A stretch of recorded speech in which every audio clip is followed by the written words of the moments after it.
This video is brought to you by Ubisoft.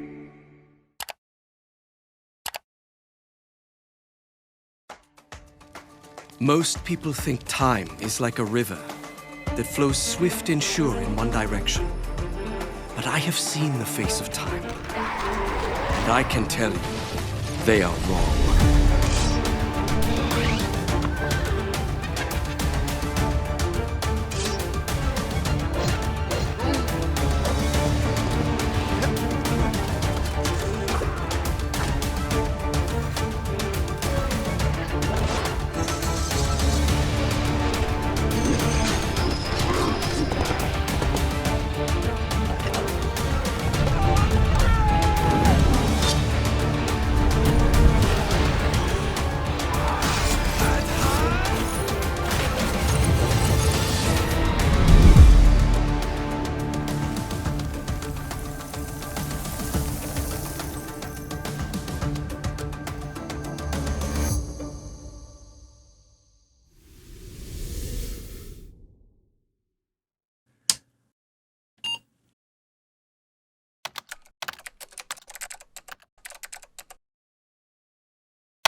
From its pixelated origins on the Apple II's phosphorescent screen, to its highly cinematic and immersive adventures on modern platforms, the Prince of Persia series has evolved into a legend within the world of video gaming. In each game, players navigate a hero, usually referred to as the Prince, through a gauntlet of deadly, trap-filled environments, using a variety of extraordinary acrobatic skill, while also facing off against an assortment of deadly foes, including soldiers, sorcerers, and other mythological threats. As of today, the series has enjoyed a remarkable 35-year-long run, with dozens of entries, each exploring different aspects of ancient Persian mythology and folklore, while also integrating more modern aspects of theatrical storytelling in order to create a wholly unique gaming experience. What's more, the series has consistently pushed the boundaries of game design, employing cutting-edge visual techniques and innovative technology to deliver players an exceptionally immersive experience unlike anything that they've encountered before. As such, the series has an incredibly rich development history, with hundreds of individuals that have contributed to the series over the years. And to help capture at least some of that incredible narrative as accurately as possible, I have the great pleasure of being able to welcome series creator Jordan Mechner himself, along with several members of the Ubisoft development community who continue to build on the history of the series to this day. Hi, I'm Jordan Mechner. I'm a writer, artist, and game developer. I created the first Prince of Persia game on an Apple II computer in the 1980s. 14 years later, I worked with Ubisoft Montreal as writer and game designer on Prince of Persia: The Sands of Time, and then with John August and Jerry Bruckheimer Films as the first writer on the Prince of Persia movie. So many great teams and talents have worked on Prince of Persia over the years. I'm happy to share some of my personal memories for this 35th anniversary.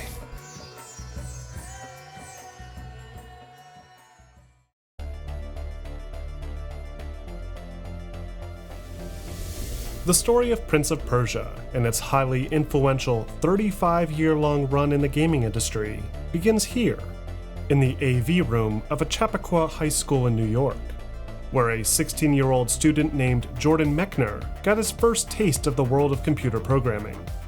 So my high school had a video room which had video cameras, closed circuit TV, and that was kind of the room where all of us misfits hung out. Like if you weren't an athlete and you weren't studying in the library, the AV room was the place to be. And that's probably where I saw my first computer. The Chappaqua school system was really cutting edge, so they got Commodore PET, TRS-80, when those things were still really new and most adults didn't really know what home computers were, what they were good for. Then my friend Ken, who was a couple of years older, got an Apple II. So I would start going over to his house after school, just tinkering with it and learning how to program first in BASIC, and then trying to figure out machine language, which was really the only way that you could make cool arcade games on the Apple. Like many high school students during the 70s and 80s, Mechner loved to spend his free time at the local video game arcade, setting high scores on classic games like Space Invaders and Asteroids, burning through several rolls of quarters in the process. But after seeing an unofficial port of his favorite arcade game running directly on his friend's home Apple II computer, Mechner was inspired to try his hand at programming himself. The Apple II had games like Breakout and a Star Trek game that was using text or low-res graphics. But Space Invaders actually had an Apple II version. I don't know who M. Hata was, but somehow he programmed an exact Apple II duplicate of Space Invaders with high-res graphics and machine language, and that was like a complete mystery.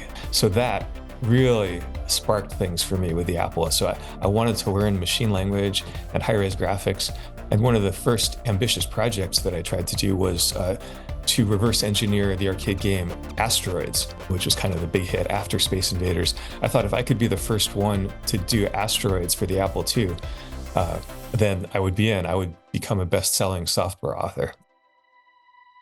As Jordan continued to build on his programming capabilities, he was accepted into Yale University and attended his freshman year in the fall of 1981, bringing along with him his own personal Apple II computer. So I had a lot of ideas for games, which I thought that, like, alongside my classes, I would still have time to program games, and I could make money by selling them to publishers. And most of my games at that time were sort of evolutions of like Breakout, Maze Wars, Asteroids, just these kind of very simple games. But I was always a little bit behind the curve. When I submitted my Asteroids for publication in 1981, that was just the time that Atari was starting to crack down on Apple II game publishers who were ripping off their arcade game designs. So I wrote another game which was more original, but still a lot like Asteroids, and that was Death Bounce. And that was the first game I sent to Broderbund in 1982, my freshman year of college. At the same time, Jordan had also become increasingly more invested in the art of filmmaking and joined a college film society that discussed a wide range of classic movies from decades past. I got inspiration for my games from studying the history of cinema and seeing how these early silent films actually in a lot of ways resembled early games. There was a very simple and strong kind of acting, with a very theatrical kind of gesture that helped to get these emotions across, despite the limitations of the technology. I was looking at Disney animation, and I was also looking at silent film to see, how can you tell a story on the computer so that it's going to get across.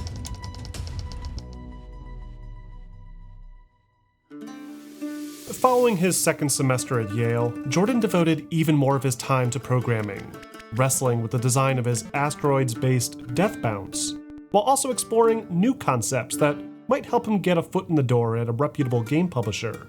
One of these concepts was an ambitious karate game, inspired heavily by Paul Stevenson's 1982 fighting game Swashbuckler.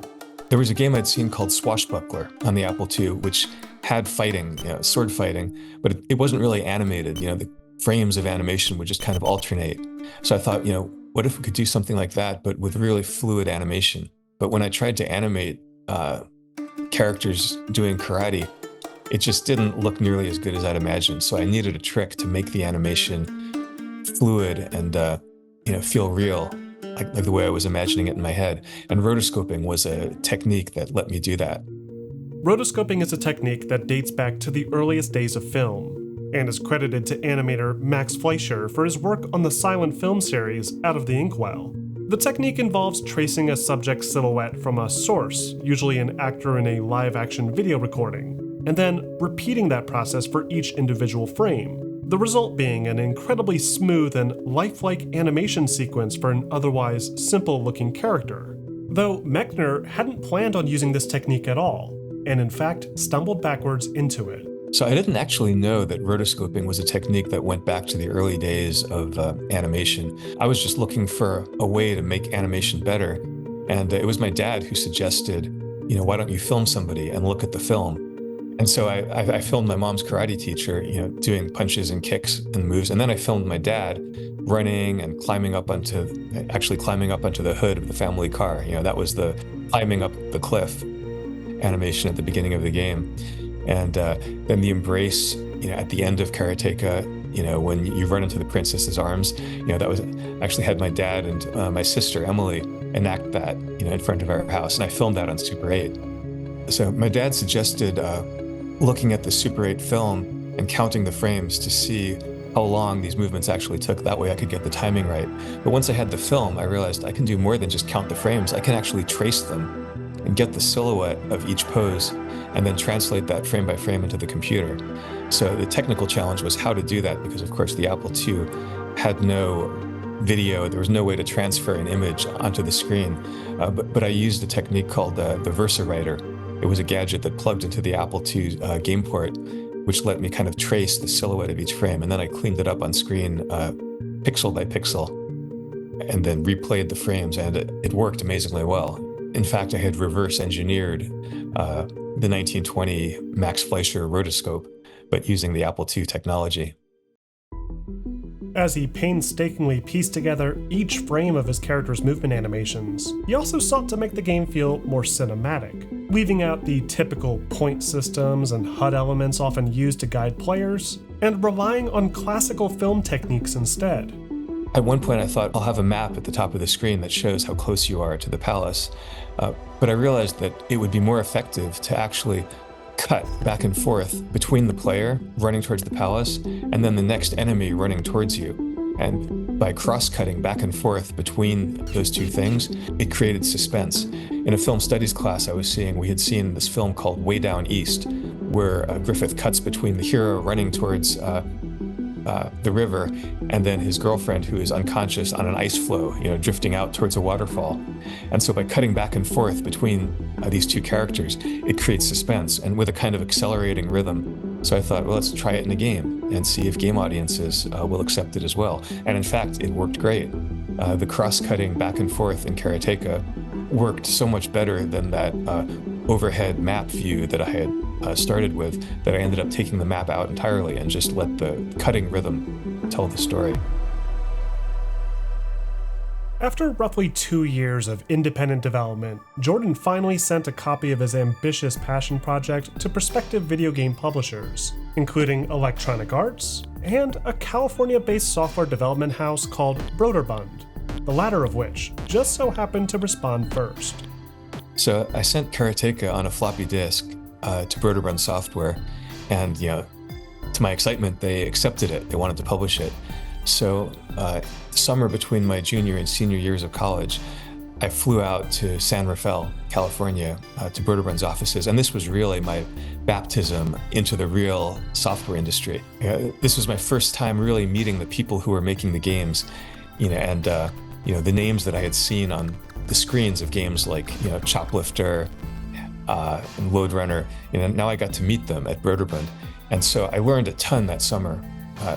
Tips from some of the best programmers, the best Apple II programmers there were, and also feedback on the game, because at Broderbund, everybody loved games, they were playing them, and Gene Portwood and Lauren Elliott were two of the, they started out as artists and animators. Gene used to be a Disney animator, but they were starting to take on the role of game designers. That position didn't exist yet. Because programmers were also supposed to design the games, as well as doing the art and the animation and the sound and programming them. But Gene and Lauren had an office where their job was basically just for programmers to come in and talk to them about how to make the game more fun and how to make it better. And so, they contributed a lot of great ideas to Karateka, as well as the graphics for the title screen, the castle. Gene drew that. Lauren animated a leopard, which was going to be another one of the villain's pets, an enemy in addition to the hawk. The leopard sadly never made it into the finished game.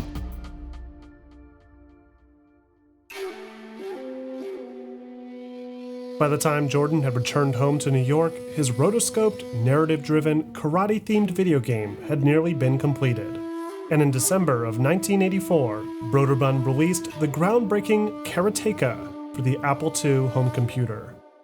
Karateka tells the story of a young hero who scales a mountain fortress in order to save a beautiful princess from the clutches of an evil warlord named Akuma. But to reach her, the hero must first battle through a series of Akuma's greatest warriors, using only his skills as a karate master. The game is played exclusively from a 2D perspective, as players control the hero's movement across a flat surface and travel from left to right. Once faced with a foe, players must fight them to pass. using a combination of punches and kicks, each with 3 different heights to choose from. The catch is that the enemy can use all the same moves, and depending on the player's distance and chosen attack, strikes can be dodged and countered if timed properly. By today's standards, it's of course an extremely simple video game, with little enemy variety and environments that are purely for aesthetic purposes. Though, in 1984, players were blown away by the game's beautiful animation work, and loved the more story-driven approach, as opposed to other games at the time that relied on things like high scores to drive player interest. As a result, Karateka steadily became one of the best-selling games of 1985 for the Apple II, and Jordan reassessed his post-college plans. So I went back to college, having had this experience like in the real software industry, but I was still determined to finish school and graduate. And that senior year, Karateka was published, and it became the #1 selling game. So that dream that I had kind of carried from high school into college, actually did come true. And so I graduated college with, in this amazing position, instead of thinking, where am I going to get a job? I could think of, well, what game do I want to make next?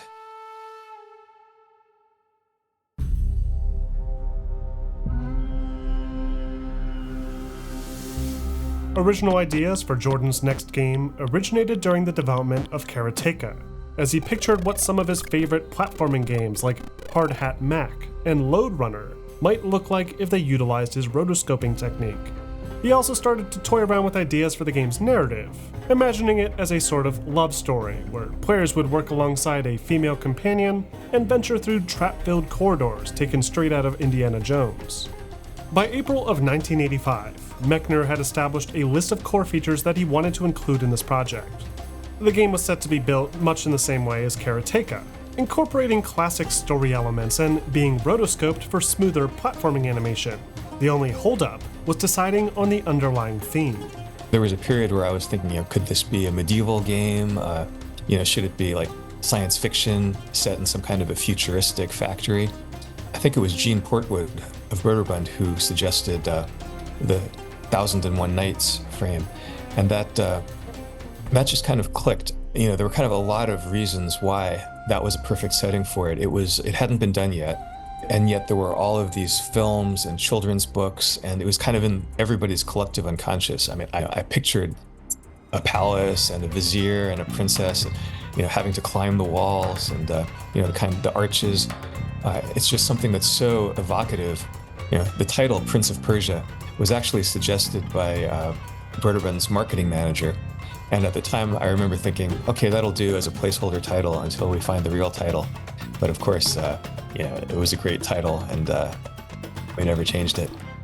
With the setting and title having been established, Mechner launched into full-scale production of his new passion project in the fall of 1986, and started by acquiring the resources necessary to refine his rotoscoping technique. So I knew going in that I wanted to do rotoscoped animation as I had for Karateka, but even more ambitious. That is, I wanted the character to be able to climb and jump and, do all kinds of things. And so I asked my brother David, who was 15 years old at the time, to model the animations. And again, it was still a challenge to how to get this videotaped footage into the Apple II. So whereas for Karateka, I had, traced the frames on tracing paper with a pencil, for Prince of Persia, I did it a little differently.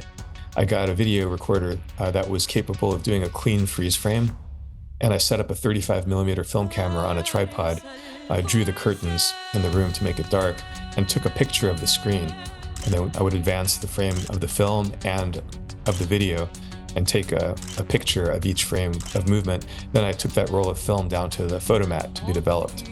He also found that if he took the developed images and enhanced them with a Sharpie and correction fluid, he could enhance David's silhouette further, making it easier to digitize the prints for his custom Apple II software. So it was a really painstaking process to turn these these touched up photographs, images into pixels on the Apple II screen using my drawing utility, Draw, which had become Drax, Dre, and by the time of Prince of Persia, it was Draz. That was the final evolution of my primitive Apple II predecessor to Photoshop. Once a bulk of the animations had come together, Mechner turned to work on the underlying programming of the game logic, and built a modular level editor that operated using a strict grid-based design. He then drafted dozens of different level concepts and other sketches in his notebooks, planning out an elaborate series of devious traps, including large pitfalls and retractable spikes. But his enthusiasm for the project waned in the following year, as he continued to wrestle with what it was he actually wanted to do with his life. At the time, being a full-time video game developer wasn't a realistic aspiration, and many saw it more as a hobby or side hustle than a career. So while he was working on Prince of Persia, he was also looking for off-ramps to break into the film industry, and began submitting multiple screenplays to film agencies on the West Coast. Eventually, he heard back from one of those agencies, who told him that they were interested in one of his screenplays, and it could become a major motion picture. So Mechner gradually drew back his time on Prince of Persia, even leaving the game unattended for 8 months straight, only returning to it after his screenplay offer fell through in the following year. Frustrated by this setback, Jordan decided to dive back into his game development work, and continue to build up his devious, spike-filled mazes. But when he showed his progress to his friend and Broderbund developer Tommy Pierce, she noted that something was missing. It needed to have some form of combat. I didn't plan for there to be sword fighting. For one thing, the computer didn't have enough memory for that much animation, so I thought the game would just consist of kind of being clever and agile and solving puzzles with sense of timing, jumping, and so forth. That was the game. My friend Tommy, who shared the attic at Broderbund Software, where by now I had a desk. Tommy was developing educational software, in the next office, and so I would add a new trap or a new feature to the game, and I would show it to Tommy, and she would just say the same thing: combat, combat, combat, and she'd walk out of the room. I was frustrated because I didn't have the memory in the Apple II for a whole nother set of shapes that would be needed for sword fighting, much less to put in an enemy who would also need their own shapes, because all of these shapes were bitmapped, so there was no way to just add a different costume or change the color. And the way that the prince moved, it was kind of charming. It was very, a little bit clumsy, very human. He was my brother David, that came through. His personality came through in the animations. That was part of what was so cool about the rotoscoping, but it was also a limitation because it meant that I couldn't just slap a different color on this character and say it was an enemy. This was one of those cases where a technical limitation actually led to an idea. Shadow Man, the prince's shadow self, his evil double, used the same shapes, but exclusive word with each frame shifted 1 pixel over. That was kind of a programming trick on the Apple II that made it seem like a completely different character, but without requiring any extra memory. So once I saw Shadow Man up on the screen, instead of being alone in the dungeon, the player had this other character up there, and an enemy. That was just so compelling that I realized, okay, Tommy is right. You've got to be able to fight Shadow Man with a sword, and also we've got to get other characters in there, whatever it takes. With this discovery, Shadow Man and the combat that was set to accompany him became one of the project's main focuses. Initially, Jordan tried to capture footage of swordplay in much the same way he had done with David for the platforming animations. But because of his lack of experience with swords, he opted to instead use a brief action sequence from the 1938 film The Adventures of Robin Hood. After locking down the animations and gameplay logic, he then started to populate his levels with these new combat encounters. But to account for them, he scaled back the more puzzle-oriented gameplay designs, scrapping features like door keys and reducing the number of levels from 50 all the way down to 10. He then incorporated elements into each level that could serve as sub-goals, and built a player health mechanic similar to the one featured in 1988's Super Mario Bros. 2. In the final year of development, Mechner worked down a long checklist of to-do items for the game, adding in decorative visual elements like brick textures and torches, cleaning up the game's health logic, and adding in last-minute animations for characters like the princess and the vizier. As final touches were being applied by those at Broderbund, Jordan traveled back home to his father's place in New York, where together they worked on a last-minute musical score to accent important moments in the story. using the soundtrack of Lawrence of Arabia as a major inspiration. Finally, after a major last-minute bug had been ironed out in the final week of development, Mechner's multi-year project had been completed, and Broderbund released the legendary Prince of Persia exclusively for Apple II computers in September of 1989. The game begins with the Sultan having left the palace to fight a war in a foreign land, leaving his Grand Vizier, Jafar, to assume control of the kingdom. Only Jafar betrays the Sultan and uses this opportunity to seize the throne completely, where he rules with an iron fist. He then orders the guards to lock the Sultan's daughter in the palace's highest tower, offering her a choice: either agree to be married, making him the rightful heir to the throne, or die. Her only hope is her one true love, a young adventurer who has been imprisoned deep within the palace's maze-like dungeons. The player assumes the role of this unnamed adventurer, later referred to as the Prince, and must guide him through a gauntlet of deadly traps and powerful enemies to defeat Jafar and save the princess before the last grain of sand in the tower's hourglass runs out. By today's standards, it's of course a very simple story, only expanded slightly with additional details in later ports and re-releases. Though, for a video game in the late 1980s, this level of storytelling was exceedingly rare, marrying elements of classic Middle Eastern folklore with Disney-inspired storytelling techniques. And mind you, this was several years before Disney would have a chance to do it themselves. Granted, most of the storytelling is limited to the game's opening title cards, with brief animated cinematics showing the princess in her chamber being confronted by Jafar. Throughout the adventure, Mechner incorporated cross-cutting once more, cutting from the player ascending stairs to the next level to updates on the princess in her tower and how she's coping with the impending doom she faces. One of the most memorable sequences occurs in the 8th level, where a cutscene plays at the start showing the princess curiously speaking to a small white mouse. Towards the end of the level, the player will eventually find themselves trapped in this room, with seemingly no way out. It almost appears as if the game is broken, with a gate that dropped incorrectly, making it impossible to continue.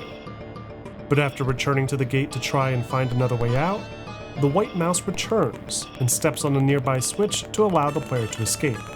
It's a very simple yet beautifully done moment, a sort of narrative twist within the gameplay itself that helps to tie in the narrative more cohesively, credit for which Mechner himself has attributed to Tommy Pierce for suggesting the idea late into the game's development. Another notable narrative element woven into the original game is the use of the mysterious Shadow Man. At one point in the game, the player is confronted with a strange mirror that completely blocks their path. But after jumping through the mirror, the player is suddenly duplicated, with a shadow image of himself appearing behind him, running in the opposite direction.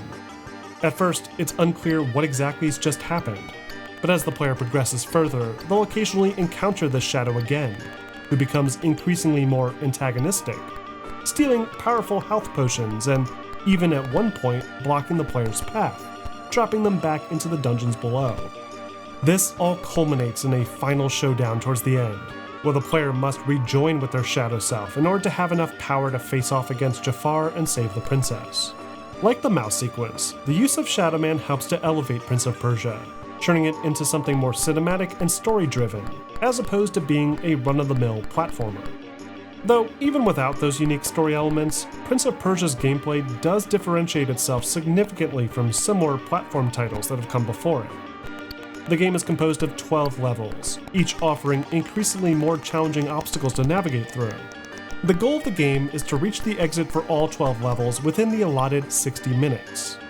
Failure to do so will trigger a cutscene, showing an empty hourglass in the bedchamber, insinuating that the princess has been killed. So while the player is offered an infinite number of lives to attempt each level, failure to do so efficiently will make their efforts futile, as the game will automatically reset to the beginning once the time expires. Because of this strict time limit, Prince of Persia is a brutally challenging game, forcing players to master both the platforming techniques and the combat mechanics if they hope to defeat Jafar and save the princess. The game is displayed with an offset 2D perspective, and the player capable of moving the prince left to right using the directional keys, with a slight delay to the key input to simulate realistic momentum. This gives the game a slightly clumsy feel, as the prince will take a moment to get up to speed, and a few moments to slow down. To circumvent this intentional input delay, the player can alternatively press and hold the walk key that will toggle to a separate slow step animation cycle and force the prince to stop before stepping off a ledge. To climb, players need to position themselves beneath an overhang and press and hold the up key that will cause the prince to leap upwards, grab an overhang, and pull themselves up. By pressing forward and up simultaneously, the prince will perform a standing jump that can be used to clear exactly 2 tile spaces on the screen. This can then be combined further with a running jump to clear upwards of 3 tiles. And finally, by combining everything together, including a run-up, jump, and ledge grab, the player can clear up to 4 tiles. So while the clumsy feeling, forced momentum, and fluid animations may give the impression of a very loosely defined platformer, Prince of Persia is actually extremely consistent and precise. And by mixing in things like variable height, timed door switches, spike pits, guillotines, and falling tiles, players will need to become extremely comfortable with timing their jumps properly to reach the end safely. If that wasn't enough, Prince of Persia also features quite a bit of combat as well. After acquiring their blade in the first level, players can cross their swords with any of the palace's guards found throughout the game. This combat is limited to one-on-one encounters due to the aforementioned memory limitations, and functions a little bit like the combat in Karateka. Players can, for example, move forward and backward freely, dodging strikes from the enemy by keeping distance and moving forward to slash back. Though the enemy AI will occasionally block the player's strike now, and depending on their difficulty, may even aggressively parry and counter. The player in return can also parry and counter, which can sometimes result in a tense back and forth as the player and guard trade blows. Sometimes, players may even need to take the nearby environment into account, as hazards like spike pits, loose tiles, and guillotines can still pose a threat, both to the players and to their enemies. Another important aspect of Prince of Persia's core gameplay loop are the various potions that players will find spread throughout each level. The most common of these are the small bottle potions, that when consumed will restore only 1 hit point to the player, located at the bottom left corner of the screen. If the player happens across a large bottle potion, then they'll not only restore all of their health instantly, but will also increase their maximum health by 1 extra hit point, a permanent upgrade that becomes increasingly more important as players get further in the game. However, these potions are often much more difficult to get to, and sometimes require long detours that can be costly when it comes to managing the already very limited time.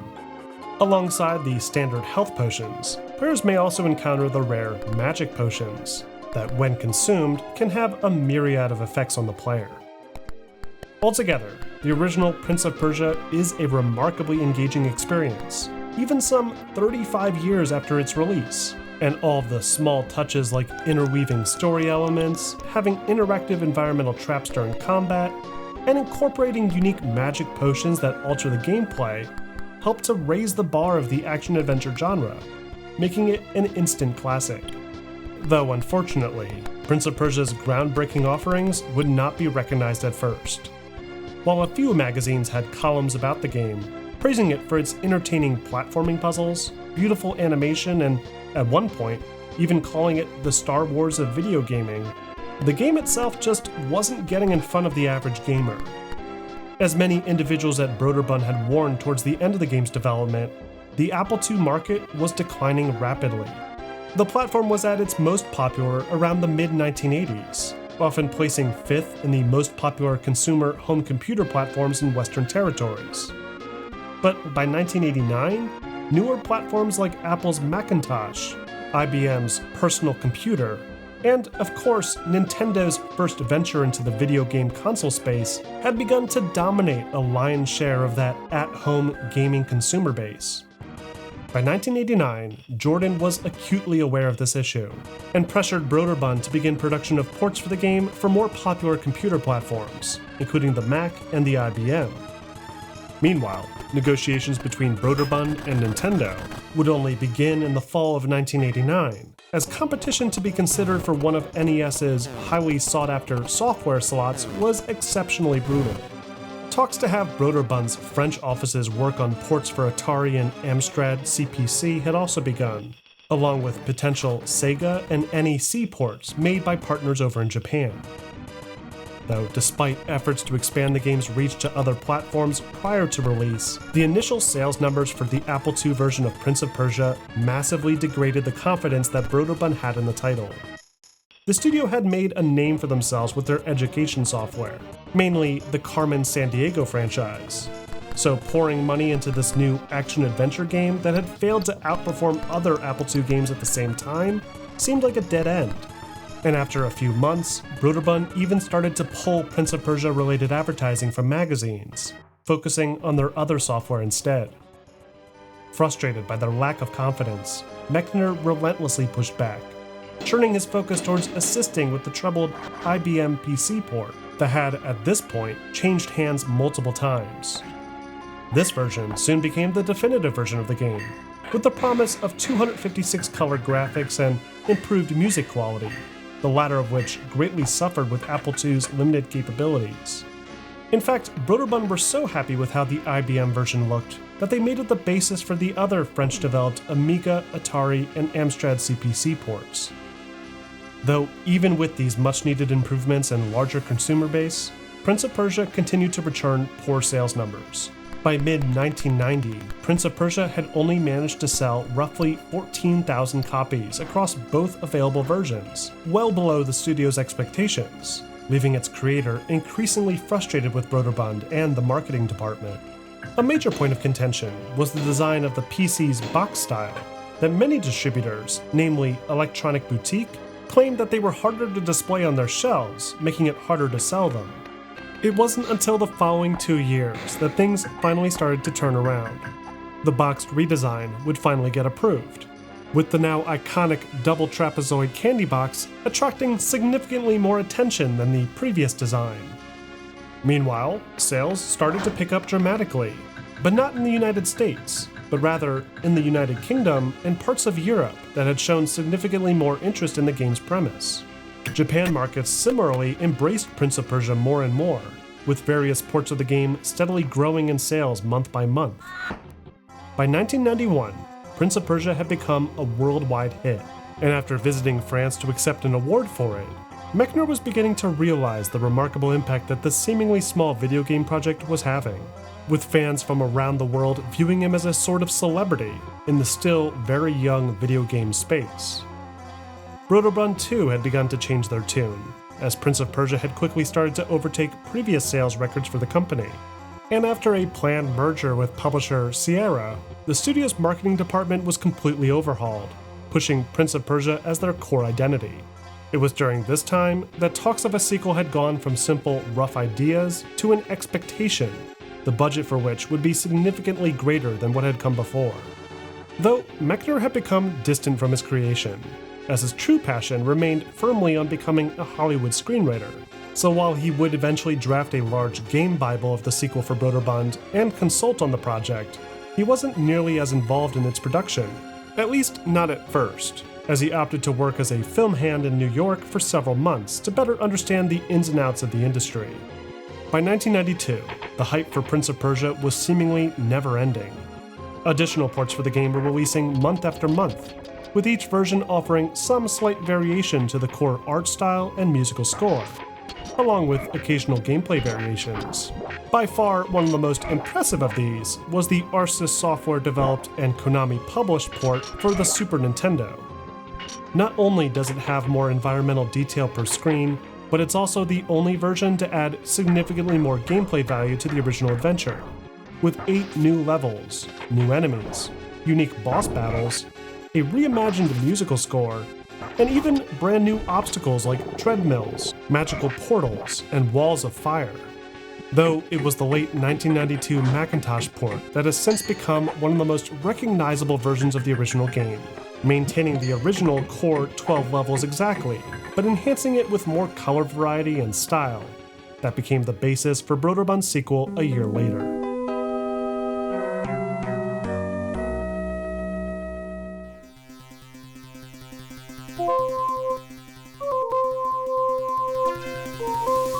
Ideas for a Prince of Persia 2 were first conceived as early as 1989, shortly after series creator Jordan Mechner had returned from a river trip in Idaho alongside a handful of other Broderbund employees. His earliest vision for the sequel was inspired almost entirely by the 1985 Richard Donner film Ladyhawke, in which a young medieval pickpocket played by Matthew Broderick is thrust into an adventure alongside a pair of lovers forced apart by a magical curse.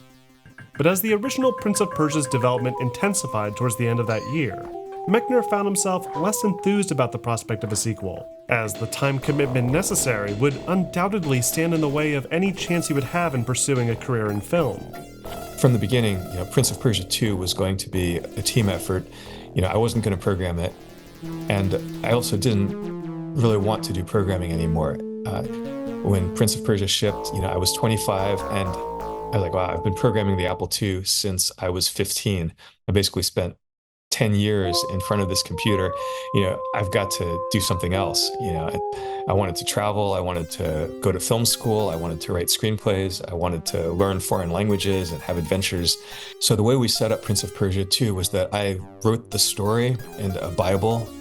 I sort of figured out what the traps would be, what was the story, what would happen in each level. And then turned that over to the team at Broderbund, who implemented it, the graphics and the programming.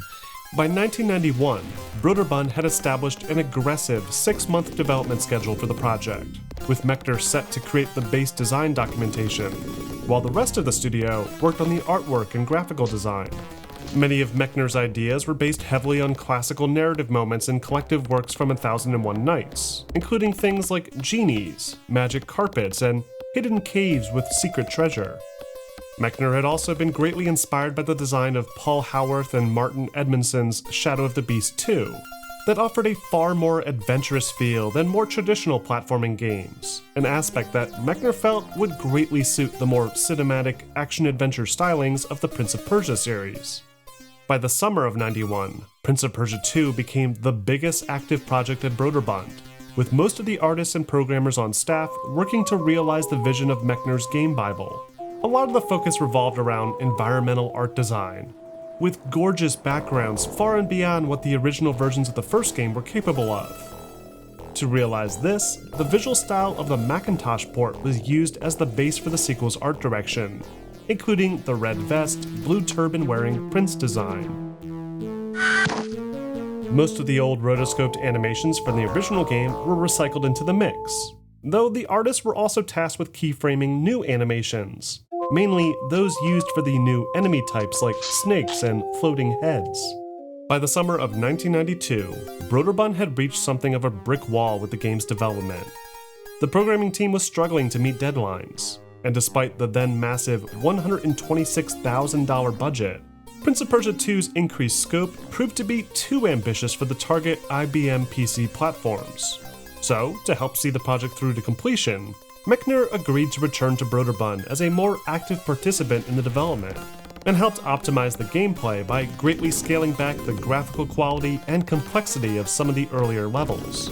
He later worked remotely from his apartment in Paris, where he designed some of the game's more expansive cave and ruin levels, a process that helped greatly to rekindle his passion he had for the art of game design, while simultaneously contributing greatly to the game's sense of scale. Then, in May of 1993, roughly 2 months past when the game was initially planned to be completed, Broderbund released the highly anticipated sequel, Prince of Persia 2: The Shadow and the Flame, first for the IBM PC, and then the Macintosh a year later. Prince of Persia 2 takes place a little over a week after the ending of the original game, with the young adventurer having vanquished the evil vizier and saved the princess from her untimely demise. As reward for services to the Empire, the Sultan offers the young hero a substantial pile of gold. But the hero turns the offer down, requesting only to marry the Sultan's daughter instead. As the palace celebrates the princess and her wedding to the new Prince of Persia, it's revealed that the vizier has survived, and using his dark magic, he disguises himself as the prince and tricks the palace guards into thinking that the real prince is an imposter. Unable to prove otherwise, the prince is forced to flee Persia, allowing Jafar to seize the throne once again, It's a lot like the premise of the original game, only now, the prince's journey takes him to a larger variety of locations, including the rooftops around the palace, a magical cave complete with magic carpet, the lost ruins of a long-forgotten kingdom, and an ancient temple protected by eagle-headed monks. Prince of Persia 2 also makes more extensive use of still image cinematics, painting a much more story-rich experience than in the past, with a few new characters making an appearance, along with plenty of twists and turns along the way. Supernatural elements are also more prevalent than before, with more skeleton soldiers, magic traps, and other unnatural encounters, an aspect that will only become more prevalent as the series continues to progress. When it comes to its gameplay though, Prince of Persia 2, while slightly different from a visual perspective, should feel very familiar to those who played the original. The base controls remain roughly the same, with the same 2D character movement, controls, animations, and grid system used to determine jump distances. Though there are a few small changes that veteran players will pick up on. For one, Prince of Persia 2 is no longer limited to drawing a single enemy on screen at a time. Many battles throughout the adventure feature multiple combatants simultaneously, requiring players to be careful about their timing and positioning to prevent being overwhelmed. The game's platforming has been updated too, with new features like the ability to swing from a ledge overhang and drop down at an angle, and the ability to drop into a prone stance, either to crawl through small tunnels or to bypass deadly blades. But one of the sequel's most drastic changes is to the pacing and design of the levels themselves.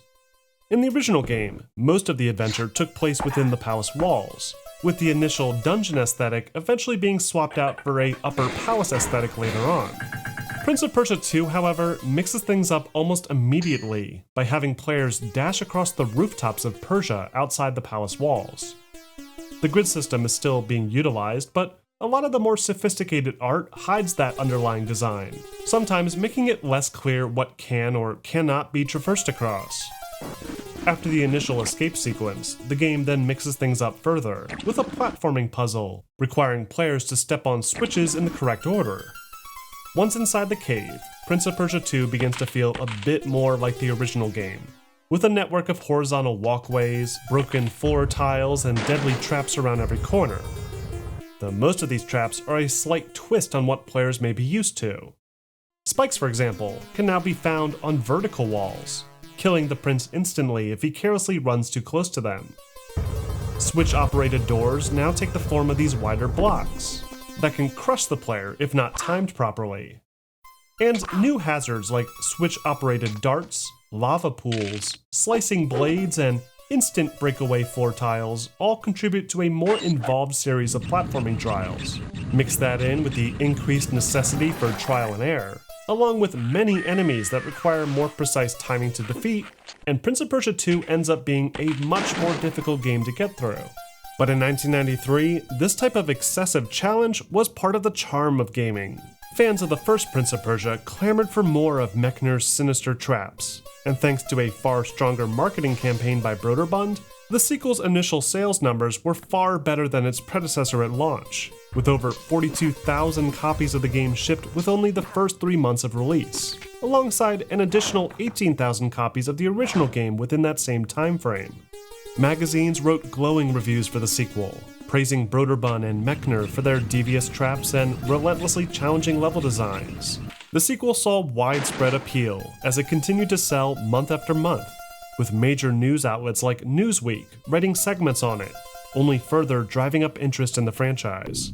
Prince of Persia 2 was yet another major hit and saw additional ports in the coming years as well, including the higher resolution Macintosh version and another FM Towns release for the Japanese market.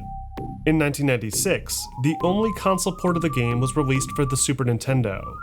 Though, unlike the fantastic SNES port of the original game by Arsis, the sequel was designed by French software publisher Titus Interactive, the very same studio responsible for the infamous Superman 64 only a few years later. In this version of Prince of Persia 2, the game speed is inexplicably much faster, causing the prince to fly across the screen in a nearly uncontrollable manner. Combat, as a result, is nearly impossible, especially with enemies that require very precise timing like the flying goblin heads. This version does at least feature a few minor flourishes throughout, like additional decor added to the cave levels to help break up the monotonous browns of these screens. But when considering it's also missing animated sequences like the horse riding cutscene at the end of level 9, and the entirety of the final battle sequence with Jafar, the game as a whole feels remarkably unfinished, and probably should have never been sold at all. Interestingly, that's exactly what happened with the planned Sega Genesis port of the game. Created by the Paris-based development studio Microids, this port of Prince of Persia 2 was nearly completed, even containing the final level 14 that the SNES port lacked. However, for unknown reasons, this port of the game never managed to get the green light, and was leaked nearly a decade later. But aside from those two console ports, Prince of Persia 2 didn't see nearly as many re-releases as its predecessor. The game has since flown under the radar, with only a few re-releases on mobile phones, including a now delisted mobile remake, though it was the cancellation of its planned successor that would ultimately change the direction of the franchise forever. With both Prince of Persia and its sequel now generating an impressive level of revenue, demand for a third entry to the saga steadily began to grow in volume, from both Broderbund and among the fanbase, eagerly anticipating a resolution to the surprise cliffhanger featured at the end of Shadow in the Flame. Mechner had at this point returned to the San Francisco region following his brief stint in France. He had found himself in an unusual situation for his age, with seemingly unlimited opportunities and demand for his expertise. He felt empowered to do just about anything. So, alongside some of his friends from Broderbund, he established his own independent game studio, Smoking Car Productions, where he planned to design and develop a brand new IP centered around a murder mystery aboard the Orient Express. In addition to this, Jordan also expressed interest in partnering with Broderbund to produce a third entry to the Prince of Persia series, given the working title Prince 3. But as production wrapped on the sequel, those ambitions were gradually reeled in. Mechner had his heart set much more strongly on his new adventure-based train game, as it would not only utilize his screenwriting techniques more, but it would serve as an homage to his family's history during the early 20th century. Throughout 1993, Mechner spent a lot of his time preparing an ambitious schedule for his new independent studio, hiring artists and programmers to help facilitate development for both the train game and a potential Prince 3. He even traveled to the 1929 Orient Express in Paris, where he captured video footage and pictures of the old carriage to use as reference material for their digital recreation. A short while later, Mechner was invited to a focus group for the Miller Brothers' hotly anticipated new adventure game, Myst, that would later serve as critical inspiration for The Last Express, especially with its art direction, the complexity of its puzzles, and its general execution. All the while, Mechner was still stopping by the Broderbund offices regularly to assist in the final days of production for Prince 2, usually discussing marketing strategies with executives and playtesting nearly completed versions of the game. During these trips, he also floated the idea of having his new studio collaborate with Broderbund on various releases, with Smoking Car developing new games while Broderbund handled marketing and distribution as their publisher, often using Prince of Persia 3 as a key bargaining chip.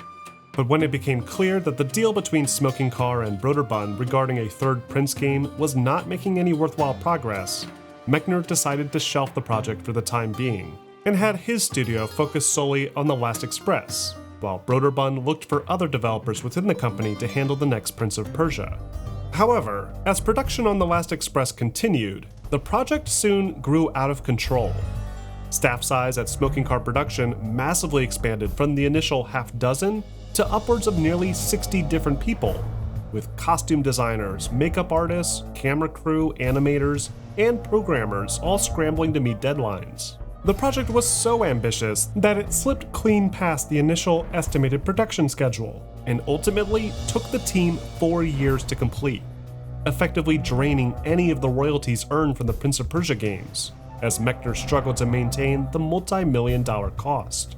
When the project had been completed, it received glowing reviews from audiences, who complimented the impeccable level of detail and storytelling, along with the high quality of voice acting that was not at all typical for the late 1990s.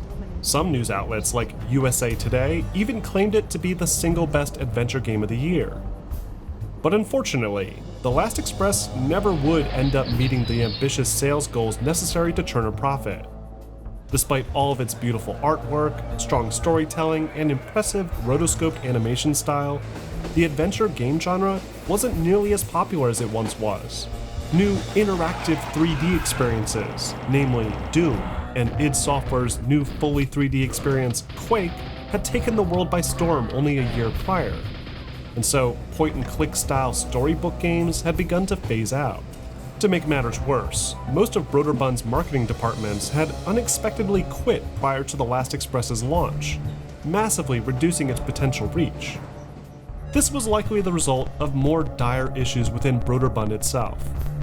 Broderbund started to see steady losses throughout the mid-1990s, with more successful games like Prince of Persia and Myst still not being enough to sustain their growth in the years that followed. Despite success with its more adult-oriented games, Broderbund's biggest cash cow had always been its educational software like Carmen Sandiego. And so, out of necessity, Broderbund was forced to sell to the Learning Company in 1998, the resulting restructuring of which ultimately cost over 500 employees their jobs. And because of The Last Express's disappointing sales, the Learning Company weren't interested in promoting that game any further, pulling the title from store shelves only a year after its release. Because of this, The Last Express would ultimately become the last journey for the team at Mechner's Smoking Car Productions, as the studio was forced to close its doors shortly after, and Jordan, having paid largely out of pocket to help fund the project's drawn-out production, was left with very little of the royalties he had earned from his earlier successes, convincing him to reconsider his future in the gaming industry.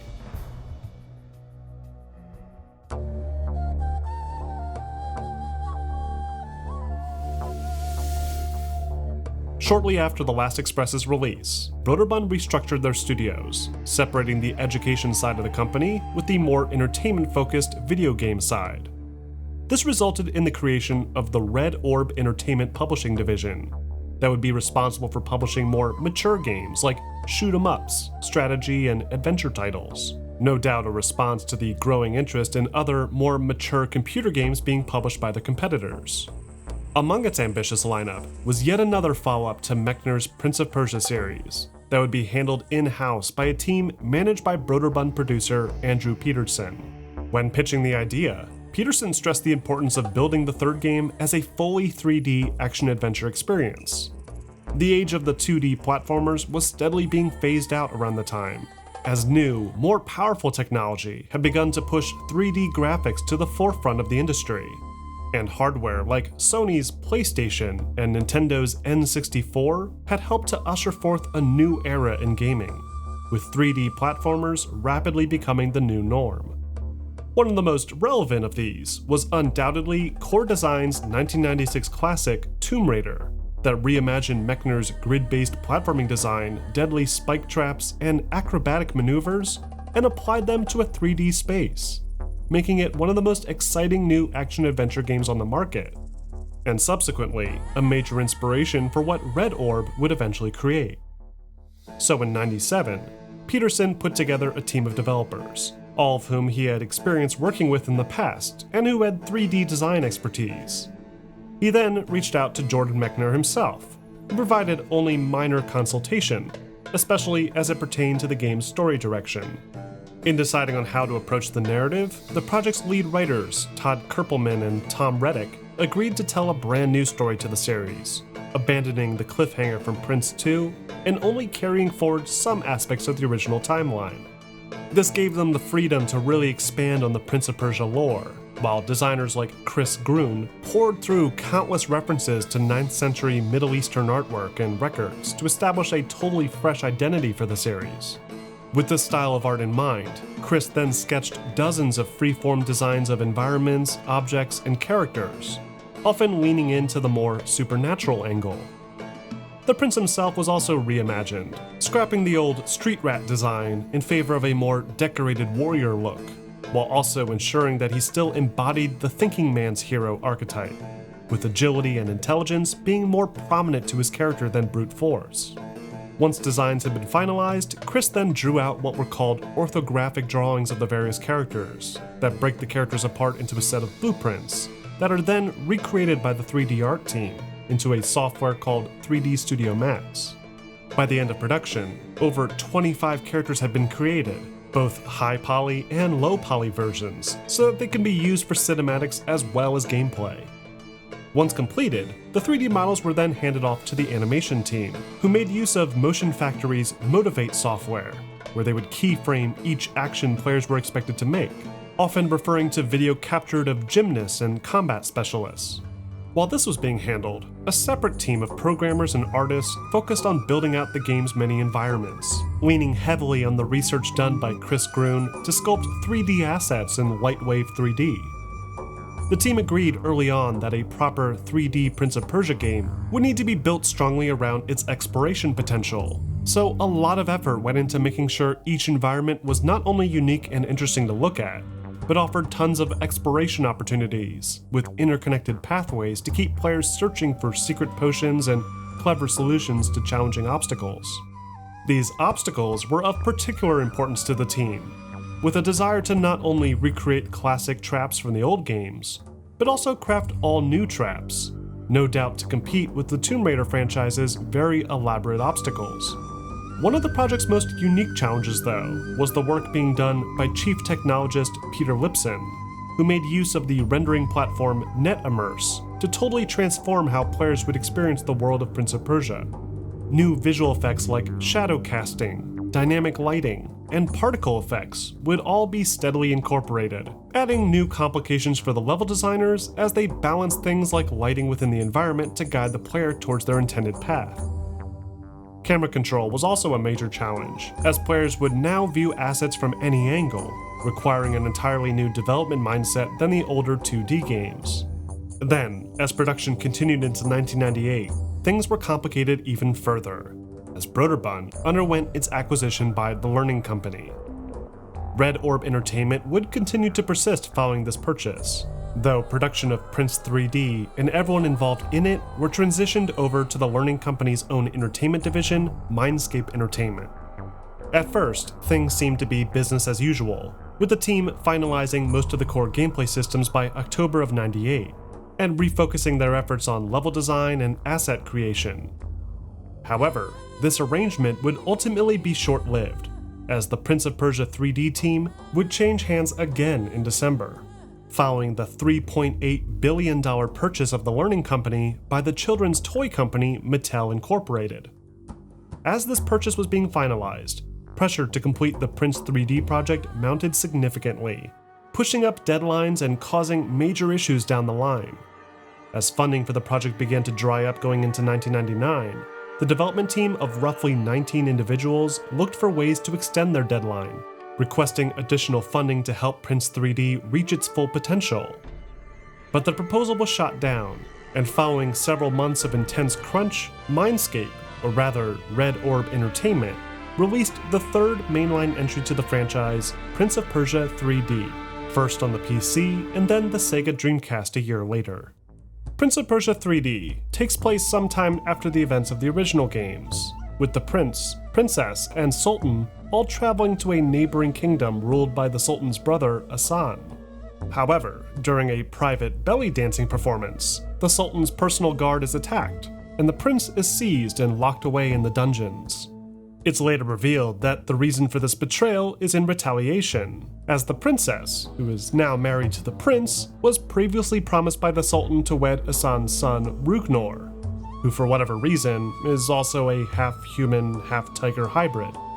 The game's narrative follows a very similar format to the previous games, with the prince leaping, climbing, and fighting through a sprawling kingdom in hopes of rescuing the princess from an evil villain. Aside from that, Prince of Persia 3D's narrative doesn't seem to make use of anything established prior. There's no time limit to save the princess, save for the final battle with Rugnor. There's no reference to Jafar, or the mysterious witch at the end of Prince 2. As far as the story's concerned, the only thing connecting this to the original 2D classics is the fact that there's a prince and a princess in 9th century Persia. And even then, the look and feel of this take on Persia is a notable departure from what had come before. The prince, for example, is modeled to appear as a more seasoned warrior, with ornate golden armor pieces and feathered red turban, giving a very different impression than the old raggedy Thief of Baghdad look used in the originals. The enemy designs also give the game a more stylistic feel, with exaggerated limb proportions and more fantasy-oriented characteristics. Even the locations, despite still being inspired by 9th century Baghdad and Iran, feel very far removed, with the classic dungeons and palace interiors giving way to new location types like floating ruins, snowy mountainsides, and even a massive dirigible airship complex.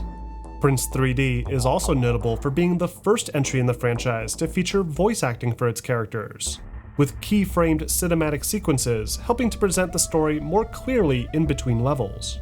But the most important distinction between Prince 3D and its 2D predecessors is, of course, its brand new gameplay design. As its name suggests, Prince of Persia 3D adds an extra dimension to the action, challenging players to incorporate the Z-axis into their acrobatic movements and combat encounters. The game takes heavy inspiration from the platforming mechanics used in Core Design's Tomb Raider, with the players needing to plan out their jump usually by walking slowly to the edge, backing up, and then running forward for an extra burst of speed. Though, unlike Tomb Raider, Prince 3D's controls are much less intuitive. The world is still built on a system resembling the old grid design, but things like running jumps aren't tied to an easily identifiable space in the environment. A running jump in Tomb Raider, for example, is performed automatically, so long as the player has exactly one grid space to run on while holding the jump key.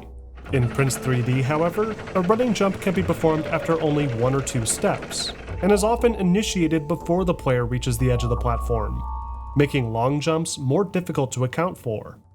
Input latency is especially egregious, with the prince rotating and running forward several milliseconds after the button has been released, resulting in an overly sluggish and unresponsive feel. The game's climbing animations are also painfully slow, making its many vertical platforming sequences feel like a chore rather than a feat of acrobatic skill. In an effort to make these areas more interesting, Prince 3D does offer a variety of unique obstacles and magic potions throughout that borrow from concepts first established in the old 2D games, and reimagine them for the new 3D format. The spike pits, for example, are now even more deadly, as the prince can't walk slowly over them. The spikes will instead deploy and kill the player instantly as soon as they walk near them, requiring a preemptive jump over their housing completely. In later levels, spike traps are even designed to blend in directly with the environment, which helps to retain the need to walk cautiously into a new room to avoid stumbling into an instant death. The slicers from Prince of Persia 2 also make a return, and are sharp enough to decapitate the prince this time. Though players can easily bypass these traps by dropping into a crouch stance and crawling forward, like the mechanic used before. As for the potions, many of the old magical potions make an appearance, like the blue health restoring potion, the green max health increasing potion, and even the white anti-gravity potion that lets players fall from large heights. Though new potions are also available, including an invisibility potion, a disguise potion, and an orange potion that gives the player a temporary super jump. These potions remain a major part of the game loop, as carefully searching through larger 3D environments will reward players with crucial upgrades and benefits, though they don't feel quite as common as they used to, requiring players to better master the combat mechanics to stay alive. Other new traversal features include the ability to swim and dive underwater, the option to climb poles, shimmy across ledges, and swing from ropes, along with the ability to push larger objects like crates, either to open up new paths or to boost the player to a higher ledge. Again, no doubt inspired by extremely similar gameplay mechanics already heavily used in the Tomb Raider series. Unlike Tomb Raider though, the Prince of Persia isn't given a pair of Browning high-power pistols, and is instead forced to rely on his skills as a swordsman to defeat his enemies. The melee design is somewhat similar to the old games, with the prince able to draw his sword to enter a combat stance, swing, block, and move towards and away from their enemy. Blocking is also a bit more involved, as players need to consider both the timing and the direction of the strike to successfully deflect it. Similarly, the enemy's block can be countered by using a different attack direction too, adding a sort of rock, paper, scissors feel to the action. Once an enemy has been weakened, players can now perform a flashy finisher attack on them, with unique animations depending on the weapon selected. In addition to melee combat, Prince 3D also introduces to the series the ability to perform ranged attacks using a new bow and arrow. This mechanic feels very similar to that incorporated into the then new Thief the Dark project, with the player capable of firing both standard arrows to trigger environmental switches and kill enemies, or the more powerful magic arrows, each of which harbors its own unique characteristics. These include fire and explosive arrows that deal increased damage to targets, a wasp arrow that sends out a swarm of bees to enemies, and a life-stealing arrow, useful for replenishing the player's health while draining that of the enemy. The catch is that these magical arrows aren't nearly as plentiful as the standard arrow types, and can only be found rarely when exploring the environment or looting corpses. There are arrow shrines in a few levels that can be used to convert standard arrows into magical ones, though there's no way to choose which type of arrow that the player will receive, a mechanic that would have given players much more freedom and creativity in how they approach each level. On the surface, everything Prince 3D tries to do seems like the right idea. The story is more ambitious, the graphics and designs are a major step forward, and the gameplay design incorporates the new 3D format in a way that makes sense for the brand. But the execution just isn't there. The game plays terribly, even for a title in 1999, with poor movement controls, camera work, and awkward combat. From an overall gameplay perspective, Prince 3D was way behind the curve, failing to stand out in the sea of other 3D action games flooding the market across a variety of hardware. But even more crippling was Prince 3D's overwhelming number of bugs and technical issues at launch, an issue that continues to plague the PC version to this day. As a result, the game released to an uncharacteristically low reception for the Prince of Persia series. Journalists often pointed out the game's many flaws, especially its clumsy control style and outdated visuals. It was also commonly compared to the likes of Tomb Raider, as Tomb Raider had set the bar extremely high for the action-adventure genre at the time. Though the biggest complaints lobbed against it were the many bugs that Mindscape were forced to release the game with, no doubt a result of the increased crunch and budget constraints put on them by the merger with Mattel. Following its release, the team at Mindscape worked tirelessly each day to provide online patches for the game, hoping to eliminate most of the more egregious issues. While this was being worked on, a separate team over at the Utah-based Avalanche Software were given the contract by Mattel to create a console port of the game, and were instructed to make adjustments to the port to better capture the interest of the console player base. This meant a more direct focus on fast-paced action, over the slower, methodical exploration that PC gamers were used to at the time, but with an even more limited schedule and a request to build the game for both the Sony PlayStation and the then new Sega Dreamcast.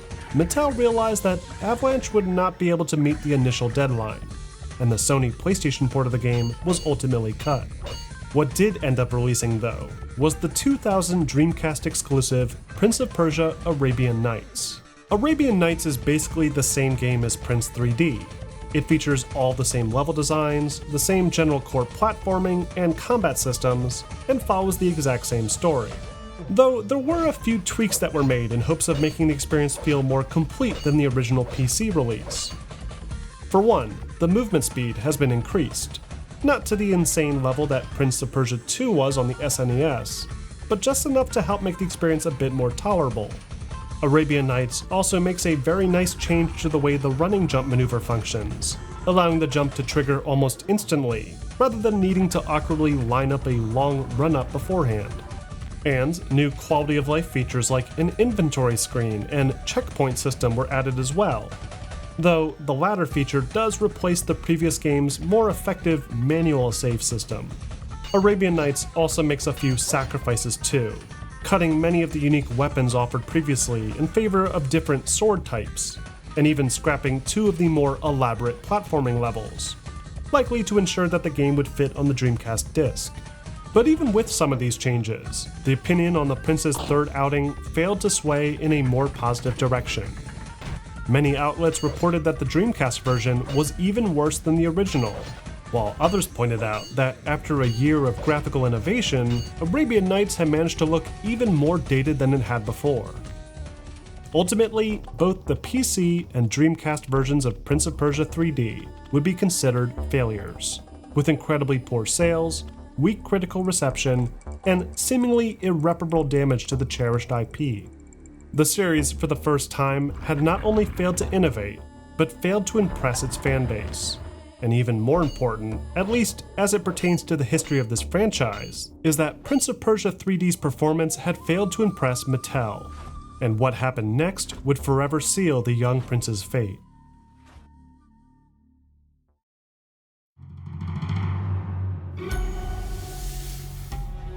Following the mediocre sales of Prince of Persia 3D, alongside a litany of other licensed video game flops, it became abundantly clear to Mattel that they had bitten off way more than they can chew. Its nearly $4.2 billion purchase of the Learning Company had lost nearly 86% of its original value by 2001. As a result, Mattel were forced to sell off their newly acquired software development assets to a private equity firm in California called Gore's Technology Group, who in turn broke up the various publishing houses into distinct groups. The education and productivity software, including the remnants of Broderbund and the Learning Company, would eventually be sold by Gore's to a company called River Deep Interactive, while the video game side, under the Mattel Interactive label, were purchased by a small, up-and-coming French video game publishing house called Ubisoft. With the purchase finalized in March of 2001, Ubisoft were quick to incorporate Prince of Persia into their lineup, eager to take advantage of its still fondly remembered legacy to bulk up their rapidly expanding portfolio. At the time, Ubisoft basically only had Rayman under their belt. They were still very new to the industry, having only just recently acquired the licensing rights to the Tom Clancy brand, and so they were eager to diversify their video game library with more crowd-pleasing genres like action-adventure games. The only obstacle was none other than series creator Jordan Mechner, who had the foresight to hold on to ownership of the intellectual property for his original creation. Without Mechner's go-ahead, Ubisoft would not be able to make use of the Prince of Persia IP at all, so they'd need to first convince him to back their efforts. To do this, Ubisoft's founder, Yves Guillemot, invited Jordan to lunch in Paris, where he and other Ubisoft executives could pitch their vision for the series. Mechner was hesitant at first, still feeling burnt out from the financial failures of The Last Express and more recently, Prince of Persia 3D. He had all but given up on the world of game design, feeling his destiny still awaited him in the film industry. But curiosity drove him to take Yves up on his offer, and soon enough, Jordan was flying to Paris to see what Ubisoft could bring to the table. Though this initial meeting wasn't necessarily convincing either.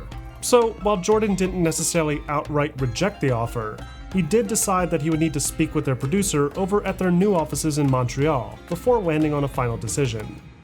With this tentative agreement, Ubisoft's executives reached out to producer Yanis Mallah and tasked him with putting together a crack team to build something that would impress Mechner ahead of his visit. Yanis, excited by the prospect of working on a legendary franchise like Prince of Persia, eagerly took on the task, and brought on 3 designers from the Montreal offices, establishing the first official Prince of Persia team, or PoP team, as they would later be known. At first, progress seemed very positive. The members Mallah had chosen were pouring through past Prince of Persia games, picking apart things that worked and things that didn't work, and how they could apply the fundamentals of the series to a 3D space. But when Mallah met up with Mechner at the Electronic Entertainment Expo in 2001, Mechner still wasn't convinced. He admitted that he had seen all these types of design documents before. Mechner wanted to see something tangible, and so he agreed to visit the studio in Montreal itself. With the pressure mounting considerably, Mallah returned to the studio and made the difficult decision to clean house, dropping those original designers on the team and hiring 6 new team members from within the Montreal offices, including 2 new designers, a lead animator, an AI programmer, and a creative director.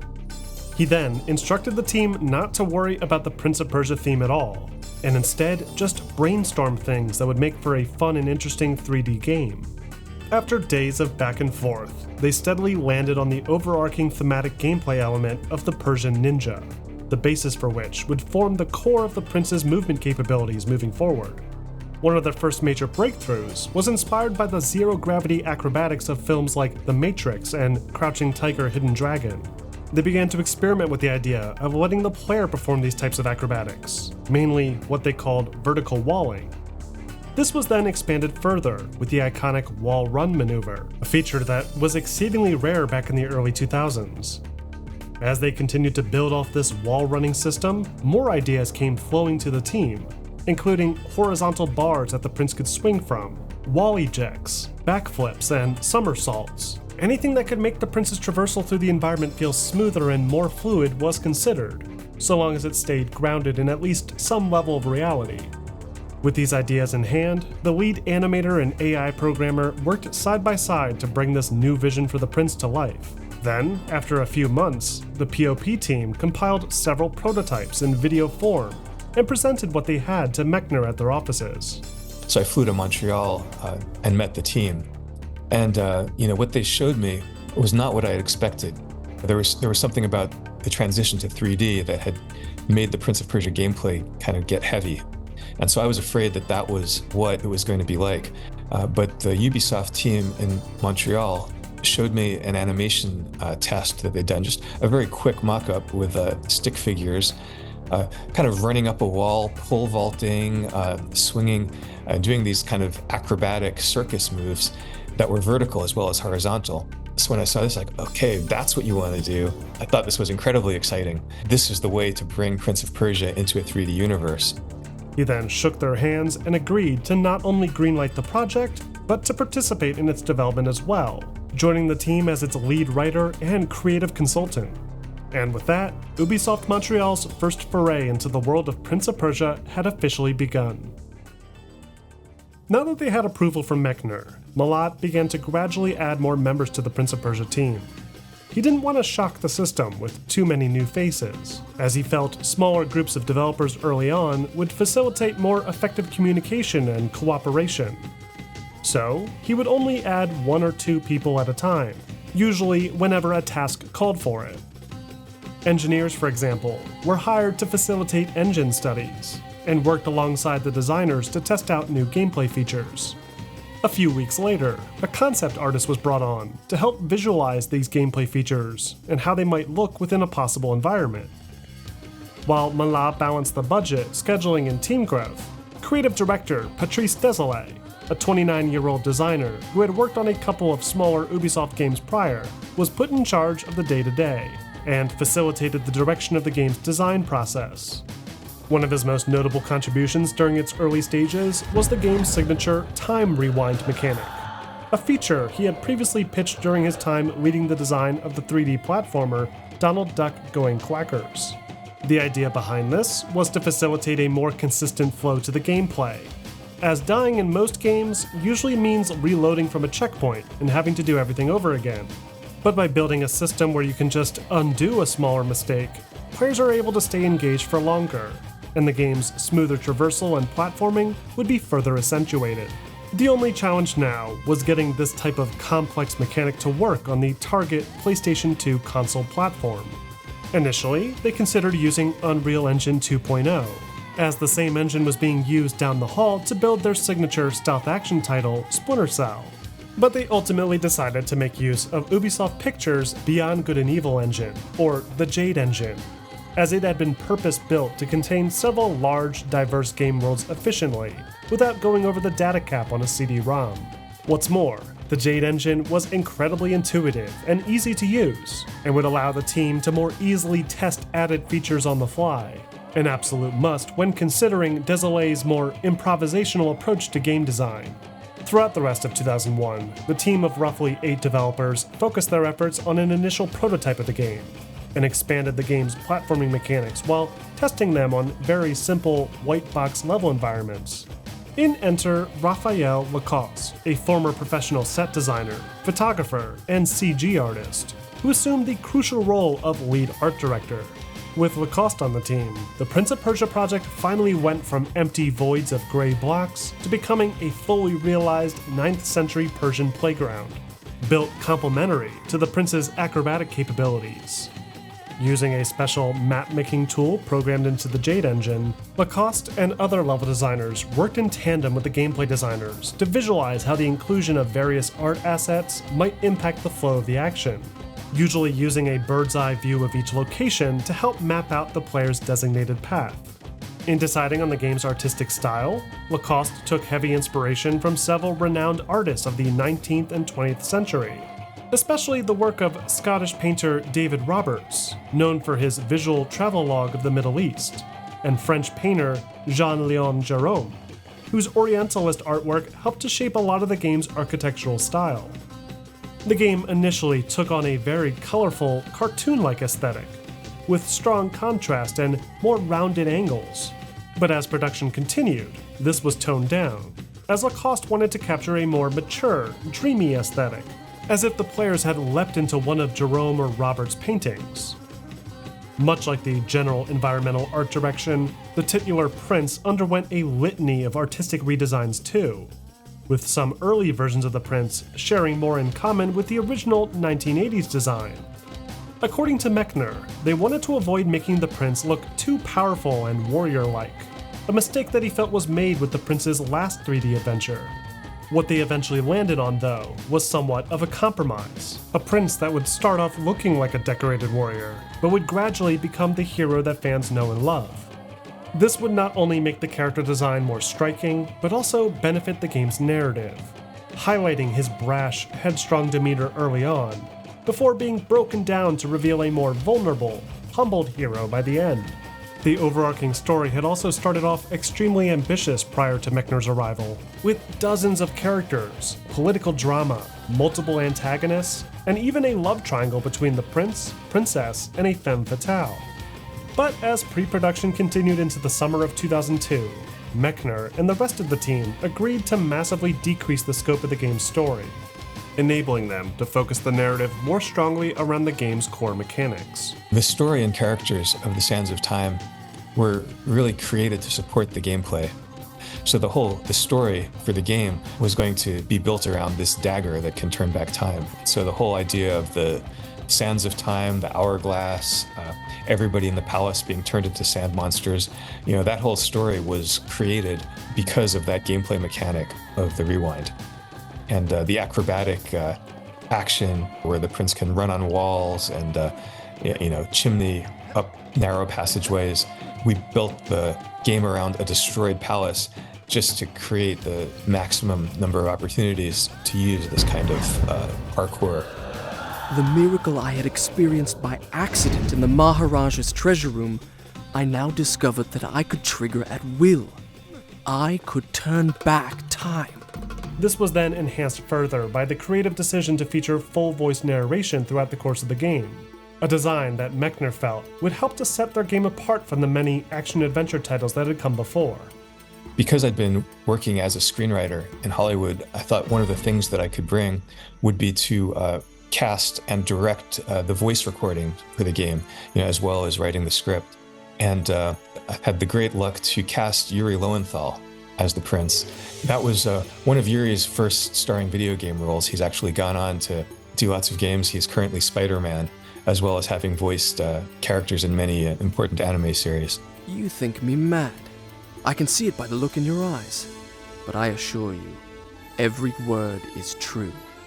By July of 2002, full-scale production was finally underway. Ubisoft Montreal's offices were now fully engaged, both with their hotly anticipated Splinter Cell game, and now Prince of Persia: The Sands of Time, a subtitle chosen to coincide with the project's unique rewind feature. Unlike most game development studios, Ubisoft Montreal opted to create a widely open work environment, encouraging their designers, artists, and programmers to coordinate more directly with each other and test new features out on the fly. Most of these ideas pertain to things like level layouts and traps, with obstacles like breakaway ledges, deployable spinning blades, and puzzles found throughout the game, no doubt owing their inclusion to this trial-and-error development process. To keep everyone on track, Malat and Desolé maintained a large bulletin board filled with index cards, each representative of a different room planned for the game. In all, 250 room concepts were ultimately settled on, and would be constantly shifted around the board in a modular fashion, giving the design leads a chance to play around with the game's pacing. For the most part, production proceeded very smoothly, but there were a few significant complications that threatened to delay and even derail development altogether.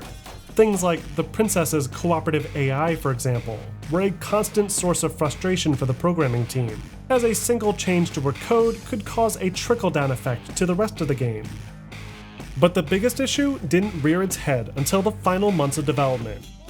As the game had grown larger, with more complex visual effects and environments, it became clear that the old Jade engine simply wasn't up to the task.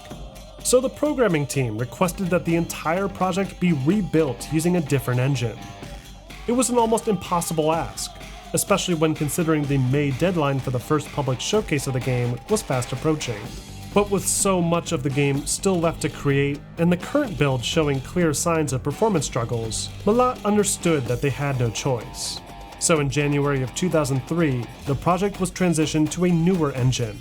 All of the game models, the animations, levels, and programming were moved over from the initial build of Jade over to Ubisoft Shanghai's more advanced proprietary 3D rendering engine.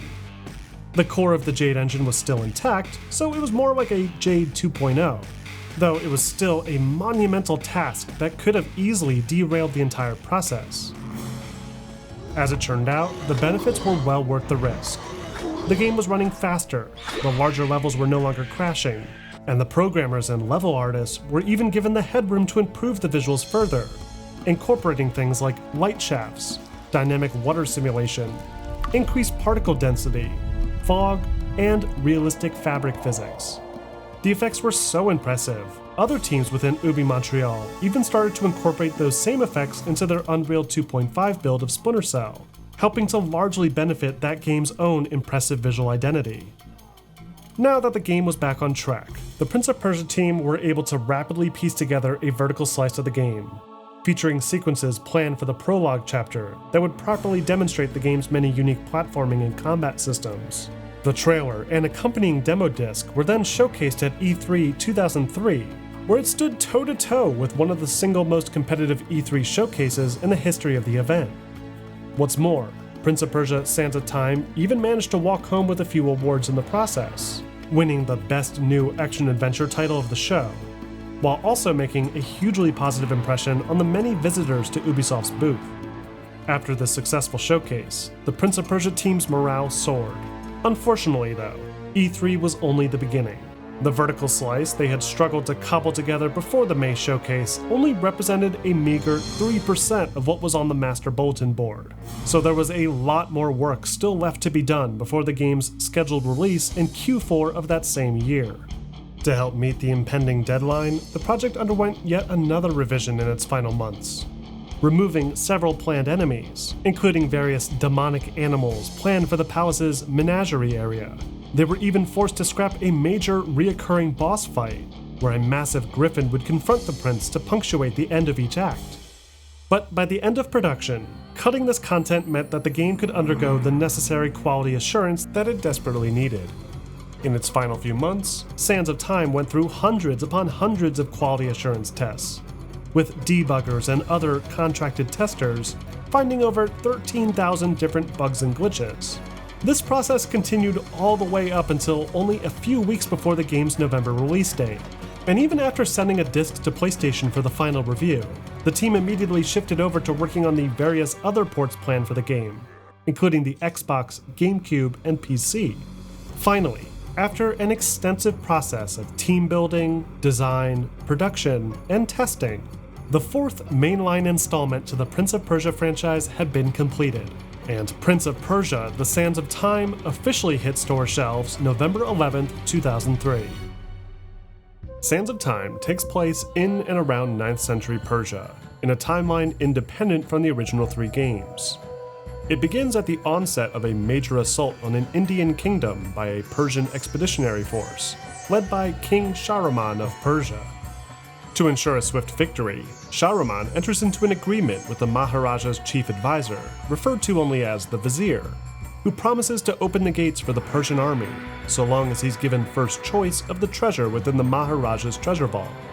But Shahraman's son, the prince, reaches the treasure vault first, and discovers a massive hourglass filled with sand, alongside a mysterious ornate dagger that he soon learns is capable of reversing the flow of time.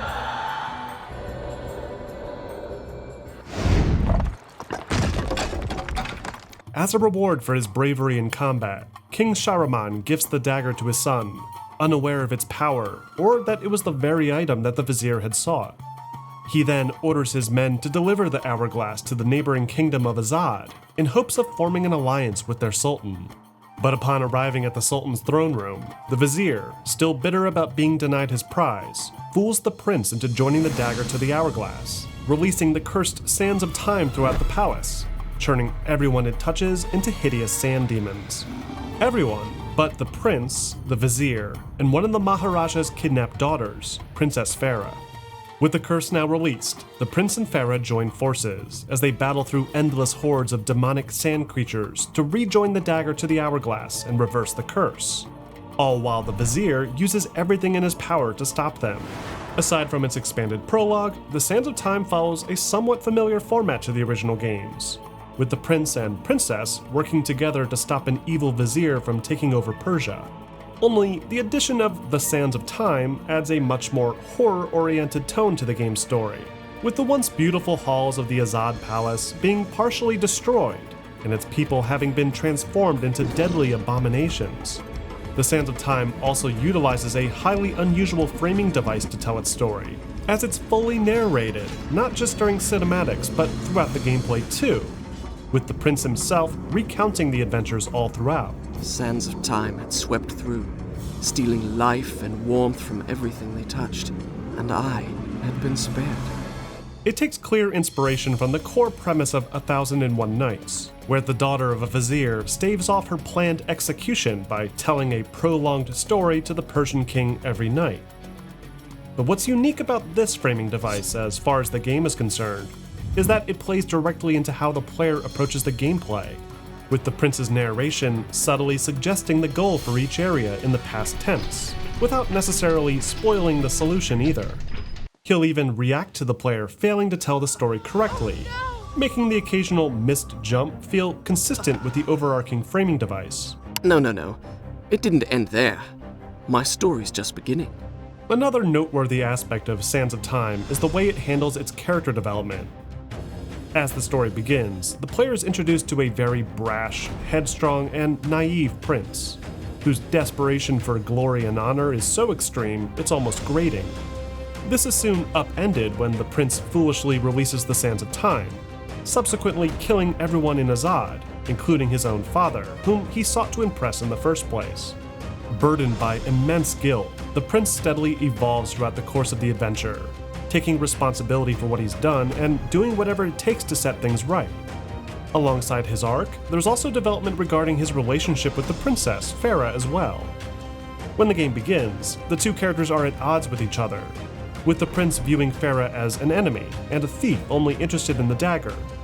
Though, unbeknown to him, Farah is already well aware of the Sands of Time, and is frustrated with the prince's foolishness for releasing them.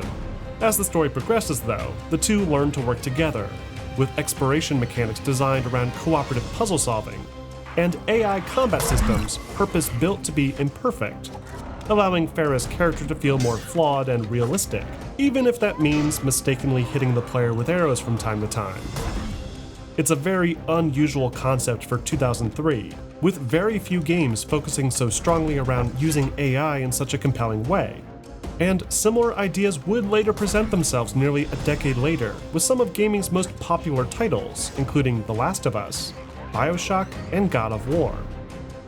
Though, unlike those more recent titles, Sands of Time also has a more deliberately lighthearted and adventurous feel to it, carefully balancing its horrific sand monsters with its playful back-and-forth dialogue, no doubt carrying forward the previous Disney-esque tonal direction at play in Mechner's original work, Meanwhile, Sands of Time's gameplay systems are built to transcend the format of the original games, using the same general principles, but expanding them to make it feel like a true next-gen leap forward for the franchise. Like Prince of Persia 3D, the entire game is played from a third-person perspective, only now, the camera movement is easier to control, and will automatically shift to fixed positions in each location for a more cinematic look. The prince himself can walk, run, jump, and climb just like he always could, though he can also perform new, more impressive acrobatic feats, like somersaults, bar swings, ledge scaling, and column climbing. More importantly though, Sands of Time is the first game in the series to introduce the iconic wall run, allowing the prince to smoothly dash across vertical surfaces to clear larger gaps. Similarly, the prince can run up walls to reach high ledges and back eject off parallel surfaces to rapidly ascend or descend vertical corridors.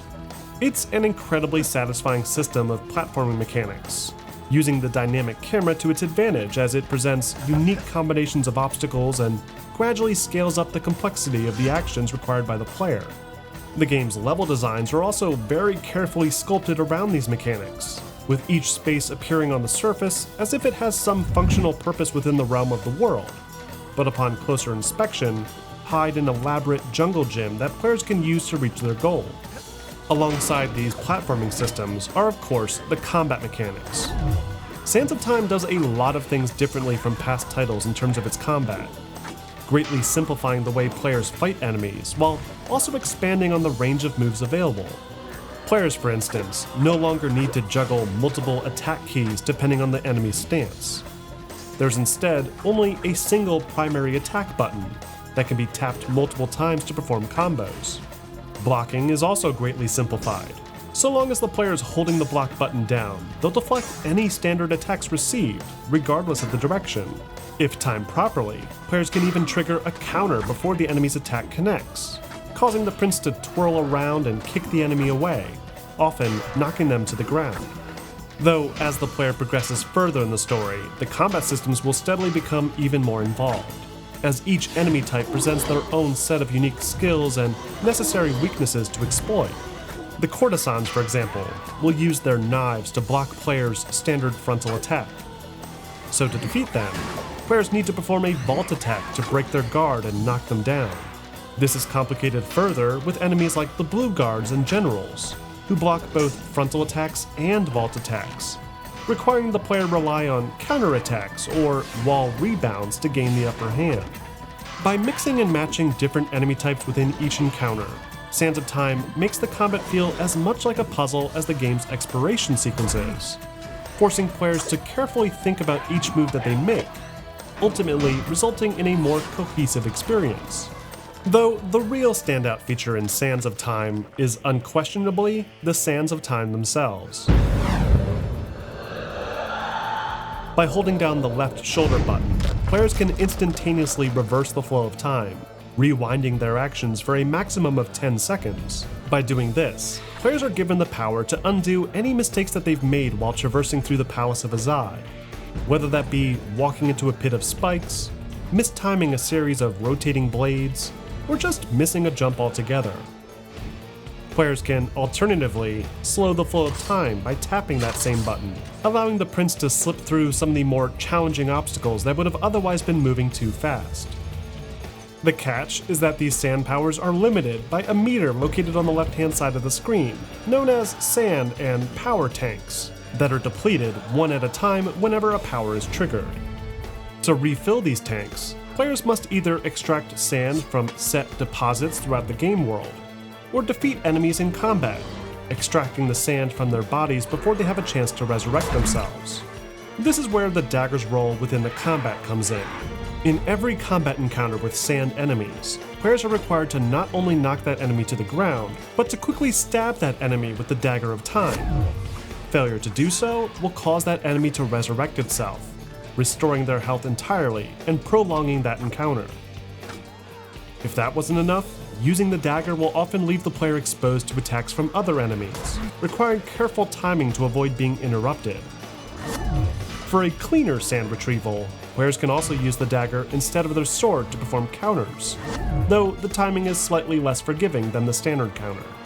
Once an enemy has been successfully absorbed into the dagger, the player's sand tanks will be refilled, along with a white power gauge located along the outside that's used to regulate various sand attacks during combat.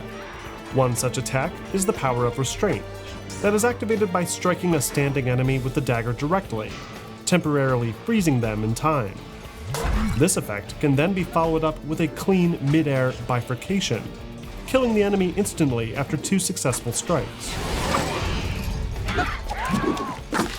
But the most powerful and effective sand attack is unquestionably the power of haste.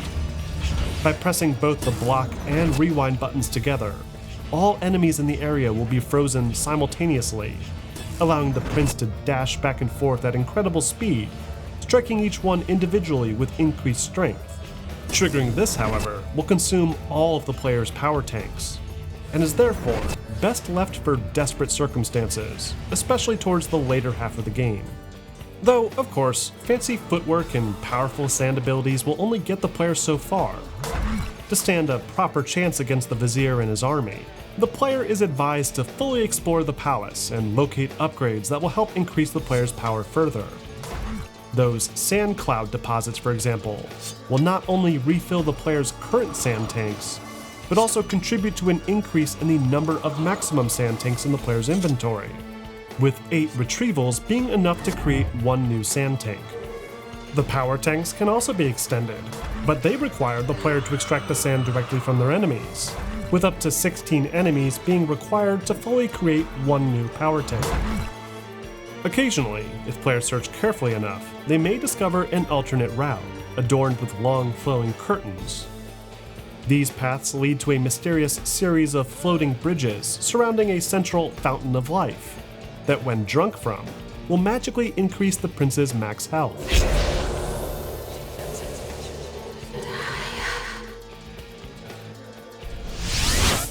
And finally, players will also discover new swords as well. Unlike the sand clouds and fountains of life though, the sword upgrades are baked directly into the story, and therefore can't be missed, but they will improve the prince's combat capabilities greatly with each new blade acquired, reducing the number of strikes necessary to incapacitate an enemy. On the surface, Sands of Time seems much simpler than its predecessor, with more streamlined platforming, combat, and upgrade systems, though at the same time, it offers much more range in what the prince can do. And this, coupled with its far more cinematic presentation, placed it leagues ahead of not just past Prince of Persia games, but other action-adventure games released in the early 2000s. And as such, Prince of Persia: Sands of Time was met with an overwhelmingly positive response by both fans and critics alike, with many complimenting the game for its fantastic storytelling, inventive gameplay design, and gorgeous visual direction. Reviews from almost every media outlet awarded the game with some of its highest scores, including IGN that called it a must-own, soon-to-be classic worthy of anyone's collection. It would later go on to win several awards, including Best Action-Adventure Game of the Year, Best Console Game, and Outstanding Achievement in multiple fields like animation design, visual engineering, and gameplay. However, despite its hugely positive response, it wasn't necessarily perfect either. Some complained about the game's camera movement, that, while much better than the camera design in Prince 3D, still suffered from some frustrating lack of control and jittery panning, making platforming sequences more difficult than they needed to be. The game also received negative feedback in regards to its combat, that hasn't aged particularly well due to its inconsistency and repetitive nature. Though again, back in 2003, this was a highly unusual and revolutionary style of combat, as its simplistic control scheme and satisfying animation blending gave players a sense of being a skilled fighter, without the need to memorize a long list of advanced button commands. It was even cited as a major influence for the free-flow combat design used in Rocksteady's breakaway hit, Arkham Asylum, that continues to be the basis for most melee combat in action-adventure games today. In addition to the mainline title released for game consoles and the PC, Sands of Time also saw a couple of portable releases to further penetrate the growing gaming consumer base. with a mobile version developed by a team at the French studio Gameloft, alongside a separate version created by a small team within Ubisoft Montreal for the Game Boy Advance. Both titles play very differently from their mainline cousins, in that they adopt the classic 2D perspective once more, only with the prince's various new abilities like somersaults, wall jumps, and sand powers added over top, contributing to a slightly more modernized feel. The palace is also designed more like a classic Metroidvania, with players needing to backtrack through obstacles and enemies after acquiring new abilities to explore previously blocked paths. As far as old Game Boy Advance games go, Sands of Time is a fairly competent experience, and translates all the core features to the 2D space very well, and its moderate success, alongside the mainline releases, would justify additional mobile spin-offs and ports for many of Ubisoft's properties moving forward. Altogether though, Prince of Persia: The Sands of Time marked one of Ubisoft's most significant turning points in its history, as it went from a relatively unknown French creator of Rayman to being an absolute powerhouse within the industry, delivering incredibly unique gameplay experiences for a wide range of players. What's more, Ubisoft had successfully managed to turn back time, revitalizing the once dead prince, and creating not just a series of successful follow-up entries, but incidentally, one of the most successful video game franchises of all time.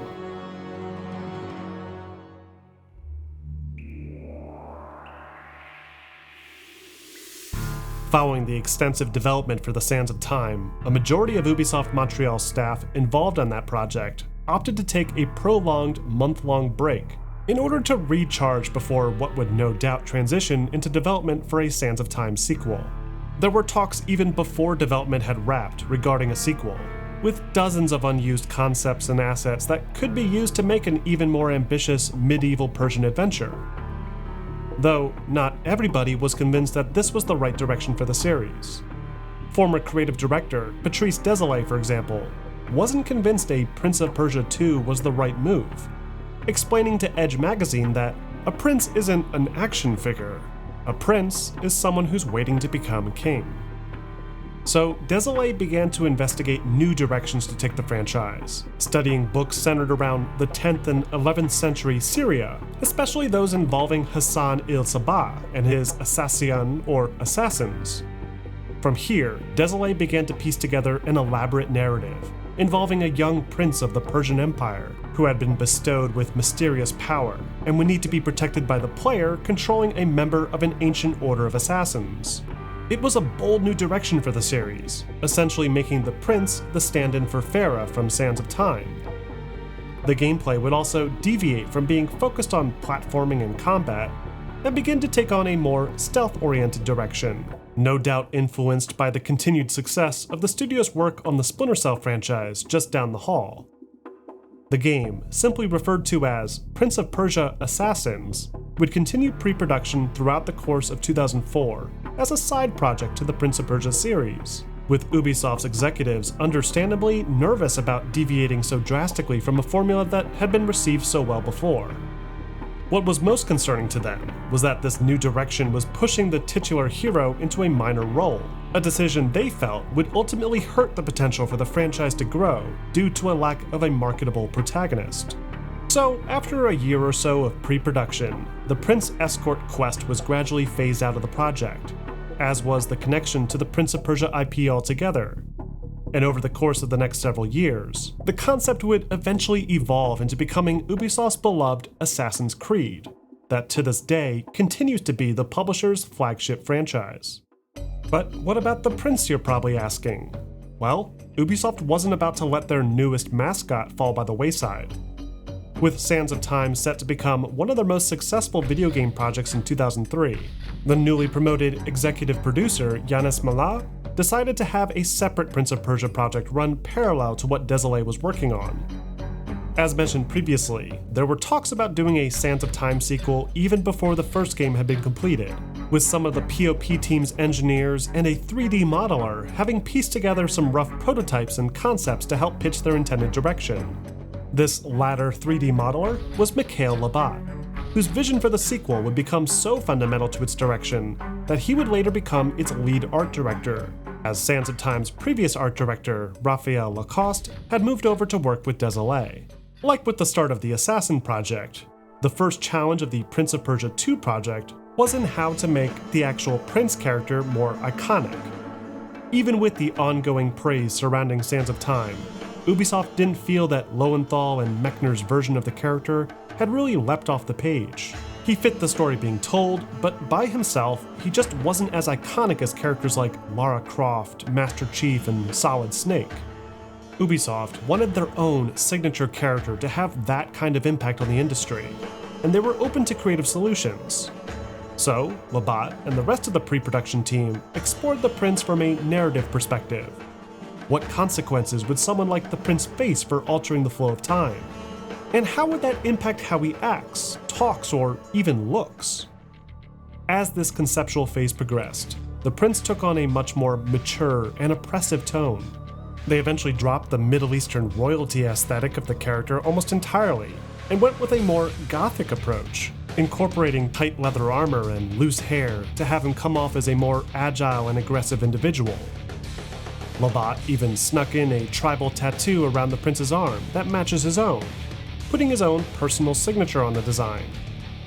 As the Prince's appearance evolved, so too did his robust set of combat abilities and skills. As you may recall, a common complaint that surfaced with Sands of Time pertained to its combat, with many noting its overly repetitive nature and simplicity.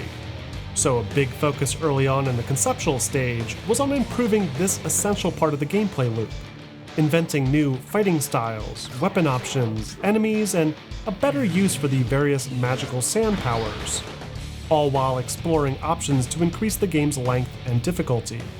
Once these core design decisions had been thoroughly discussed and were given the green light by the executives at Ubisoft, the PoP team underwent a bit of an overhaul. The creative director role, previously held by Desolé, was shifted over to former level designer Jean-Christophe Yot. Meanwhile, series creator Jordan Mechner had stepped away to work on a full-length feature film for Sands of Time, leaving a gap in the writing department. So Ubisoft brought on board 2 new writers from USC, Corey G. May and Michael Duma Wenshaw, both of whom had been working with Ubisoft prior to produce an animated Rayman television series that ultimately never materialized. Finally, there was Bertrand Elias, who moved up to the lead producer role, while executive producer Yannis Malat oversaw both Prince of Persia Assassins and Prince 2. With the team leads having been established, the PoP team itself nearly doubled in size, with new animators, programmers, 3D modelers, and other artists being steadily integrated throughout the early months of 2004. Ubisoft's expectations for the sequel were extremely ambitious, with less than a 12-month development schedule, from concept to print. To account for this even more limited development timeline, the PoP team decided to adopt a level design technique like that of the classic Castlevania games, recycling a single, interconnected environment throughout the course of the game, saving on costly development time, while also providing ample headroom to account for the limited memory capacity of the aging hardware like the PlayStation 2. This method would also play nicely with the narrative's increased emphasis on time travel that the artists and designers had already been playing around with. By centering the story around this island that shifted between timelines, the art and level design teams had more freedom to experiment with different architectural style, using a hybrid of Greek and Persian art, along with the occasional fantasy-oriented Gothic architecture and lighting akin to the then popular Lord of the Rings films. They even snuck in a direct homage to the then new Pirates of the Caribbean film that would serve as both a tutorial level for the final game and as an enticing promotional piece for the marketing team. The production of Prince 2's level designs was done hand in hand with the refinement and expansion of the game's core mechanics, with most of the platforming obstacles and combat arenas being purpose-built to accentuate newer features in clever ways. As all this was happening, the project's sound team looked at ways to evolve the design of the game's effects and soundtrack, recycling simple things like the Prince's footsteps, but expanding the Foley to include more violent, gore-related audio.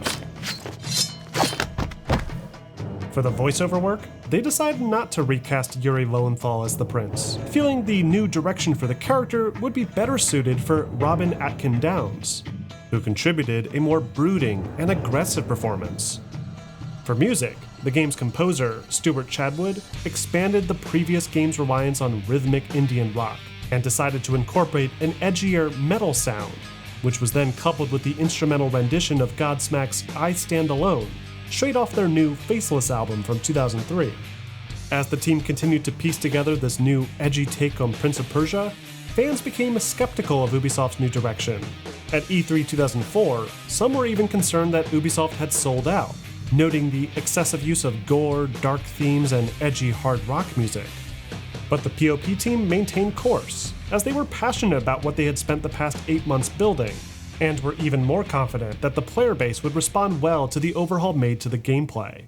Then, after less than a year of exhaustive full-scale production and a massive 100-plus person development team, Ubisoft released their second entry to the Prince of Persia saga, Prince of Persia: The Warrior Within, for PlayStation 2, Xbox, GameCube, PC, and even the PlayStation Portable a year later.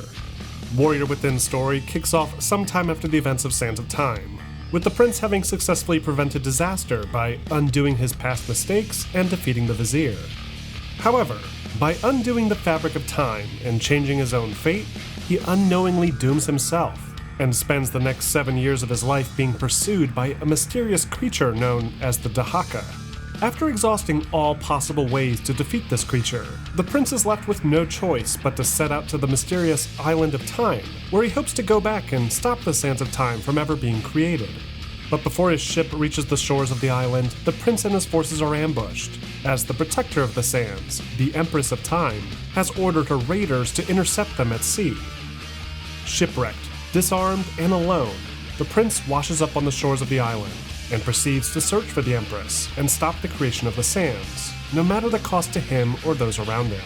It is a slightly more unique narrative structure for the series, abandoning the typical linear format used prior in favor of a more complex, interconnected time travel storyline.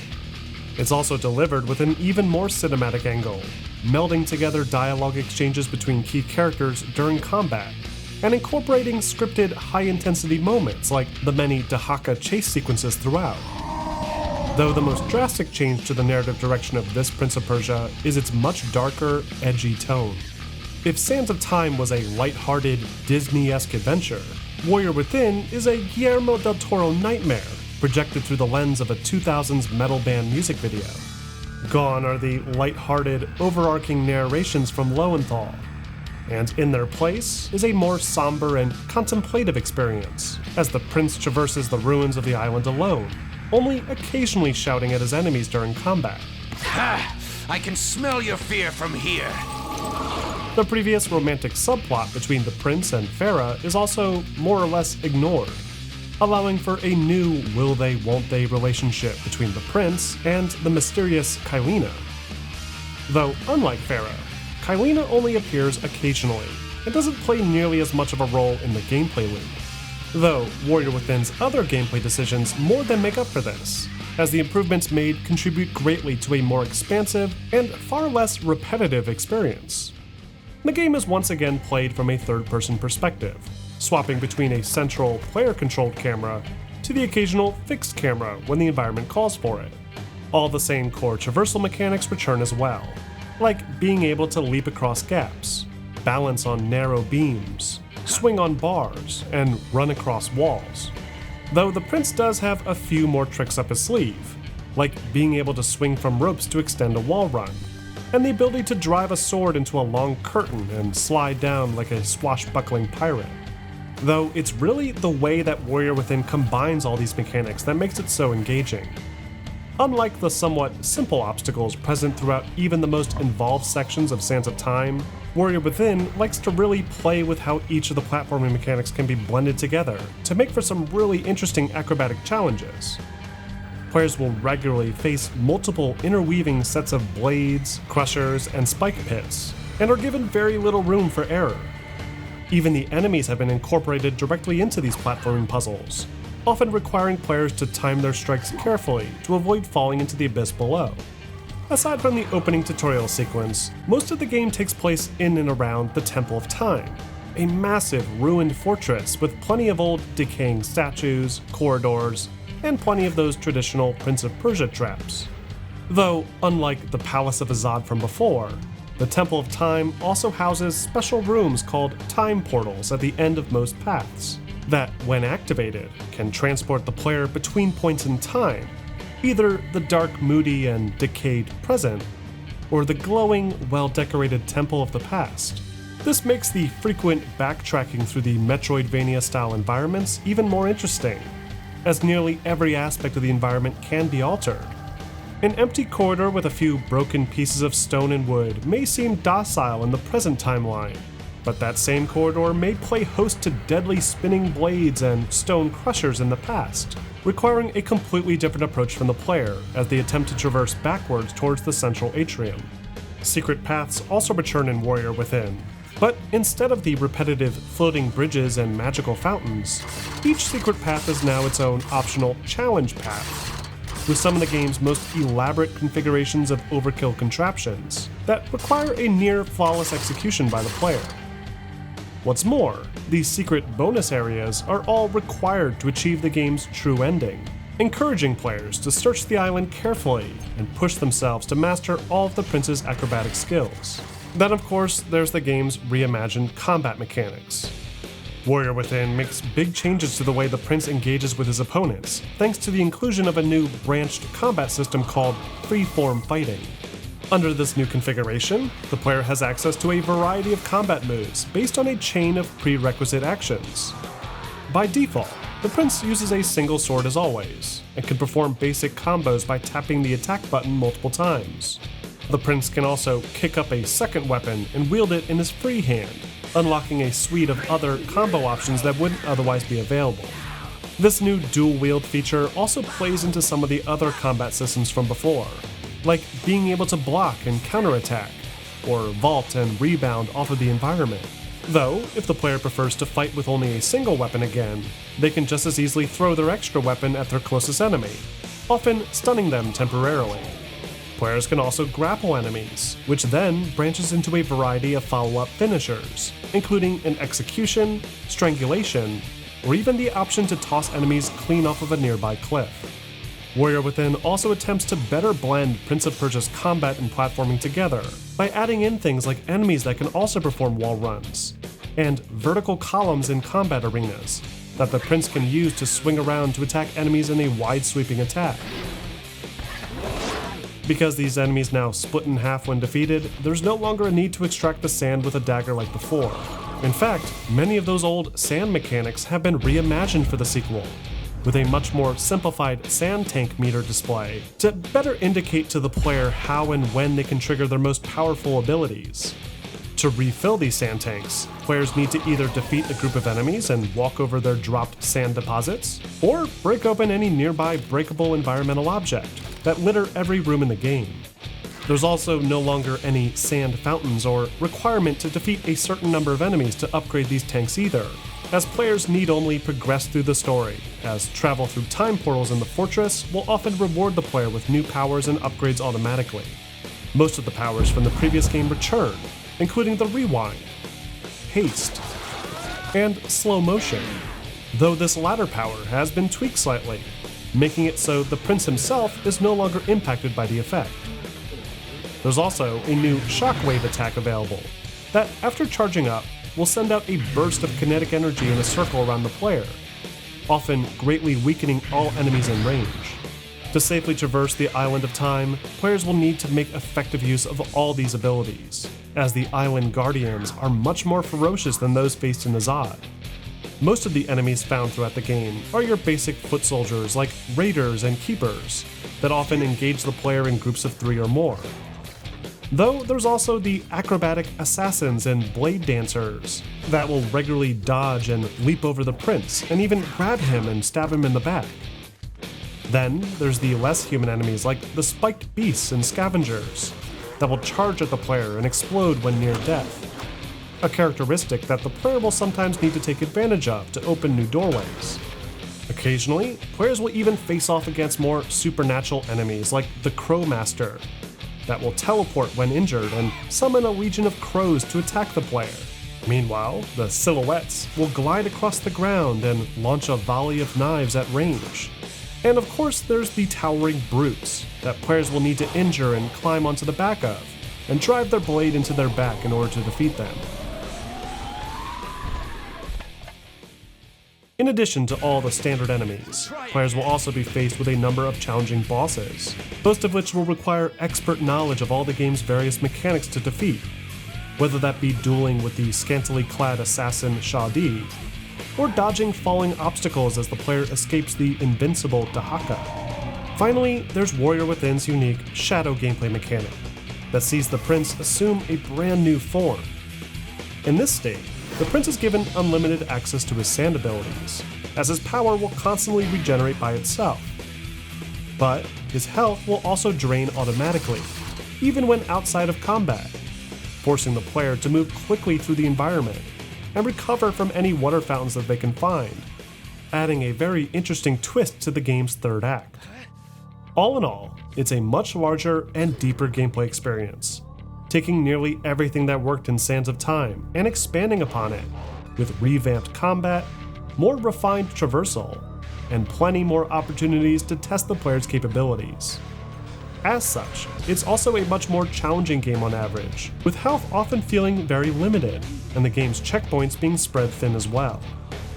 It's for this reason, coupled with its drastic change to the overarching style, that Warrior Within was met with a slightly more mixed critical response.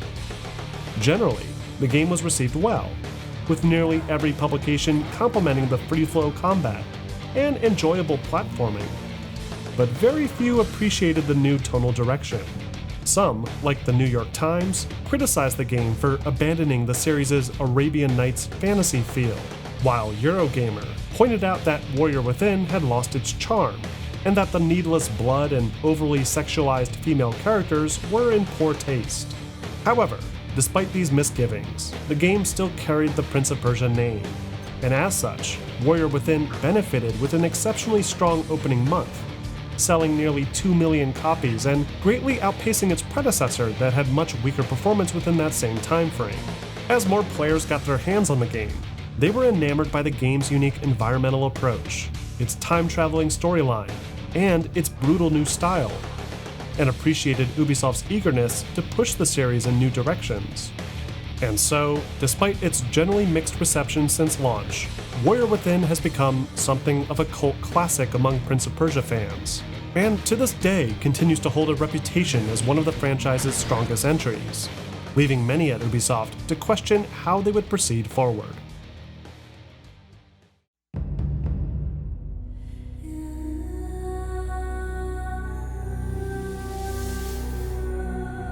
Before Warrior Within had even landed itself on store shelves, Ubisoft had commissioned an immediate follow-up to be developed and released the following year, a tactic they had been using for their other properties at the time to maintain a steady flow of releases, and subsequently establish themselves as one of the largest third-party developers in the industry. This would give the core PoP team ample time to prepare for the upcoming next-gen hardware, while also assisting in other projects, including the ambitious third entry to Splinter Cell, along with Desilee's Assassin's Creed project downstairs. As for this third Prince of Persia game, the task would be given to one of Ubisoft's oldest subsidiaries, Ubisoft Casablanca, the very same studio that had helped create the Dreamcast port of Going Quackers, and co-produced the original Beyond Good and Evil. In its earliest prototype phase, the project, then referred to as Prince of Persia 3, was set to be directly connected to the story in Warrior Within, exploring the prince's evil doppelganger, or the Shadow Prince, as a direct homage to the classic Mechner games. A major gameplay mechanic planned during this time was to have the player seamlessly swap between shadow and flesh form, enabling them to traverse certain environmental obstacles or make use of unique combat abilities depending on the situation.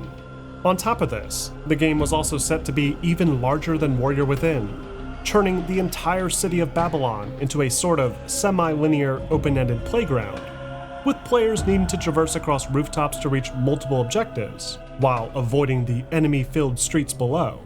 However, this quickly proved to be an impossibility with the hardware's limited memory capacity, forcing the team to abandon the concept shortly after. Meanwhile, the art team also planned to make the game darker and more mature than its predecessor, wanting to further build on what Warrior Within had established. But after a few months of pre-production, the executives at Ubisoft were becoming concerned. The Casablanca team had missed several deadlines, and failed to deliver any sort of prototype to prove that they were on the right track. So Ubisoft sent members of the Montreal team over to assist, who confirmed that the development team in Morocco were ill-equipped to handle a project of this size within such a limited time frame. As a result, the entirety of the project was transitioned back to Montreal, with only 9 months remaining until it was due to release. And so, the PoP team prepared for yet another intense development schedule, with Ben Mattis taking over the lead producer role, while Olivier Leonardi assumed the art director position over Labat, presumably due to Mikhail's pre-existing commitment to modeling characters for the King Kong project at the time. Meanwhile, Corey May and Michael Wenshaw resumed their roles as lead writers, and coordinated with returning creative director Jean-Christophe Villot, in hopes of salvaging the work that Ubi Casablanca had started. Under this new management, Prince of Persia 3, later referred to as Kindred Blades, steadily evolved into something much different. The reviews for Warrior Within were cited extensively to guide the game's direction, as they highlighted several concerns that the executives wanted to avoid in hopes of appealing to the series' core fanbase, mainly the general atmosphere, the art style, and the music choice. Fans also indicated that they wanted to see closure with characters from the past, requiring hastened rewrites to the narrative. In fact, many of the decisions with the game's story and gameplay systems had to be made rapidly at the onset of Montreal's time with the project, as there wouldn't be any time to make changes later, ultimately resulting in a much simpler story than previous entries. After this expedited pre-production phase, the project entered into full-scale development, with environmental artists rapidly piecing together the new game world. A core focus for the art team was on the appearance of the prince's home city of Babylon. Because very little reference material about this city remains today, the art team decided to build their own interpretation, using the architectural style found in other similar ancient and medieval Middle Eastern civilizations, all while purposely avoiding the more fantastical interpretation of the city often portrayed in Western art. Once they had agreed on the art style, the artists and modelers quickly built assets to populate the ancient city, while the gameplay designers worked out proper platforming layouts that would fit nicely within them. One of the biggest new features explored during this time was the speed kill, that introduced a new emphasis on performing stealth kills into the exploration sequences, a decision made to more properly combine the game's two core gameplay systems together, rather than having them feel like two separate entities.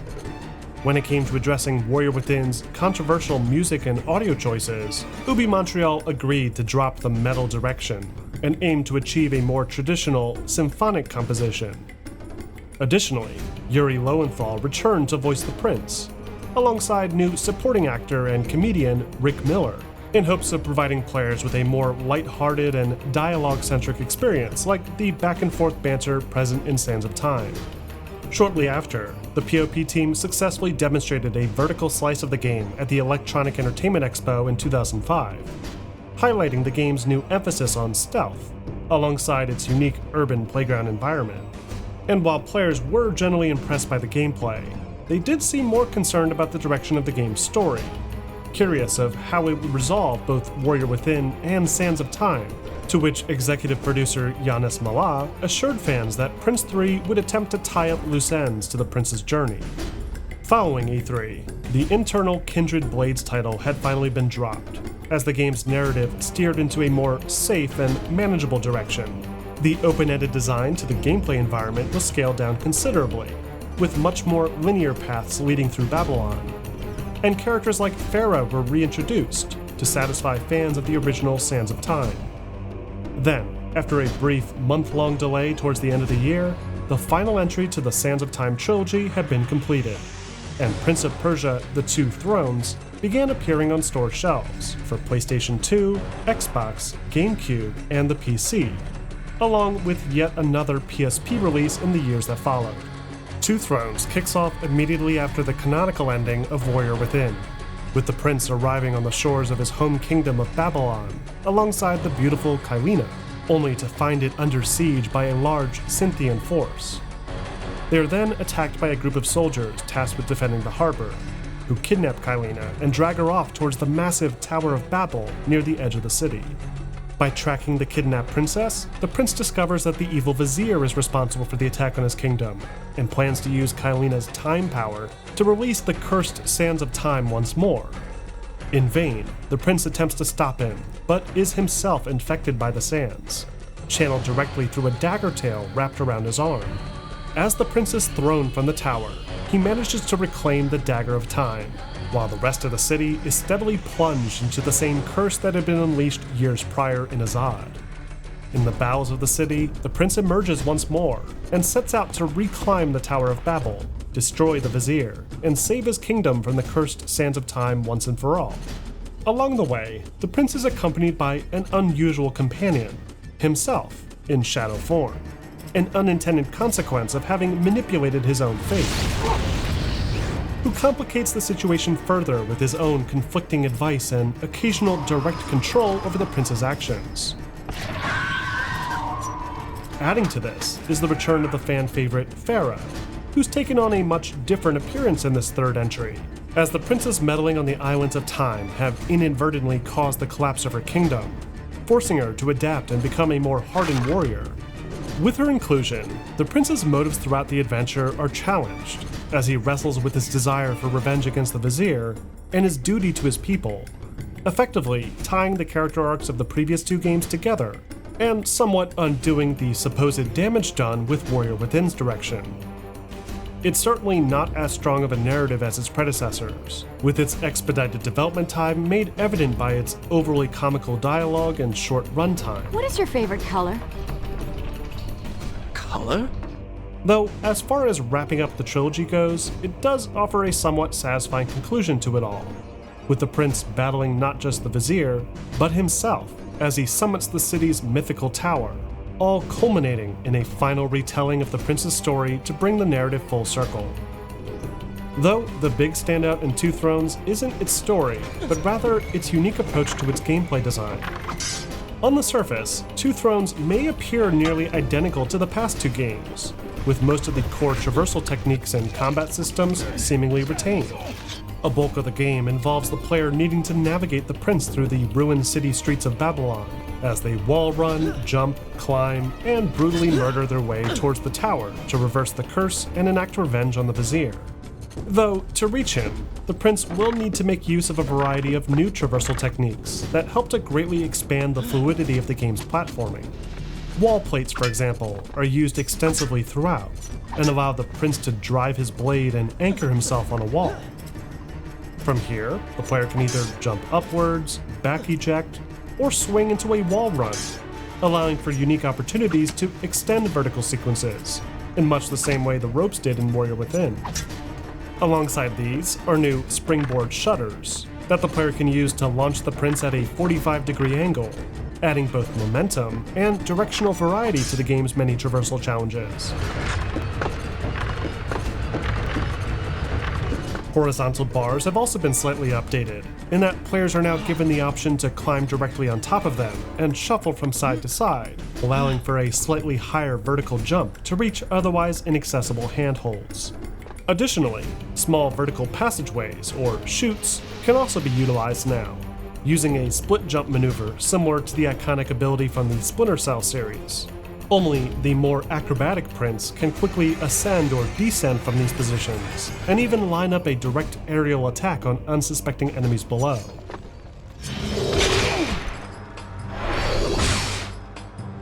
Which leads us to the Two Thrones' biggest alteration, its increased emphasis on stealth gameplay via its new speed kill mechanic. With this feature, players can sneak up on unsuspecting enemies at set points throughout each level and perform a takedown attack, during which time the player needs to press the attack button in a flashy QuickTime event, using the glow of the dagger to determine when to strike. If performed correctly, the prince will silently dispatch his target without alerting nearby enemies, and can even be used to completely bypass an often difficult combat encounter. As players progress further in the game, these speed kill opportunities become increasingly more challenging, as tougher enemies will require additional timed attacks to successfully kill.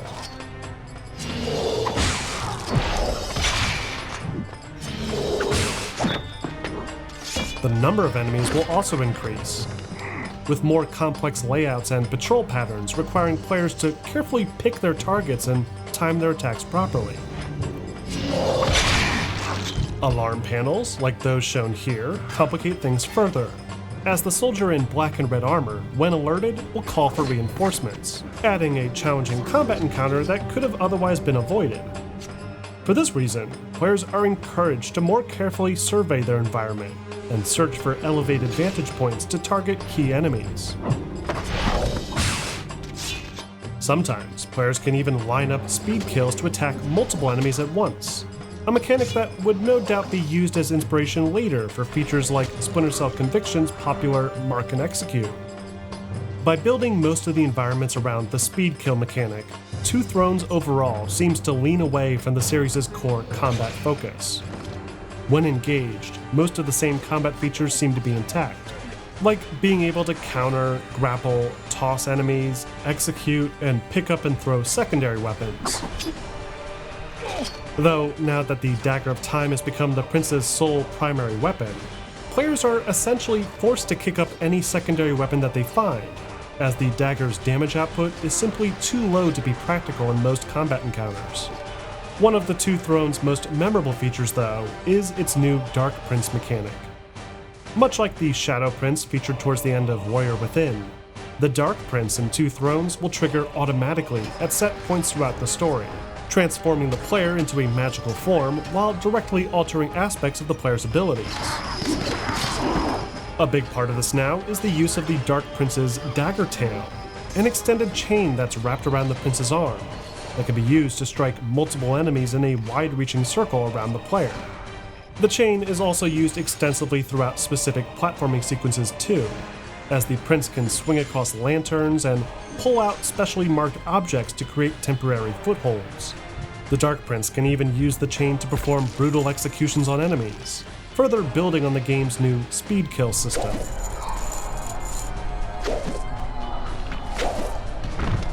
However, the Dark Prince does come with one major caveat, in that the player's health will constantly drain when in this form, requiring a regular supply of sand from defeated enemies or smashed environmental objects. Unlike the very similar health draining mechanic in Warrior Within, the Dark Prince system in Two Thrones doesn't give the player any breaks, in that the health will constantly drain all the way to 0, rather than just stopping at 1% like before. This can make certain late-stage platforming and combat areas much more challenging, as every misstep or failed block will only further reduce the player's time, requiring near flawless execution during these sequences in order to successfully reach a pool of water and transform back to normal. Two Thrones also throws in a few more cinematic moments throughout as well, mainly its new chariot races, where players will need to follow a set path through the city of Babylon as they perform jumps, avoid obstacles, and smash into enemy chariots along the way. Bosses also return as a major feature, and are once again designed to test the player's knowledge of the various game mechanics, including the player's reaction time with the speed kill mechanic, the ability to deal with the Dark Prince's health draining, and general understanding of the core combat system. Overall, the Two Thrones greatly expands on the previously established formula, with more fluid platforming, expanded Shadow Prince mechanics, and a brand new stealth focus not yet explored in the series. Though, apart from those features, the Two Thrones still looks and plays a lot like its predecessors, leaning into the successes of Sands of Time and Warrior Within to help create a solid final entry to the saga. And it was generally praised by audiences and critics as a result. On average, Two Thrones managed to achieve ratings between 80 and 85%, roughly 5% more than reviews given by similar outlets for Warrior Within. Reviewers noted Ubi Montreal's clear attempt to return the series to its roots, complimenting the improved soundtrack, its voice acting, and increased emphasis on the series' signature platforming. Others were satisfied with its newer additions, mainly the new traversal abilities and speed kill system, and appreciated the continued refinement to Warrior Within's well-received freeform combat. However, even with its improvements, a few felt that Two Thrones hadn't quite reached the same heights as Sands of Time, and complained about the new Dark Prince mechanic that made some parts of the game overly frustrating and difficult. Others were critical of the game's less than stellar pacing, and felt the story to be noticeably rushed and phoned in, especially with the inclusion of characters like Farah. Even today, The Two Thrones is viewed much more negatively than its predecessors, as fans were left disappointed that it failed to live up to the expectations set by the game's earlier concepts. It didn't help that Prince of Persia had begun to face some fierce competition during this time, as major Santa Monica juggernaut God of War had finally made itself known earlier that same year, and offered gamers a significantly more iconic protagonist right out of the gate, along with a combat system that appealed more to the casual gamer. This, along with the mixed responses to Warrior Within and Two Thrones' initial E3 showcases, culminated in much lower initial sales figures for the Prince's final outing, dropping from the previous game's 1.9 million in the first month to only 1.5 million a year later. According to producer Ben Mattis, a big reason for this was the impending next generation of consoles that had a drastic impact on the sales for the Xbox platform, versus the PS2 and PC versions that managed to hit their anticipated targets. But even still, despite their best efforts to appeal to the fanbase, the Prince's dominance in the action-adventure genre was finally showing clear signs of weakness. And with the next generation of console hardware looming, his future would become increasingly uncertain from here on out.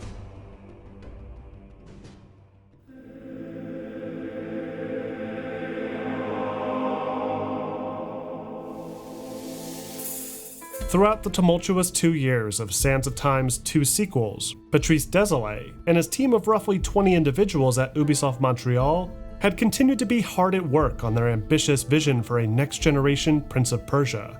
PoP Assassins was initially built using the same modified Jade engine that had been at the center of the Sands of Time trilogy, with the team members cautiously building character assets and testing gameplay design ideas, while programmers toiled away on a much more powerful next-gen game engine. As the project entered into its first full year of pre-production, producer Jade Raidman joined the team and facilitated the steady growth of the Prince of Persia Assassins team, bringing on new members following the completion of other Prince of Persia projects. By 2006, the project had evolved significantly. As mentioned previously, Ubisoft's executives were concerned with this project early on, afraid that it was too drastic a departure from the Prince of Persia series' core identity. So in 2006, the little Prince Escort objective was dropped out, and the game was subsequently renamed, focusing more squarely on the assassins and their battle with the Knights Templar. The concept would later evolve further with the completion of the planned next-generation game engine called Scimitar, that allowed for massive open-world environments and a drastic increase to population density of AI characters, coupled with a more advanced animation system that allowed their player model to more directly interact with the world to an unprecedented degree. The resulting game was, of course, 2007's Assassin's Creed, that would go on to spawn a massive multi-billion-dollar franchise, and has since become Ubisoft's most well-known and popular video game series. But understandably, this was not something Ubisoft could count on being the case prior to its release. It was an exceptionally risky project, taking an unusually long pre-production period for a completely new property that could have just as easily flopped had fans not embraced it. So, Ubisoft continued to support their already successful franchises, mainly Splinter Cell and Prince of Persia, and were constantly looking at ways to deliver those franchises into the next generation. During the same time, they commissioned smaller teams to work on supporting titles for more casual gamers, an effort Ubisoft were eager to pursue considering the growing mobile gaming market in the mid-2000s. This included several smaller Nintendo handheld ports like Prince of Persia Sands of Time for the Game Boy Advance, portable entries for both Warrior Within and Two Thrones on Sony's PSP, and several different mobile phone Prince of Persia games as well. A small team within Ubi Montreal even created a standalone entry for the Nintendo DS called Battles of Prince of Persia, that offered a unique turn-based twist on the classic adventure series, while also offering additional narrative lore to the Sands of Time. Though arguably one of the most interesting of these smaller, more casual Prince of Persia projects was the 2007 remake of the original game by Gameloft, titled Prince of Persia Classic. In this PlayStation 3 and Xbox 360 digital exclusive, Gameloft managed to fully recreate Jordan Mechner's original classic side-scrolling adventure, using a heavily modified version of the Jade engine from the Sands of Time trilogy. The core premise of the game remains nearly identical to the original Apple II game, with players needing to race through a series of levels, opening doors, and defeating guards to rescue a princess from the evil Jafar. Though, it now uses the model of the prince and vizier from Sands of Time, along with a modified version of Farah in place of the captured princess. The game's combat has also been greatly reworked, making it more accessible to newcomers, and movement controls and general game physics feel noticeably different as well. The title was met with somewhat decent reviews upon release, with some praising Gameloft for the cleaned up visual style and artistic liberties taken with things like the look of the Upper Palace, though it was knocked for its overly short length and lack of innovation, failing to include levels from the Super Nintendo port from a decade prior. Even still, Prince of Persia Classic was successful enough to warrant a second remake several years later, applying a similar design method to recreating the classic Prince of Persia 2. Though this reimagining didn't bode quite as well, thanks to its limited mobile phone release, and as it's since been delisted, it's been lost to its target casual audience forever.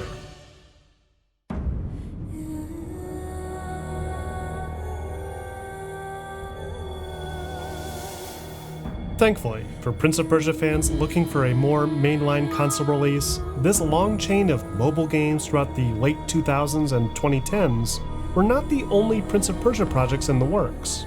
Ubisoft were still strongly committed to continuing its tentpole franchises on major gaming platforms, and were keenly aware of the demand for major next-generation installments of all of its most popular intellectual properties. So, right on the heels of Two Thrones development having been finalized, work commenced on what would eventually be Prince of Persia's first foray into the 7th generation of console gaming. The configuration of the lead development team was very similar to that of the Two Thrones. Jean-Christophe Yeo assumed the creative director role and worked alongside producer Ben Mattis to establish reasonable milestones for production. However, the dynamic duo of Corey May and his old college partner Michael Wenshaw was finally disbanded, as Corey moved on to assist with the Assassin's Creed project, while Michael took on a contract from EA Montreal to assist with Army of Two. Taking their place was newcomer Andrew Walsh, who had worked minor contractual work for several companies at the time. The team's lead art director seat also changed hands, with Warrior Within's Mikhail Labat reprising his role, while Olivier Leonardi worked down the hall with the Rainbow Six Vegas team. As the PoP team was being restructured again, early concept work began on their next major project. Executives, along with many of the creative leads within Ubi Montreal, felt that the best way forward at this rate was a complete refresh of the property, separating it as much as possible from the likes of the Assassin's Creed project, while simultaneously avoiding comparisons from new competitors like the increasingly more popular God of War. By late 2006, they agreed to model their new series around 3 core pillars of the Prince of Persia franchise: platforming, combat, and puzzle solving. They then tossed around ideas for the game's setting, looking at various potential timelines outside of the already well-established 9th century that they had relied on in the past. Many of the earliest concepts even made use of recycled ideas from the now cancelled Prince of Persia Assassins, and incorporated a similar escort narrative element, involving a small child or otherwise incapable companion that the player would need to travel alongside and protect. This same concept later evolved into Elika, the daughter of a blacksmith, who would become a major part of the story about halfway through a massive open-world sprawling adventure. Using the same engine developed for the Assassin's Creed project, Ubi Montreal were finally able to truly experiment with expansive environments for the first time in the series' history, abandoning the linear design of the Sands of Time games and embracing more natural platforming opportunities. The art team also toyed with the notion of changing the overall art style, feeling a more manga-inspired art direction would help the series stand out from the more serious, realistic tone of the new Assassin's Creed series. The combat mechanics were also reimagined, harking back to the original game with more intimate one-on-one duels, as opposed to the large multi-enemy brawls that had started to become synonymous with Santa Monica's God of War. In fact, many of the design decisions made throughout the course of the project's 2-year development process were done to avoid feeling too much like other games on the market, and sought to draw the attention of an entirely new generation of gamers, who may have been jumping into the video game industry for the first time with the Xbox 360 or PlayStation 3. As a result, the game's difficulty was drastically reduced partway through development, building off the rewind feature introduced in Sands of Time by simply cutting out the penalty of dying altogether. This then drove the team to greatly expand the AI companion's role throughout, pushing Elika's introduction to the start of the story, and rewriting her character to make her the daughter of a king, giving her an even more prominent role throughout the course of the game. As the project neared its final months, major rewrites and cuts were reportedly made, and would likely serve as the basis for additional post-launch content. Then, in the fall of 2008, Ubisoft Montreal released their highly anticipated next-generation reboot, Prince of Persia, exclusively for 7th generation consoles and the PC. The reboot takes place in a fantastical version of ancient Persia, far removed from the more traditional 9th century Thief of Baghdad inspiration used in the past. In this world, the gods of light and darkness, or Mazd and Ahriman, are in an eternal struggle for dominance over the realm. The player assumes the role of the Prince, a young adventurer and tomb raider, with no relation to the princes in the previous games. While out searching for his lost donkey, the prince encounters a young woman being chased by a group of bandits in a nearby canyon, and reluctantly agrees to help her escape. Though, after nearly being killed from a collapsing bridge, the woman saves the prince with a magical power of light, raising even more questions about who she is and why she's being pursued. It's later revealed that the woman, Elika, is the princess of a warrior tribe of people called the Ahura, who are duty-bound to protect the mythical Tree of Life from the corruption of the God of Darkness. Upon reaching a massive ancient temple in the center of the Persian desert, they're pursued by Elika's partially corrupted father, the Morning King, who in the ensuing battle destroys the Tree of Life, releasing the corruption of Ahriman across the land, poisoning the fertile grounds, and posing an even greater threat that Ahriman himself may escape. We have to stop him. We have to get out of here. Fine, run. But you're not going to get very far. I was on my way home. I had more gold than you could. I'd have had wine, women. I'd have had carpets this thick. Aware of this impending doomsday scenario, the duo agreed to work together and set off across ancient Persia to purify each of the fertile grounds one by one, whilst contending with Ahriman's 4 corrupted leaders in the process. I guess it's time to find out if you really are immortal. The reboot offers a fascinating and unique premise, doing away with the old linear save the princess from the tower motif, and attempting a more open-ended approach to its storytelling. After its brief intro sequence, the player is let loose in the mysterious Persian Valley, and is given the choice of which of the 4 regions they want to explore first.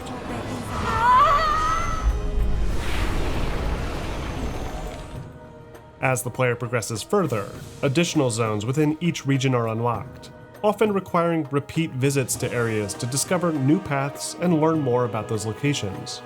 Throughout the adventure, both the Prince and Elika will frequently provide extended dialogue, exploring their past, their feelings about the present circumstances, and simultaneously building their own relationship.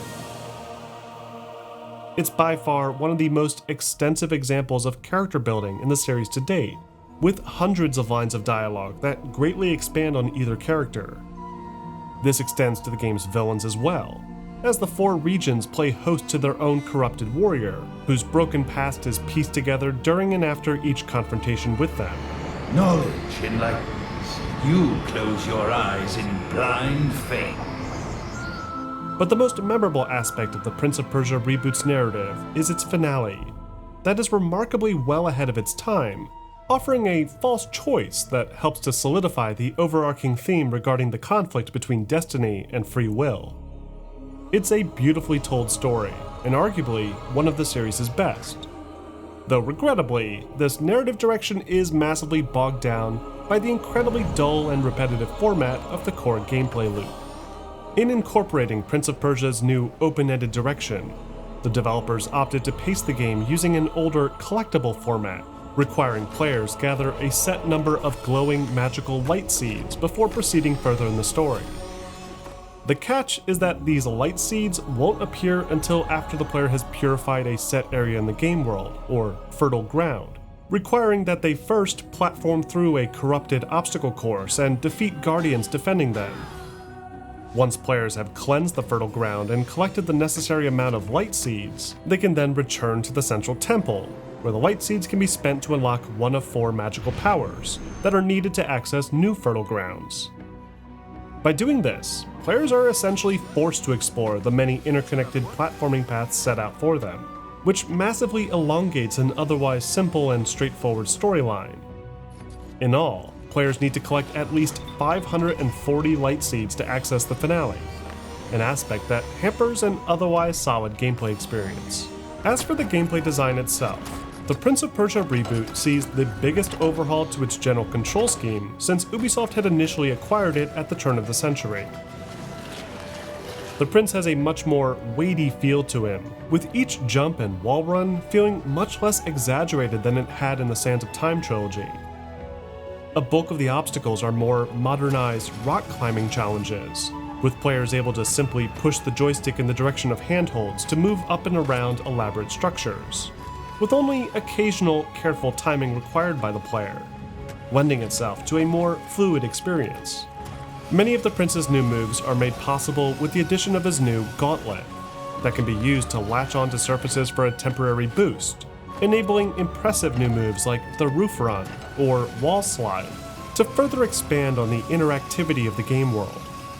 In keeping true to the series' signature style, all the Prince's movesets are very nicely animated, with beautiful transitions that really sell the illusion of fluidity in the traversal systems, even if it does scrap a lot of the previously established abilities in the process.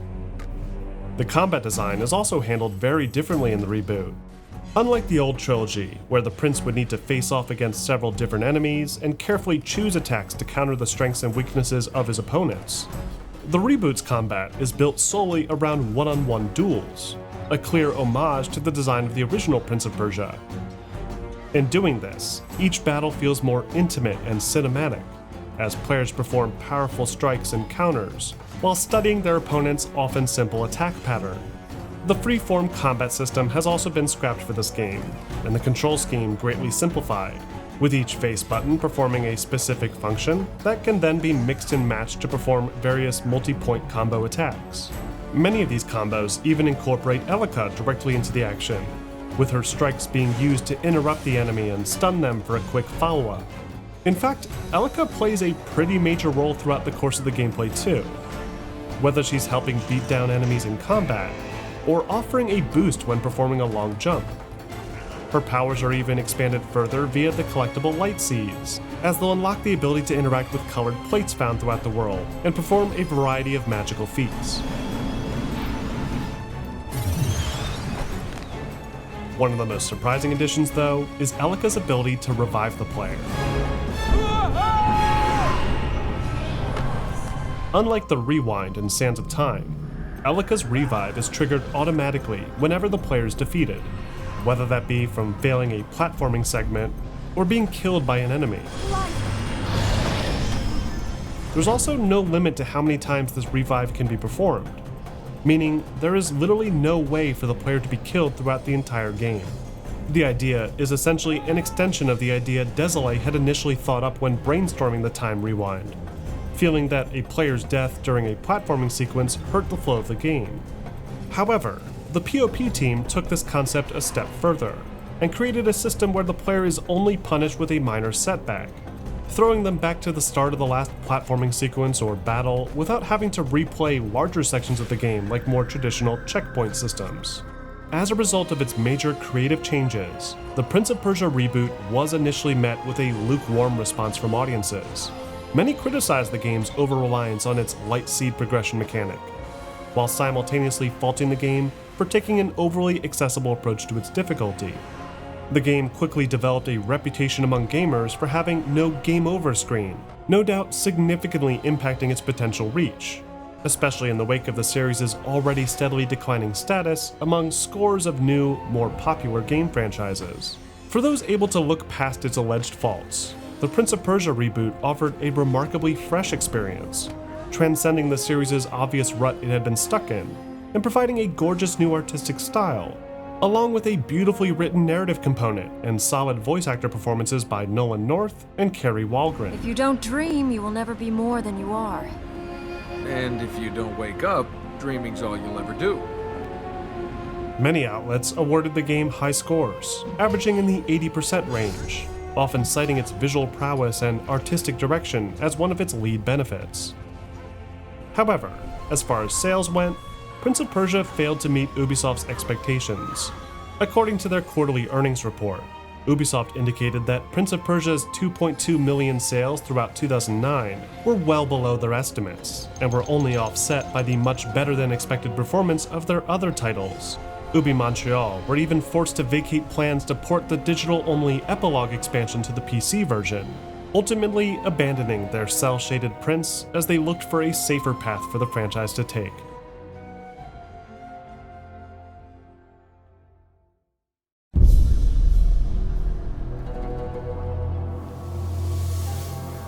During the summer of 2008, executives at Ubisoft had begun to worry about the new direction planned for the then upcoming reboot, fearing it would be too risky of a move for such a well-established IP, though they also recognized the need for innovation and the benefit of differentiating the brand from the likes of Assassin's Creed.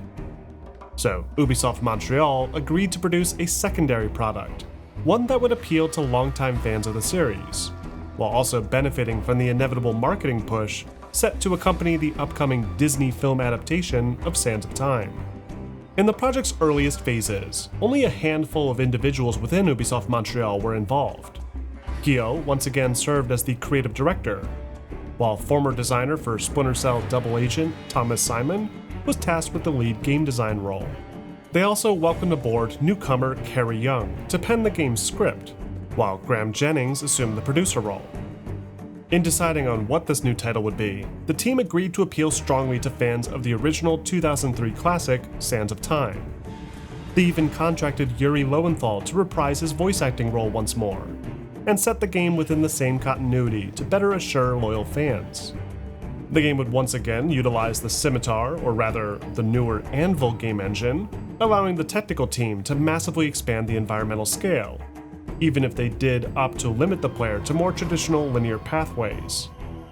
The more modern engine also allowed the team to expand the number of NPCs on screen, which became the basis for the title's new horde-based combat system, steering away from the one-on-one duels of the reboot, and forcing players to be more aggressive in their fighting than ever before. Contrary to popular opinion, this supposed movie tie-in title was not influenced by Disney's Sands of Time film at all. In fact, according to the lead level designer Michael McIntyre, Ubi Montreal and the film's production team had practically no communication. There was even a major delay in the movie's film schedule during 2008, during which time the new game project underwent a significant design overhaul that would ultimately separate the two projects further. Then, after roughly 2 years of development, Ubisoft Montreal released their next chapter in the Sands of Time saga, Prince of Persia: The Forgotten Sands, for Xbox 360, PlayStation 3, and the PC. Forgotten Sands takes place shortly after the events of the Sands of Time, with the prince having successfully turned back time to before his costly mistake in Azad. With the weight of that harrowing event still fresh on his mind, his father, King Shahraman, orders the prince to visit his brother Malik, in hopes that he'll be able to pick up some leadership skills necessary to one day rule his own kingdom. But upon arrival, the prince discovers that his brother's kingdom is under siege, and he fights his way through to Malik, who has retreated with his forces into the palace's treasure vault. In an act of desperation, Malik decides to release the mythical Army of Solomon, rumored to be a force of unimaginable power locked within a magical seal. Only this force proves to be an even greater threat than the invaders, as it's not ruled by the late King Solomon, but rather the evil djinn Latash, who commands a powerful army of sand creatures hell-bent on destroying all of mankind. Thanks to the broken pieces of the seal held by both the prince and Malik, they're spared the horrible curse that spreads throughout the palace, though they now face seemingly impossible odds, as they work together to put a stop to Ratosh and his never-ending army of the damned. Along the way, the prince is aided by an unlikely ally, the ancient water guardian Jinn, Razia, who provides critical insight into the conflict between Solomon and Ratosh, while also bestowing magical abilities to help the prince along his journey. She's not quite as present a character as Farah or Elika, and won't actively participate in the gameplay in any significant way, though she fundamentally fills the same narrative role as the various supporting characters have in the past, and acts as a vehicle for most of the game's dialogue and exposition. Aside from that though, Forgotten Sands' story is fairly straightforward. The prince effectively goes from point A to point B, following a traditional linear path, using his acrobatic abilities, magic, and advanced combat skills to traverse through the palace and defeat the ultimate evil threatening the world. There's no subtlety, no overarching thematic element, and very minimal character development to be found here, though it does at the very least provide at least some insight into how the prince may be transitioned into the more brooding and angry individual seen in Warrior Within. When it comes to the gameplay design, Forgotten Sands tries its best to imitate the style of gameplay present throughout the Sands of Time trilogy. Solomon's palace is beautifully sculpted, with a mix of ancient Iranian, Indian, and Oriental architectural design that, in true Prince of Persia fashion, has also been loaded up with an assortment of deadly swinging blades, axes, spike pits, and other highly impractical forms of castle defense. Gone are the open-ended environments seen in the 2008 Reboot, replaced by a straightforward, very linear style of environmental progression, with players able to seamlessly transition from one area to the next without any obvious form of loading screen. Many of the prince's classic traversal maneuvers make a return, including the ability to shimmy along ledge outcroppings, run on walls, back eject upwards in vertical passages, and even slide down long pieces of fabric with his blade. Though there are new traversal mechanics too, inspired by the design of the climbing system used in Assassin's Creed, allowing the prince to grab onto handholds and realistically boulder his way up rock outcroppings like this one. The movement along ledges and balance beams is also much faster than it had been in the past. However, at the same time, there's a sense of input delay with every jump, along with a lack of precision when it comes to aiming those jumps that makes platforming feel slightly more inconsistent. One of Forgotten Sands' most drastic departures, though, is in how it handles its combat design. With the help of the Anvil engine, Forgotten Sands' combat is centered almost exclusively around crowd control, with massive hordes of skeletal sand soldiers flooding the screen in an almost overwhelming manner. Though, despite this increase to enemy combatants, Forgotten Sands removes the ability to block, encouraging players to instead engage in combat more aggressively, using a combination of standard attack combos, power attacks, vaults, kicks, and evades. Most of the enemies players face throughout their journey are made up of very weak skeletal soldiers like the Wraiths and Spectres, that can be defeated with only 1 or 2 strikes from the prince's sword. However, there are a few other sand enemies to account for too, like the ghouls, summoners, and wizards, that each challenge the player to use their other abilities to account for their defenses and attack styles. One of the most challenging enemies players will face are the Chargers, a massive bull-like creature that predictably will charge at the player, and will require a lot of careful dodging to defeat. But aside from those enemies and 1 or 2 other story-related bosses, Forgotten Sands has a basic selection of enemies compared to its predecessors, and expert knowledge of the game's moveset and how to perform specific combos with them isn't necessarily a requirement either, meaning the overly simple and repetitive 3-hit combo is enough to get through most of the game just fine. For players that want to make the most out of Forgotten Sands' combat system, they can eventually unlock a series of magical abilities via a new upgrade menu, purchased using earned skill points that are acquired by defeating enough enemies or destructible level assets.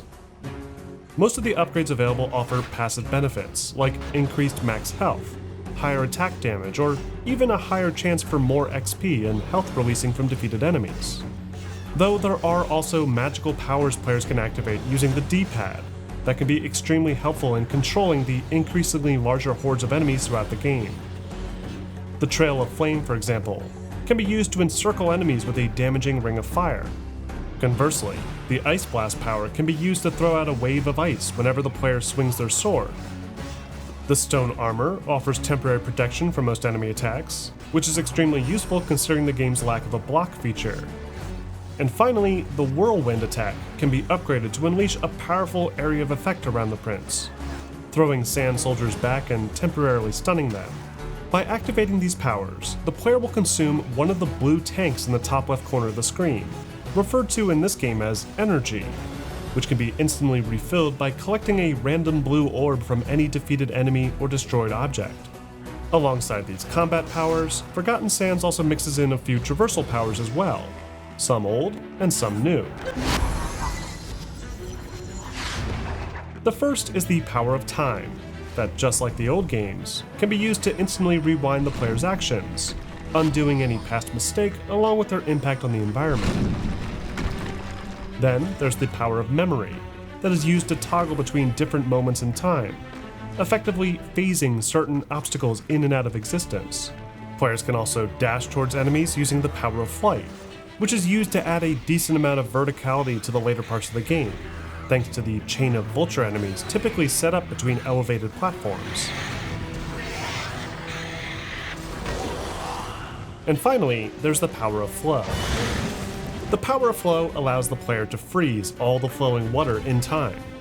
By doing this, water surfaces that the player would typically pass right through are transformed into solid objects that can be swung on like a horizontal bar, or even used to wall run. However, the water can only be frozen for a short while, requiring careful timing from the player.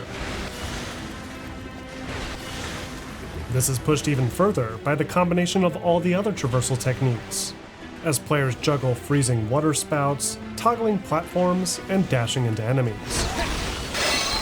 Altogether, Forgotten Sands' various unique magical powers, excellent level design, and unique take on combat make for a solid Prince of Persia experience.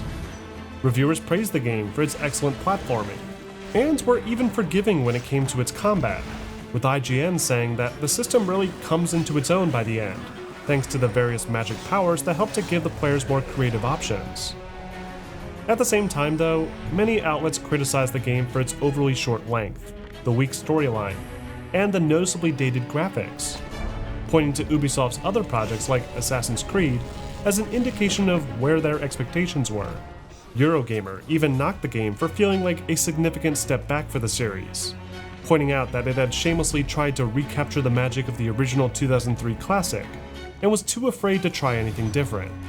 With its mixed response, alongside the negative response to the film only a few weeks later, Forgotten Sands signaled the end of an era for the Prince of Persia franchise, as its license holder saw much less value in supporting the property over its now much more successful spin-off. But before we enter into one of the series' darkest periods, there are a few lesser-known entries to the series that even many of the series' most hardcore fans may have missed out on. That's because Ubisoft contracted various other studios to create their own versions of Forgotten Sands, that despite an identical name and cover art, are almost nothing like their mainline console cousin. The most notable of these 4 titles is Ubisoft Quebec's Nintendo Wii version. Released on the same day as its 7th generation counterpart, the Wii version of Forgotten Sands is one of the series' best kept secrets, with a well-crafted story, great visual direction, and some fantastic level designs, all built to complement the Wii's signature motion control layout. Once again, the story takes place some time after the events of the original Sands of Time, with the prince now traveling alongside a genie named Zara, who promises to guide the prince towards a kingdom for him to rule in exchange for his help. Unaware of what awaits, the prince agrees, and the two arrive at a mysterious jungle ruin in the middle of the desert, with a lone statue of a woman sitting by a lake. At the behest of the genie, the prince kisses the statue, opening the magical entrance to a hidden city that's been overrun by an ancient evil known as the Aoma. Then, after seeing a powerful sword wedged within a stone slab, the prince foolishly pulls it out and unleashes a powerful sorceress from her prison, along with yet another collection of deadly monsters. It's your run-of-the-mill Prince of Persia story, with the prince unknowingly dooming all mankind, and subsequently being lectured by a wiser companion about how he should have known better. I had intended for you to slay the vine, but you released it from its bindings when you took the sword. I didn't know. That is the excuse for many human foibles, is it not? Though, unlike the dry and uneventful narrative featured in the core version of Forgotten Sands, this particular story feels a bit more nuanced. There's a real sense of history to the desert city of Izdihar, with its overgrown corridors and ancient sculptures hiding its shameful past. The tragic twist at the end also gives it that quintessential Arabian Nights feel, and is arguably a far better transitionary point between Sands of Time and Warrior Within, in how it impacts the prince himself. Then there's the gameplay design. That is so well realized, it feels like a genuine fourth entry to the Sands of Time trilogy, with plenty of unique gameplay features, brilliant level design, and challenging combat encounters, all purpose-built to take advantage of the Nintendo Wii's unusual control scheme. Like the base version, Forgotten Sands on Wii returns to a mostly linear design format, with players traversing through long corridors populated with elaborate traps and puzzles. The Lost Kingdom of Izdihar echoes similar design elements to the Temple of Time from Warrior Within, with some more open-ended areas players can explore freely, and a healthy mix of interior and outdoor locations. Though unique to Forgotten Sands Wii is the heavy use of plant life throughout, that plays a major role in not just how the environments look, but how players traverse through them. Green vines, for example, can be climbed on, much like the vines in the 2008 reboot. But red vines are incredibly lethal, killing the prince with even the slightest touch. Meanwhile, yellow vines act as a barrier for the player's magic, and help to regulate the more creative freedom that players have in the later half of the game. Alongside the vines is an abundance of hostile plant life that players will need to contend with, like large tentacle-like branches, plant pods that shoot out thorns, and the fugu plant that will gradually drift towards anything formed by magic. Forgotten Sands even sees the return of the chase sequences from Warrior Within, though instead of the Dahaka chasing the player down, these sequences now involve swarms of unstoppable scarab beetles, requiring quick thinking and expert platforming skills to escape from. As far as the controls are concerned, Forgotten Sands on the Wii handles very similarly to previous games, with the prince able to run, jump, wall run, and climb on easily identifiable handholds in each area. Though, considering missing face buttons, things like the D-pad are used to perform rolls, and the Z button on the nunchuck is used to drop down and grab objects. It takes a little getting used to, but the addition of the motion control's blue indicator on screen helps to guide the prince during platforming, showing targeted ledges that he will grab onto if the player performs a jump. In combat, players will need a lot of free space around them, as they need to swing and thrust the Wiimote to swing the prince's sword, and swing the nunchuck to perform gauntlet punches that can break an enemy's defenses. Blocks also return in this version, as do counterattacks and branching vault attacks, bringing the general design of the combat more in line with the old free-flow combat system. Here I come! The enemies, while not quite as numerous as those found in the 7th gen version, are significantly more varied on the Wii, and feel more in line with the Sands of Time titles too. There's the minions and warriors that act as standard foot soldiers, but also archers that fire ranged attacks, minotaurs that are protected by shields, priestesses that will enhance nearby enemies with a green beam of energy, and temptress assassins that even look a lot like the old courtesans from the past. Actual boss fights are also featured more prominently in this title, and offer genuine challenges with each phase, and usually bookmark the end to each act throughout the relatively brief story. To help deal with these threats, Forgotten Sands on Wii also features a simplified player progression system, referred to as heroic skills. Through this system, players no longer choose specific upgrades from a skill tree. All upgrades to the prince are instead awarded in a set order, ensuring a consistent unlock path for things like the powerful tornado attack. Meanwhile, the series' signature rewind mechanic seems to borrow more from the 2008 reboot, in that when a player is killed, they'll just respawn at the nearest safe location. Only now, respawning is limited to a set number of life orbs that can be replenished by picking up any floating life orbs seen in the environment. If the player does end up using all their life orbs, they'll instead respawn at the nearest save fountain, effectively forcing the player to redo the entire area. Though really, it's the game's motion controls that define this particular version of Forgotten Sands. By playing into the ability to always control a cursor on screen, Forgotten Sands allows players to directly manipulate the environment, using the Wii's motion controller and trigger. This can be something as simple as breaking open jars, or completing an environmental puzzle. But it's expanded further into traversal and combat too, using a set of special abilities called creation powers. The first of these powers is the Spirit Hook, that can be used to spawn handholds on any of these colored power plates found along walls. If there's multiple power plates of the same color, then a Spirit Hook will spawn simultaneously on all of those light-colored plates, greatly expanding the player's range of movement. The catch is that only one set of Spirit Hooks can be active at a time, so players will need to find safe handholds between each power plate if they need to switch to a different color. As the game progresses, this power is expanded further, with the ability to place hooks anywhere in the environment. Though these particular hooks will break after grabbing them, and players are still limited in how many can be placed at once, creating a slight limitation to how creative players can be. In addition to Spirit Hooks, players can also create whirlwinds on the ground that can be used to lift the player upwards to otherwise out-of-reach platforms. Like with Spirit Hooks, these are initially only available via power plates marked with a unique symbol. Though these limitations are later removed too, and players can drop a whirlwind on most walkable surfaces. Finally, there's the magic spheres, that the player can spawn in mid-air, essentially giving them the opportunity to double jump, or at the very least, plan their next move more carefully. Collectively, all three of these creation powers can be utilized to chain together crazy combinations for traversal, giving players the freedom to forge their own unique path across devious trap configurations. The creation powers can be initiated during combat too, and can be used to manipulate enemies, either by freezing them in place, throwing them around, or even protecting the prince with a protective bubble to avoid taking damage.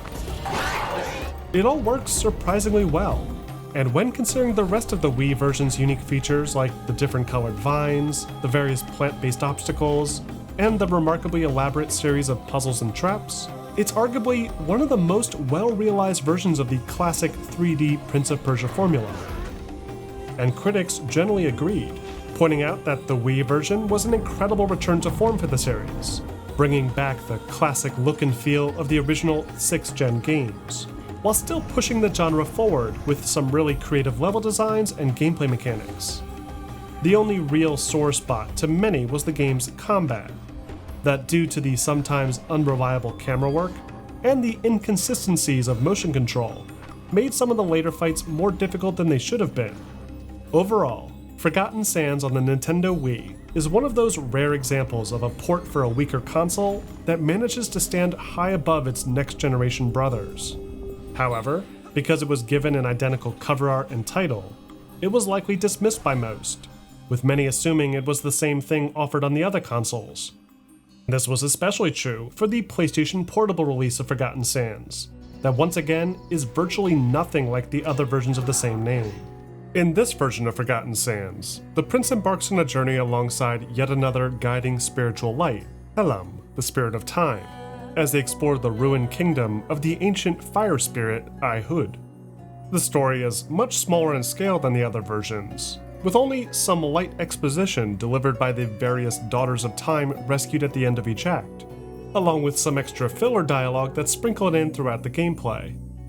As far as the gameplay is concerned, Forgotten Sands on PSP plays a little bit like Prince of Persia Classic, with a 2.5D visual perspective, but strict 2D traversal, limiting the prince to a single plane of movement. Most of the gameplay centers around the series' signature platforming, that is arguably some of the most challenging in the entire series, with a healthy mix of wall running, pole climbing, and ledge shimmying, combined with plenty of classic obstacles.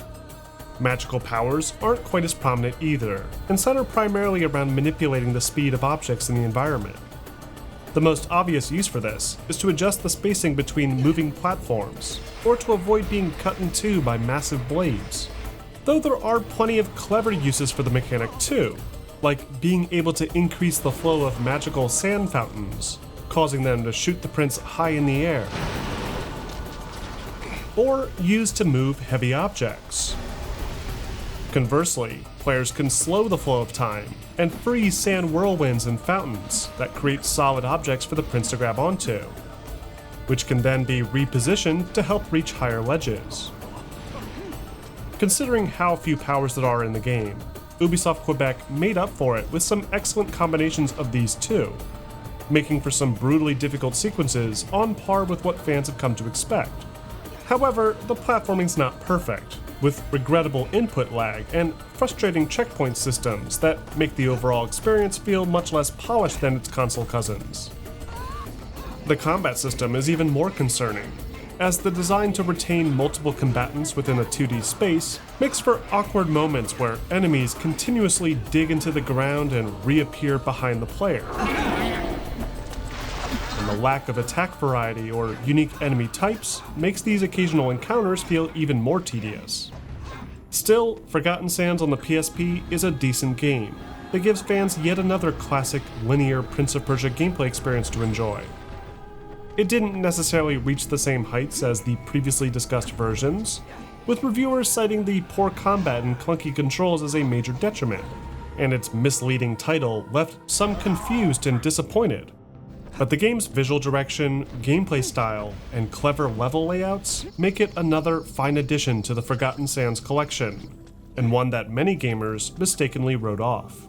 Finally, wrapping up the quadrilogy of Forgotten Sands titles, we have the Nintendo DS release. Unlike the Wii and PSP title, the DS version of Forgotten Sands was created by Ubisoft Casablanca, the very same studio originally slated to build 2 Thrones 5 years prior. Because of their moderate success with the DS version of the reboot, The Fallen King, Ubisoft tasked their Morocco-based studio to create a DS port of Forgotten Sands, with very little direction, outside of ensuring that it took place within the Sands of Time trilogy. With only a year for development, the team at Ubi Casablanca reworked their Fallen King art style and gameplay systems to better realize the look and feel of the older Ubisoft Prince of Persia games, opting for a similar blocky character design, while adopting narrative elements that would help it fit within the continuity of the Sands of Time lore. The story follows the prince as he explores an old Indian temple after having been captured by a mysterious cult. Like the mainline version, the prince in the DS release is accompanied by the djinn Queen Razia, who aids him in hunting down the cultists responsible for his kidnapping and defeating their leader before they can hatch a plan to conquer Persia. Just like with The Fallen King, the gameplay revolves around using the stylus and touchscreen to control the prince's actions, including wall jumps, slides, and rolls, along with a set of time-based powers. Though, aside from a slightly different look, it's more or less the same as The Fallen King, and is arguably one of the less notable entries in the set. Because of this, the DS version of Forgotten Sands was given mediocre reviews, with major sites like IGN giving it a devastating 4.5 out of 10, knocking it for its art style, over-reliance on touchscreen features, and repetitive level design. When considering every version of Forgotten Sands together, what players received was somewhat of a mixed bag. The Wii version is undoubtedly the standout of the 4, with an art style, level design, and creative direction that feels like a genuine successor to the classic Ubisoft-made trilogy. But its counterpart on the Xbox 360, PlayStation 3, and PC feels like it was still a few months away from being fully realized, with a weak combat system, unremarkable story, and lackluster visuals relative to the competition at the time. The PSP game does a few things well too, especially with its challenging level design. But altogether, the average feeling from fans regarding the Forgotten Sands offerings was lukewarm at best, and hardly the sort of return to form Ubisoft hoped to see utilizing the Prince of Persia name. As a result of its continued poor market performance, Prince of Persia would find itself unofficially retired from Ubisoft's future lineup of projects, as the publisher turned its attention to more exciting and profitable ventures in the decade to come.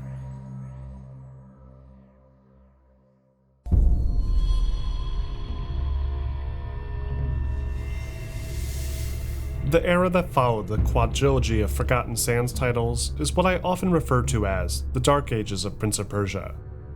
During this time, Ubisoft were seemingly done dealing with the series. Ever since Sands of Time wowed audiences back in 2003, Ubisoft had sought to recapture that same excitement with subsequent entries, only for those later titles to continuously underperform. Warrior Within disappointed fans with its overly mature, edgy direction. Two Thrones overcorrected and was overshadowed by newer games. The Reboot was so drastic a departure that fans lost interest, and Forgotten Sands was seen as playing it too safe, and a clear marketing attempt to capitalize on the Sands of Time film. All that being said, Ubisoft were not struggling during this time. In fact, in the early 2010s, they had become one of the largest game publishers in the industry, releasing non-stop hits thanks to their wildly popular Assassin's Creed, the successfully rebooted Far Cry, and additional entries to their various Tom Clancy titles. With their success, longtime fans of the Prince of Persia franchise worried that Ubisoft weren't willing to commit to high-budget linear adventures anymore. Open-world games had become the new norm, and Prince of Persia's own attempt at a semi-open-world experience left audiences divided. What's more, games continued to grow in complexity during this period, turning projects that once needed only 100 individuals on a single floor and about a year of development time into being massive, multi-studio collaborative efforts, taking away the potential for certain older properties to resurface. Though despite the long-standing silence from Ubisoft during this decade, there were multiple attempts to deliver new Prince of Persia content throughout the 2010s. There were plans initially to turn the Reboot from 2008 into a full-fledged series that never made it past the conceptual stage. Then there was the Climax Games pitched side-scrolling platformer set in a sort of hybrid modern-day Persia that never got the green light.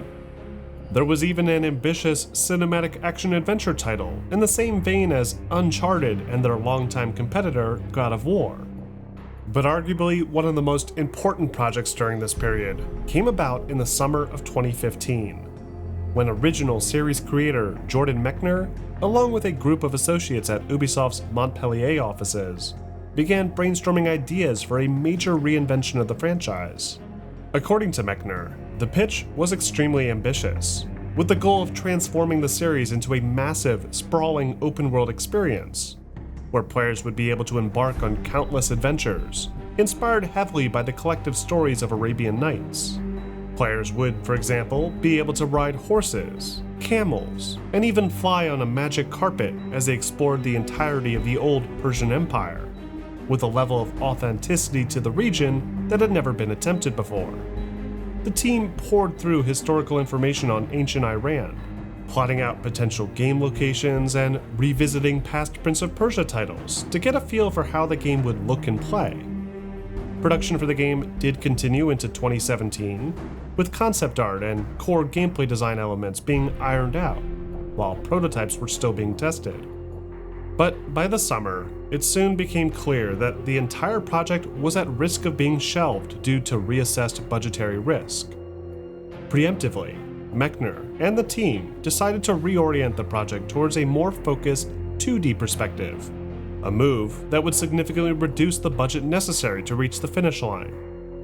Mechner even pitched making it the long-lost third entry to his original Prince of Persia saga, and would center around the princess as the game's lead protagonist, rather than the prince.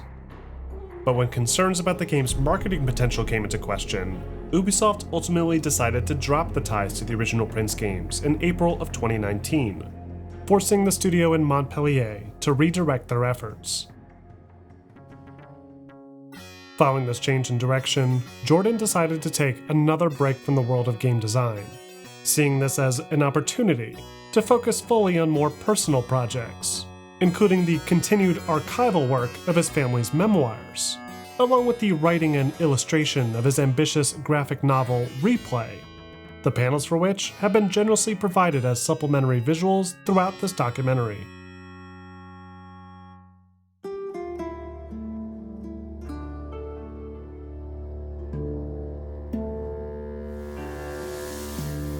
But the team at Ubi Montpellier weren't done just yet.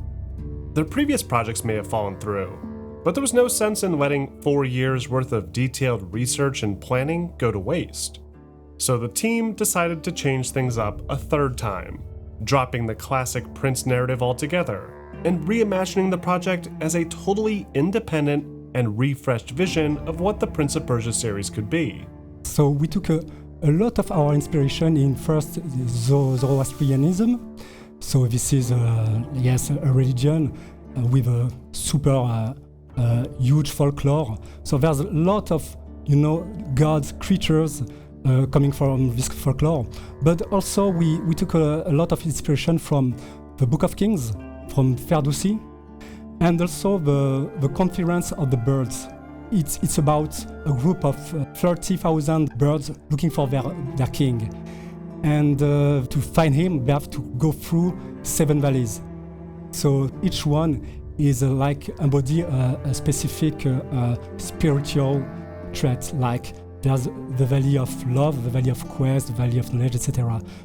So at the end, they found out that there's no God, there's no Simorg. They are by union the God. So you can see there some of our inspiration, the 7 valleys for the 7 immortals, the Mount Kaf, and the Simorg. That was quite the main inspiration for us. And that was something that we discussed long ago with Jordan Mechner, so we were just using something we had in mind from a long time. So that was the right moment to use this incredible folklore. In deciding on the game's lead character, though, Montpellier took a much less conventional approach, one that would break the mold of what nearly every entry in the Prince of Persia series had done before. So when we came up with this new entry, we tried to figure out how to surprise our players. So one of the first things was to not play as a prince. That was kind of gutsy, but we wanted to be sure to come up with something super fresh. So the first thing was to come up with a new character, a new hero, with a name. When it comes to his personality, we took a lot of inspiration from Miyamoto Musashi. I'm a big fan of Miyamoto Musashi, and I wanted to depict a warrior, the life of a warrior, and there's a lot of things in common between Sargon and the story of Miyamoto Musashi. To help support this new character, the studio was also inspired by the likes of classic Kurosawa films like Seven Samurai, and tied that in with the legend of the Persian warriors called the Immortals, to generate a cast of 7 unique and interesting supporting characters, an aspect that would also tie in nicely to the previously established inspiration found in Farid Attar's Conference of the Birds. So we wanted to have those 7 immortals like the 7 samurai, which is also a bigger reference for us. And you may know that in Persia, the expansion of his empire was super strong because of they were super open to other religion, other culture. That's why in this group of immortals, you have Menolias, which is Greek, you have Varam, which is Persian. Obviously, Sargon is a mix. You can see that he's half-blood. And that was us trying to depict something that was super accurate. Persians were super and strongly open-minded with religions and culture. While narrative concepts were being drawn up, the art team looked at ways to reinvent the stylistic identity of the series, taking the intended target platforms and their capabilities into account, while also relying more strongly on the gameplay experience to dictate how the game would appear visually. So it was super important to have something fresh, modern, and also super readable. So that's why we didn't come up with something super realistic. We knew that with the genre, with the Metroidvania genre, we knew that readability, gameplay is king. So that was just us trying to make the perfect fit for this new entry. But before this art style would be fully realized, designers worked for months establishing the core tenets that would drive their 2D gameplay. Before having animation, model, we worked 3 months just with a capsule. I mean, Sargon was a big capsule like a Tic Tac, and that was super important to have, emotions, the right feeling just with this capsule, because we knew that if the game and the prototype, the gameplay is snappy with it, if you have some emotion just by playing with this, you know that after that, with VFX animation, it will be a banger. Just after 6 months of conception and prototyping, we had all the abilities except the scarf ability. For the combat system, it has always been something big and important when it comes also to animation. I love playing fast-paced action games and fighting games, but we didn't want to also compromise this choreographical aspect. So for this game, it was super important to still have this choreographical aspect. So now you're responsible for doing your own combos, but you have to be super, there's some mastery in it. It's quite close to a fighting game like Smash Bros. Like when you have one attack equal to one function. It was super important with this core combat system to bring new abilities that could be combined to the others, where each new ability can combine to other to create new approach, new combinatorics. We wanted to be sure that each time you have a new ability, you'll find a way to express yourself, both in combat, but also in platforming, puzzles, etc., etc. As gameplay designers continued to iterate on the various powers and new player abilities, they started to plan out the pacing of the game's crucial story beats, placing major boss battles in sections that would help to highlight and introduce those gameplay elements to the player, while also connecting the various biomes together with clever shortcuts and secret entrances, ultimately forming a Metroidvania experience. Finally, after 4 years of active development, Ubi Montpellier unveiled the well-guarded secret of what they had been working on and revealed their passion project to the world during 2023's Summer Game Fest showcase. But to their dismay, the trailer was met with a mixed response. Gamers were confused by the redesign to the lead protagonist and blindsided by the new direction for the series. But for some, the fact that Ubisoft had even created a new entry to the Prince of Persia series, that, at this point, hadn't seen a new mainline entry since 2010, was a relief. And so, in January of the following year, Ubisoft Montpellier released Prince of Persia: The Lost Crown for PlayStation 4, PlayStation 5, Xbox One, Series X, Nintendo Switch, and the PC. The Lost Crown takes place in a completely new timeline independent from past Prince of Persia games. It kicks off roughly 30 years after the death of King Darius the Great, and sees the Persian Empire being threatened by the formidable Kushanians and their fearless leader Uvishka. But before the day is lost, Persia's legendary warriors, the Immortals, charge into the fray, and drive the Kushan back from the plains of Fars. The player assumes the role of one of these Immortals, Sargon, a powerful warrior who is fiercely loyal to both his fellow Immortals and the Kingdom of Persia. After defeating their enemies in battle, Sargon is hailed as the savior of the Persian city of Persepolis. But the celebrations are short-lived, as a traitor amongst their ranks kidnaps Prince Hassan and takes him to the legendary bridge between natural and supernatural Mount Koth. Under the Queen's orders, the Immortals follow suit and navigate the mountain's treacherous traps, puzzles, and fearsome enemies as they search for the missing Prince of Persia and discover the reason for his capture. From here, the game's story is told predominantly through brief interactions between Sargon and the rest of the Immortals, with occasional cinematics to help accent key moments and major boss encounters. Otherwise, Sargon remains mostly a silent protagonist throughout the experience, a stark contrast from the more vocal prince of the past.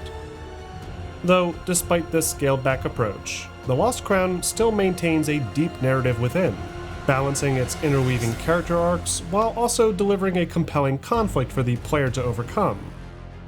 It also avoids the pitfalls of past Prince games by not relying on the more traditional save the princess cliché, and instead flipping the formula on its head with the Prince of Persia himself being the captee. Lost Crown is also notable for being one of the first entries in the series' 35 long years to thoroughly utilize actual Middle Eastern history and mythology, as opposed to being based on more Western-oriented interpretations of 1001 Nights. The game's setting, Mount Kaf, is also based on a classic Iranian legend that, like in the game, is believed to function as a spiritual bridge between mankind and God. But the real meat of The Lost Crown is its phenomenal mastery of the Metroidvania gameplay design that marries intense bare-knuckle platforming acrobatics with fast and fluid combat encounters, all while gradually opening a massive world around the player through new unlocks and abilities. Like in The Warrior Within and The Prince of Persia Reboot, The Lost Crown features a singular setting, broken up into visually distinctive zones, all interconnected via a network of complex passages and shortcuts. These zones include the vaulted ceilings and towering statues of the lower and upper city, the more natural caves and valleys of the Hyrcanian forest, the mysterious sacred archives, a pirate-infested sunken harbor, and the horrors of the depths, among other locations. To help make traversing through these sprawling locations more manageable, Ubi Montpellier incorporated a few helpful tools for players to take advantage of, including the memory shard that players can use to save screenshots of their screen and save it to their game's map for later reference. To assist further, Mount Kaf features several checkpoints throughout, known as whack-whack trees. Once activated, a whack-whack tree will instantly restore all the player's health, potions, and arrows, while also serving as the active respawn point should the player trigger a game over screen.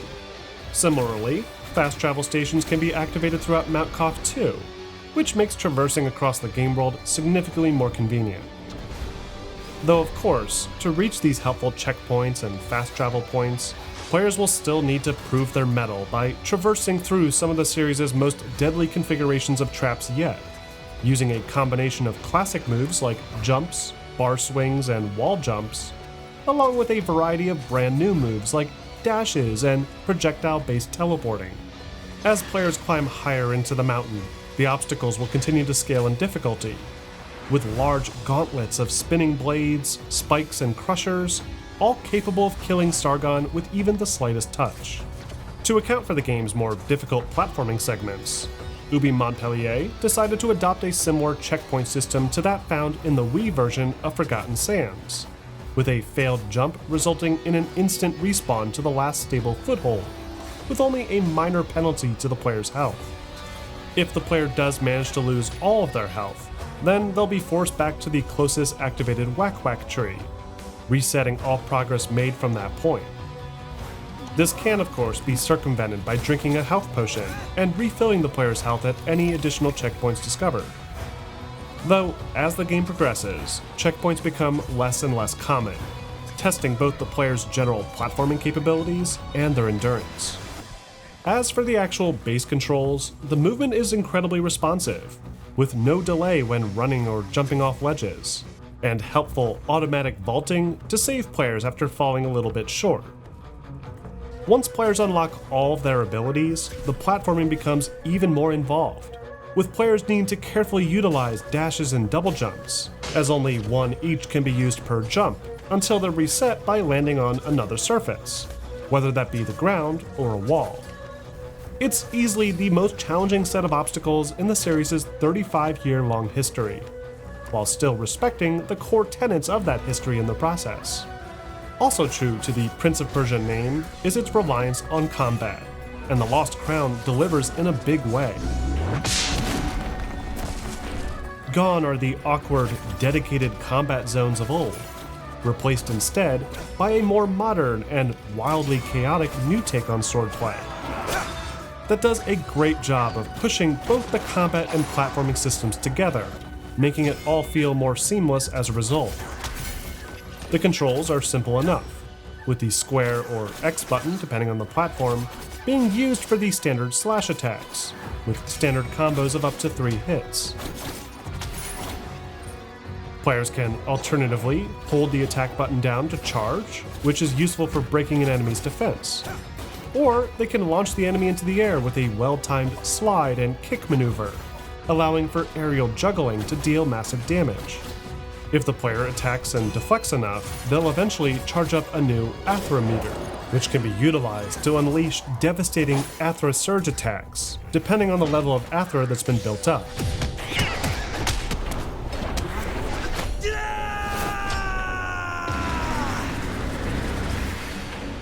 These could be game changers in more challenging fights, as bigger, more powerful Athra surges can be used to repel attacks and drain a boss's health significantly if timed correctly. On the defensive side of things, players aren't given a dedicated hold to block button like in the old games, but they can at least parry now, and can even trigger a cinematic takedown animation when used in conjunction with an enemy's yellow indicated attack. For attacks where the enemy's eyes flash red, the player will be forced to dodge, which can either be done backwards or forwards by default. Every encounter is incredibly fast-paced and involved, with satisfying sound and visual effects accompanying every strike, and stylish animations playing out for the bigger hits that helps to really drive home the art direction's obvious anime influence. To enhance this combat further, The Lost Crown features a variety of unique enemy types, each with their own unique set of attacks and capabilities to set them apart from one another. All the traditional enemy types that fans have come to expect make a return, including the standard Persian soldiers, skeletons, and even the flying Medusa heads from Prince 2. And these are supplemented with a variety of brand new enemies, most of whom will require additional experimentation with Sargon's various abilities in order to discover the best line of attack to defeat them. This extends especially to the game's various boss battles, that do a great job of testing the player's knowledge of all the skills they've learned so far, with dozens of different attack patterns and limited openings to exploit. Bosses also feature multiple phases that gradually build on previously established movesets with more complex variations, giving skilled players plenty of opportunity to understand attack patterns and adapt without having to resort to tedious trial and error. Another major part of The Lost Crown is its new player progression system. Unlike most modern games in the 2020s, The Lost Crown does not rely on any traditional skill tree system. It instead utilizes a much less traditional amulet system, where passive perks can be freely customized and assigned to benefit a specific playstyle. Alongside amulets, players can also find collectible items like time crystals and flower petals to boost their maximum health and number of health potions. They can also purchase new amulets, along with amulet and weapon upgrades from various vendors like the Master Blacksmith and the Scrapper, who will both trade powerful amulets and upgrades for rare resources. Altogether, along with the required tools and weapons that players will discover as they progress in the story, The Lost Crown offers plentiful opportunities to improve on Sargon's base abilities, taking an already fairly complex platforming experience and pushing it to its absolute limits by the time the credits roll. As a result, critics widely praised Ubi Montpellier's efforts, claiming it to be one of the very best entries in the series since the Sands of Time. The title achieved glowing reviews both from traditional media outlets and numerous popular content creators and influencers, though for the actual bulk of the gamer population, The Lost Crown went largely unnoticed. Audiences noted the game's hefty price of entry, and disregarded the Prince's return to the gaming space, feeling the old 2D platformer era had lost its value over the course of the past 2 decades, and wasn't worth the same as the more common AAA third-person open-world adventure. Others took issue with the game's new style and direction, confused by who they assumed was the new Prince of Persia, and disappointed with the game's anime-inspired art direction. As a result, The Lost Crown seemingly underperformed in the market, with the game's price plummeting only a few months after release. The game has since attracted the attention of more casual audience members, thanks to word of mouth and repeated sale promotions, echoing similar trends that accompanied the series' debut nearly 35 years prior, suggesting a comeback may be possible in the long term.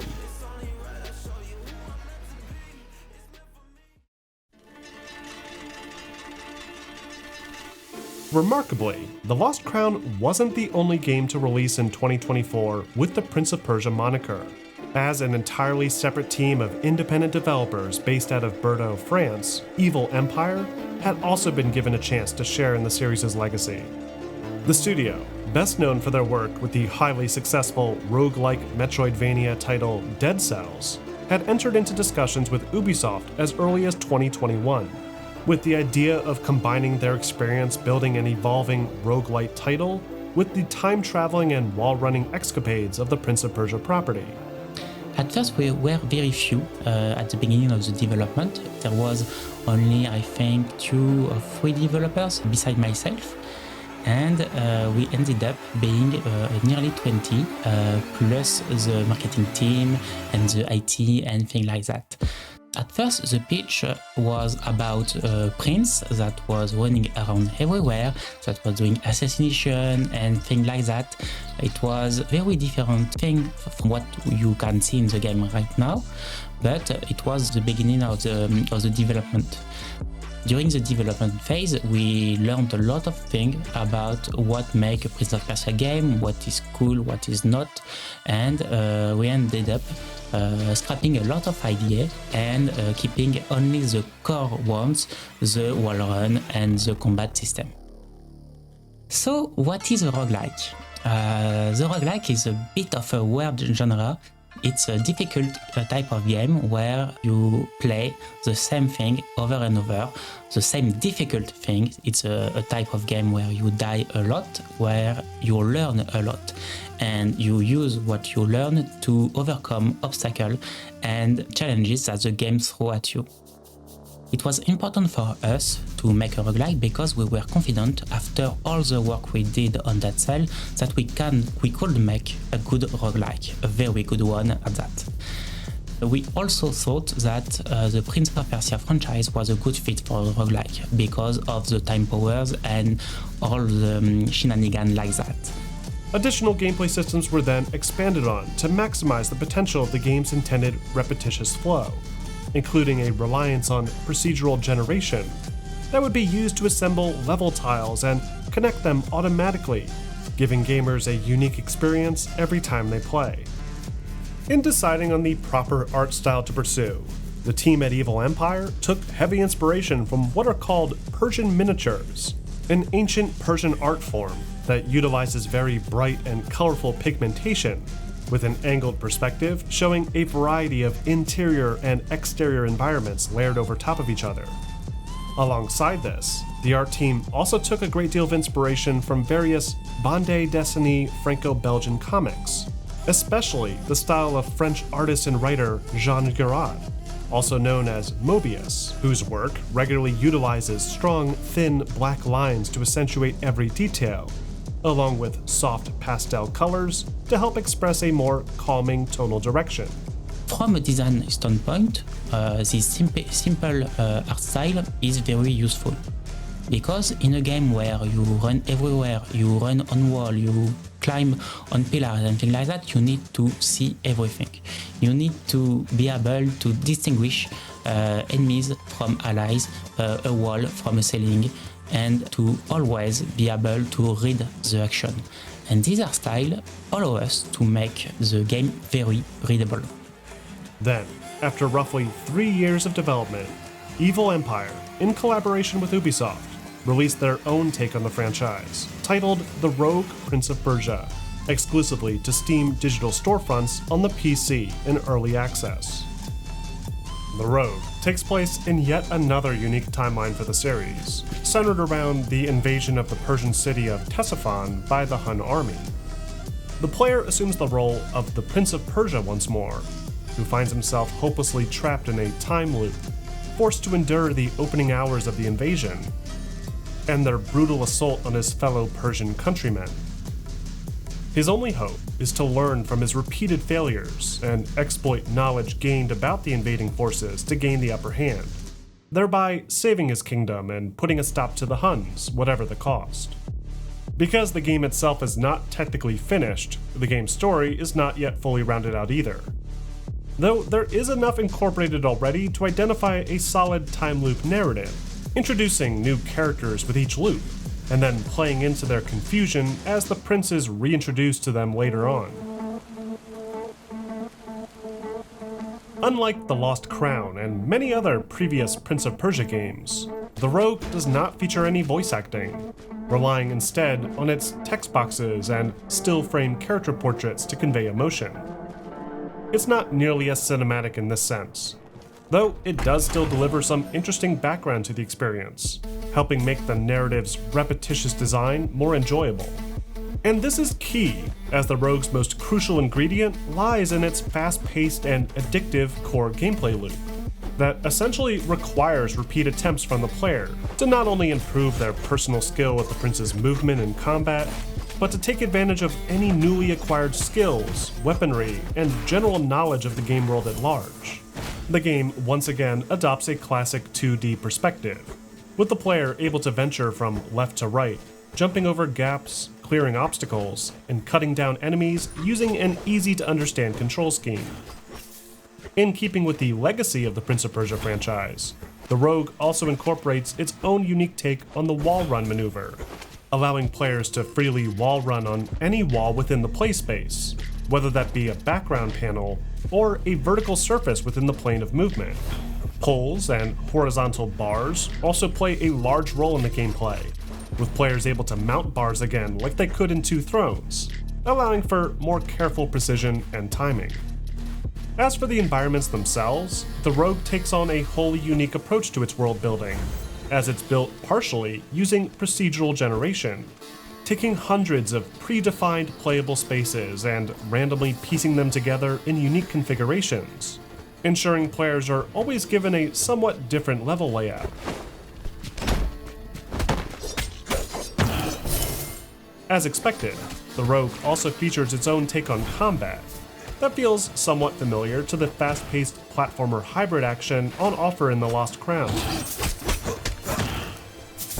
Though, unlike The Lost Crown, the Rogue's combat does feel slightly less forgiving. Players need to pay close attention to enemy attacks, as there's no way to block or parry. Players instead must rely on dodging and vaulting over enemies, which can be timed properly by watching for an enemy's telltale shimmer before the attack.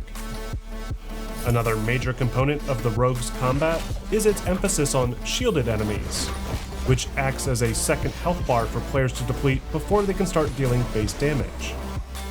Though, instead of just slashing wildly to deplete this blue shield bar, players can alternatively use the kick and drop attack maneuvers to destroy enemy shields more quickly, a method that becomes crucial as more enemies populate the screen. Alongside the player's primary attack, they can also use ranged weapons that have limited use based on the amount of energy that the player has stored.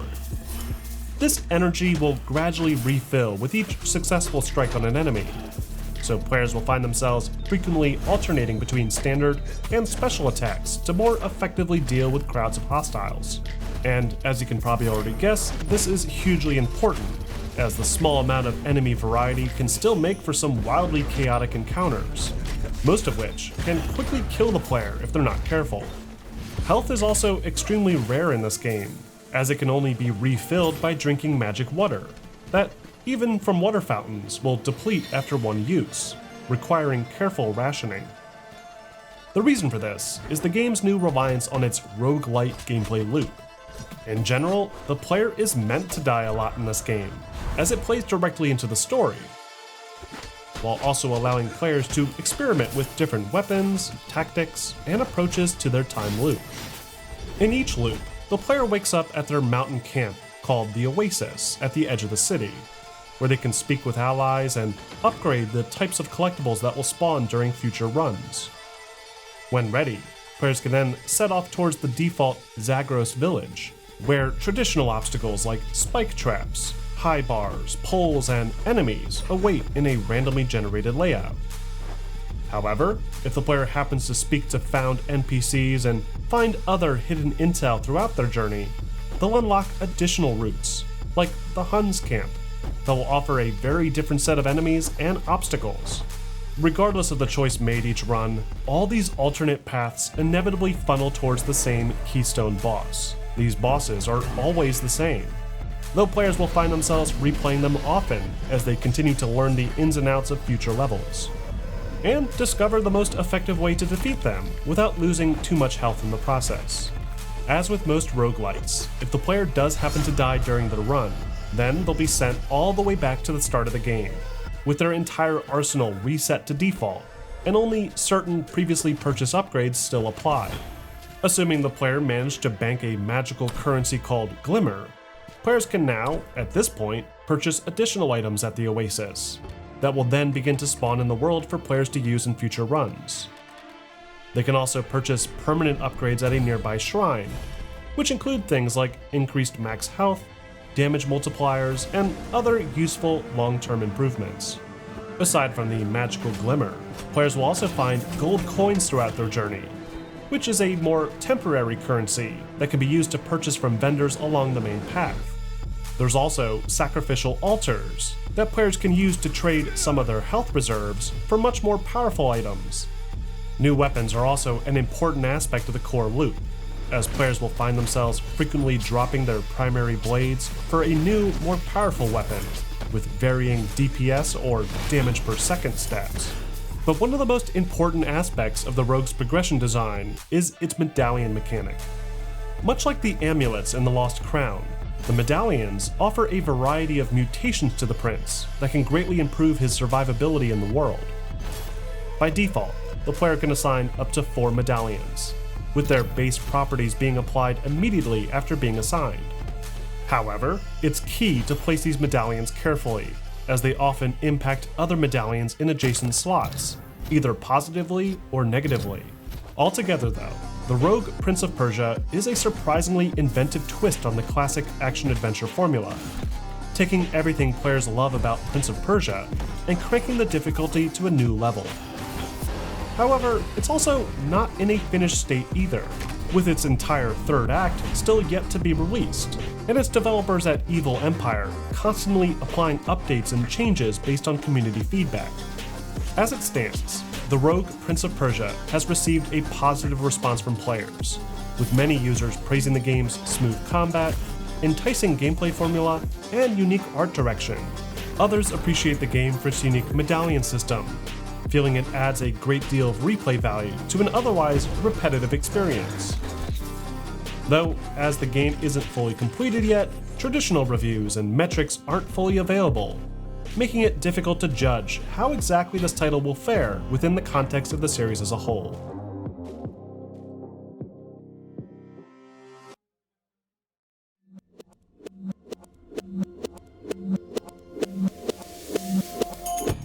Several years before the team at Ubisoft Montpellier and Evil Empire had dreamed up what would eventually become The Lost Crown and The Rogue Prince of Persia, Ubisoft looked at other ways that they could bring back the beloved IP.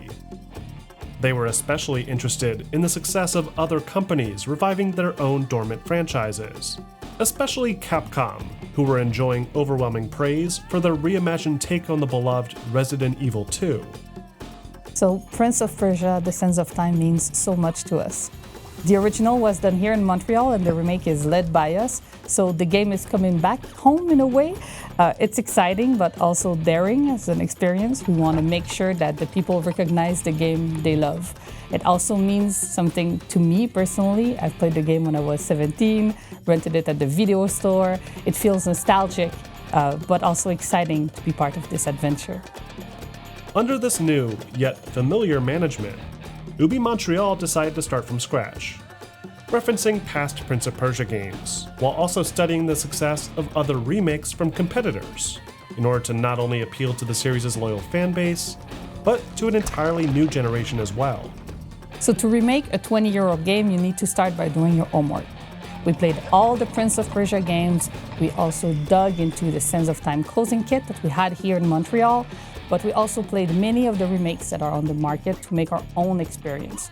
This blend of puzzle, action, story, it is our own, and want to make sure that new player feels something engaging, exciting, but the previous player that played the original recognize the game and fall in love again. This reimagining also applies to aspects of the game's narrative and story, as Ubi Montreal felt there was a lot of room to expand and grow, especially in regard to the often underutilized supporting character, Farah. Reimagining Sands of Time for a modern audience warranties some changes to the original, and also to make sure that we respect the essence of the original game. It means a lot of tiny changes and a few bigger ones. For example, we keep the same plot than the original, but we wanted to make Farah a more meaningful character, someone that's more relatable, full, a real human being if you want. To work on our AI and the writing for her. Another example is how we change the cameras. That means that we need to adapt the levels to it to make it different scale and make sure that the player with the new cameras can see the environment well compared to the fixed cameras of the original. Those small changes can have a butterfly effect, and what we want to make sure is that it doesn't impact the experience. It has to feel like Sands of Time. Along with new story elements, Ubi Montreal also plans to make changes to various aspects of the gameplay as well, reworking how the camera functions within moment-to-moment gameplay, and even hinting at entirely new gameplay mechanics, both for the Prince and possibly even involving Farah herself. So you have to keep in mind that the game is still being made, so the new things are still a secret, but I can give you a few spoilers. So with the change of cameras, we've added some new moves. So the Prince, for example, and we want to make sure that the character of Farah is not just relevant in the story, but she's also be more engaged in the gameplay. That being said, most of the new things will be kept for the release of the game. For the time being, though, it's unclear exactly where the Sands of Time remake stands, though Ubisoft has at least confirmed that the team is meeting intended milestones in their development schedule, and are currently targeting 2026 for their release, giving fans plenty of time to prepare for their inevitable return to the cursed Palace of Azad.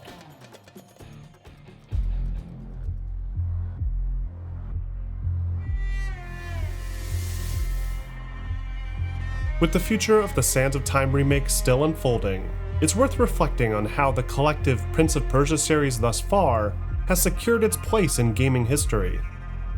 It has left an undeniable imprint in the industry, with its innovative approach to interactive storytelling, combined with its groundbreaking blend of action and adventure, being fundamental in shaping the medium as it stands today. Jordan Mechner's unconventional use of digital rotoscoping, combined with his incorporation of advanced cinematic storytelling techniques, helped to catapult his original Perilous Mazes into the spotlight of the computer gaming scene, subsequently inspiring countless other titles during the 1990s, that themselves helped to innovate on the action-adventure genre further.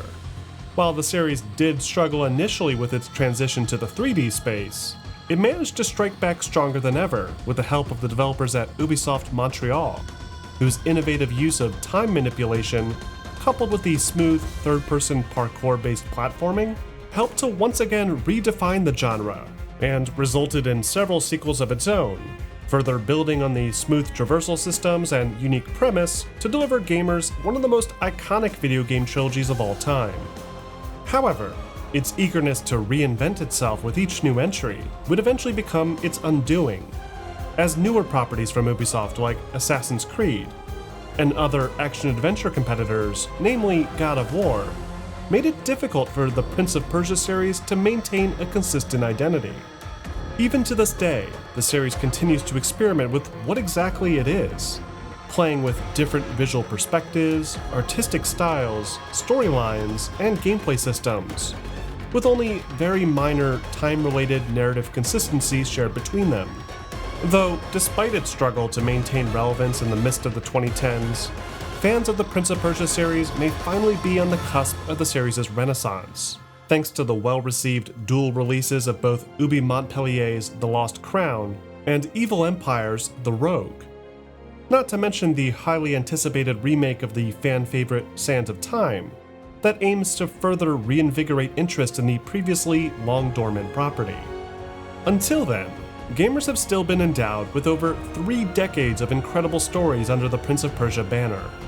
From the story of the young adventurer saving the princess from the ruthless vizier, the tale of the young prince who foolishly releases the Sands of Time, the legend of the tomb robber whose search for his lost donkey lands him in the midst of a conflict between the powers of light and darkness, and the fable of the captured prince and the band of 7 immortals that journey to the mysterious Mount Koth in search of him.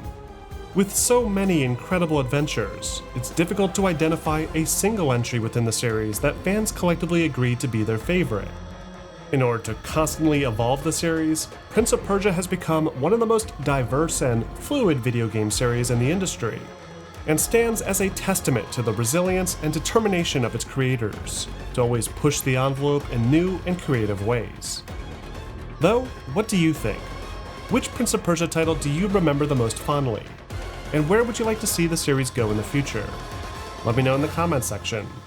I'd also like to thank everyone who participated in interviews and helped contribute greatly to this project. To help catch up on what they've been up to, you can learn all about their current projects with associated links provided in the drop-down description below. I'd also like to thank Ubisoft once again for sponsoring this project. And finally, I'd like to thank you, the viewers, for not just watching today, but for bearing with me while I pieced together this project over the past several months. This has no doubt been one of the most challenging projects that I've ever taken on, though it's been an incredible experience nonetheless, and one that I felt was necessary to tell the story of this legendary franchise properly. If you'd like to support me and the work that I do here, please consider becoming a member of my Patreon, where you'll get updates on new projects and help me in obtaining things like the older games and retro hardware necessary to help tell these stories with the utmost authenticity. You can find links to my Patreon in the description below. Also, please don't forget to like this video and subscribe to the channel for more in-depth documentaries, reviews, and direct comparisons posted every week.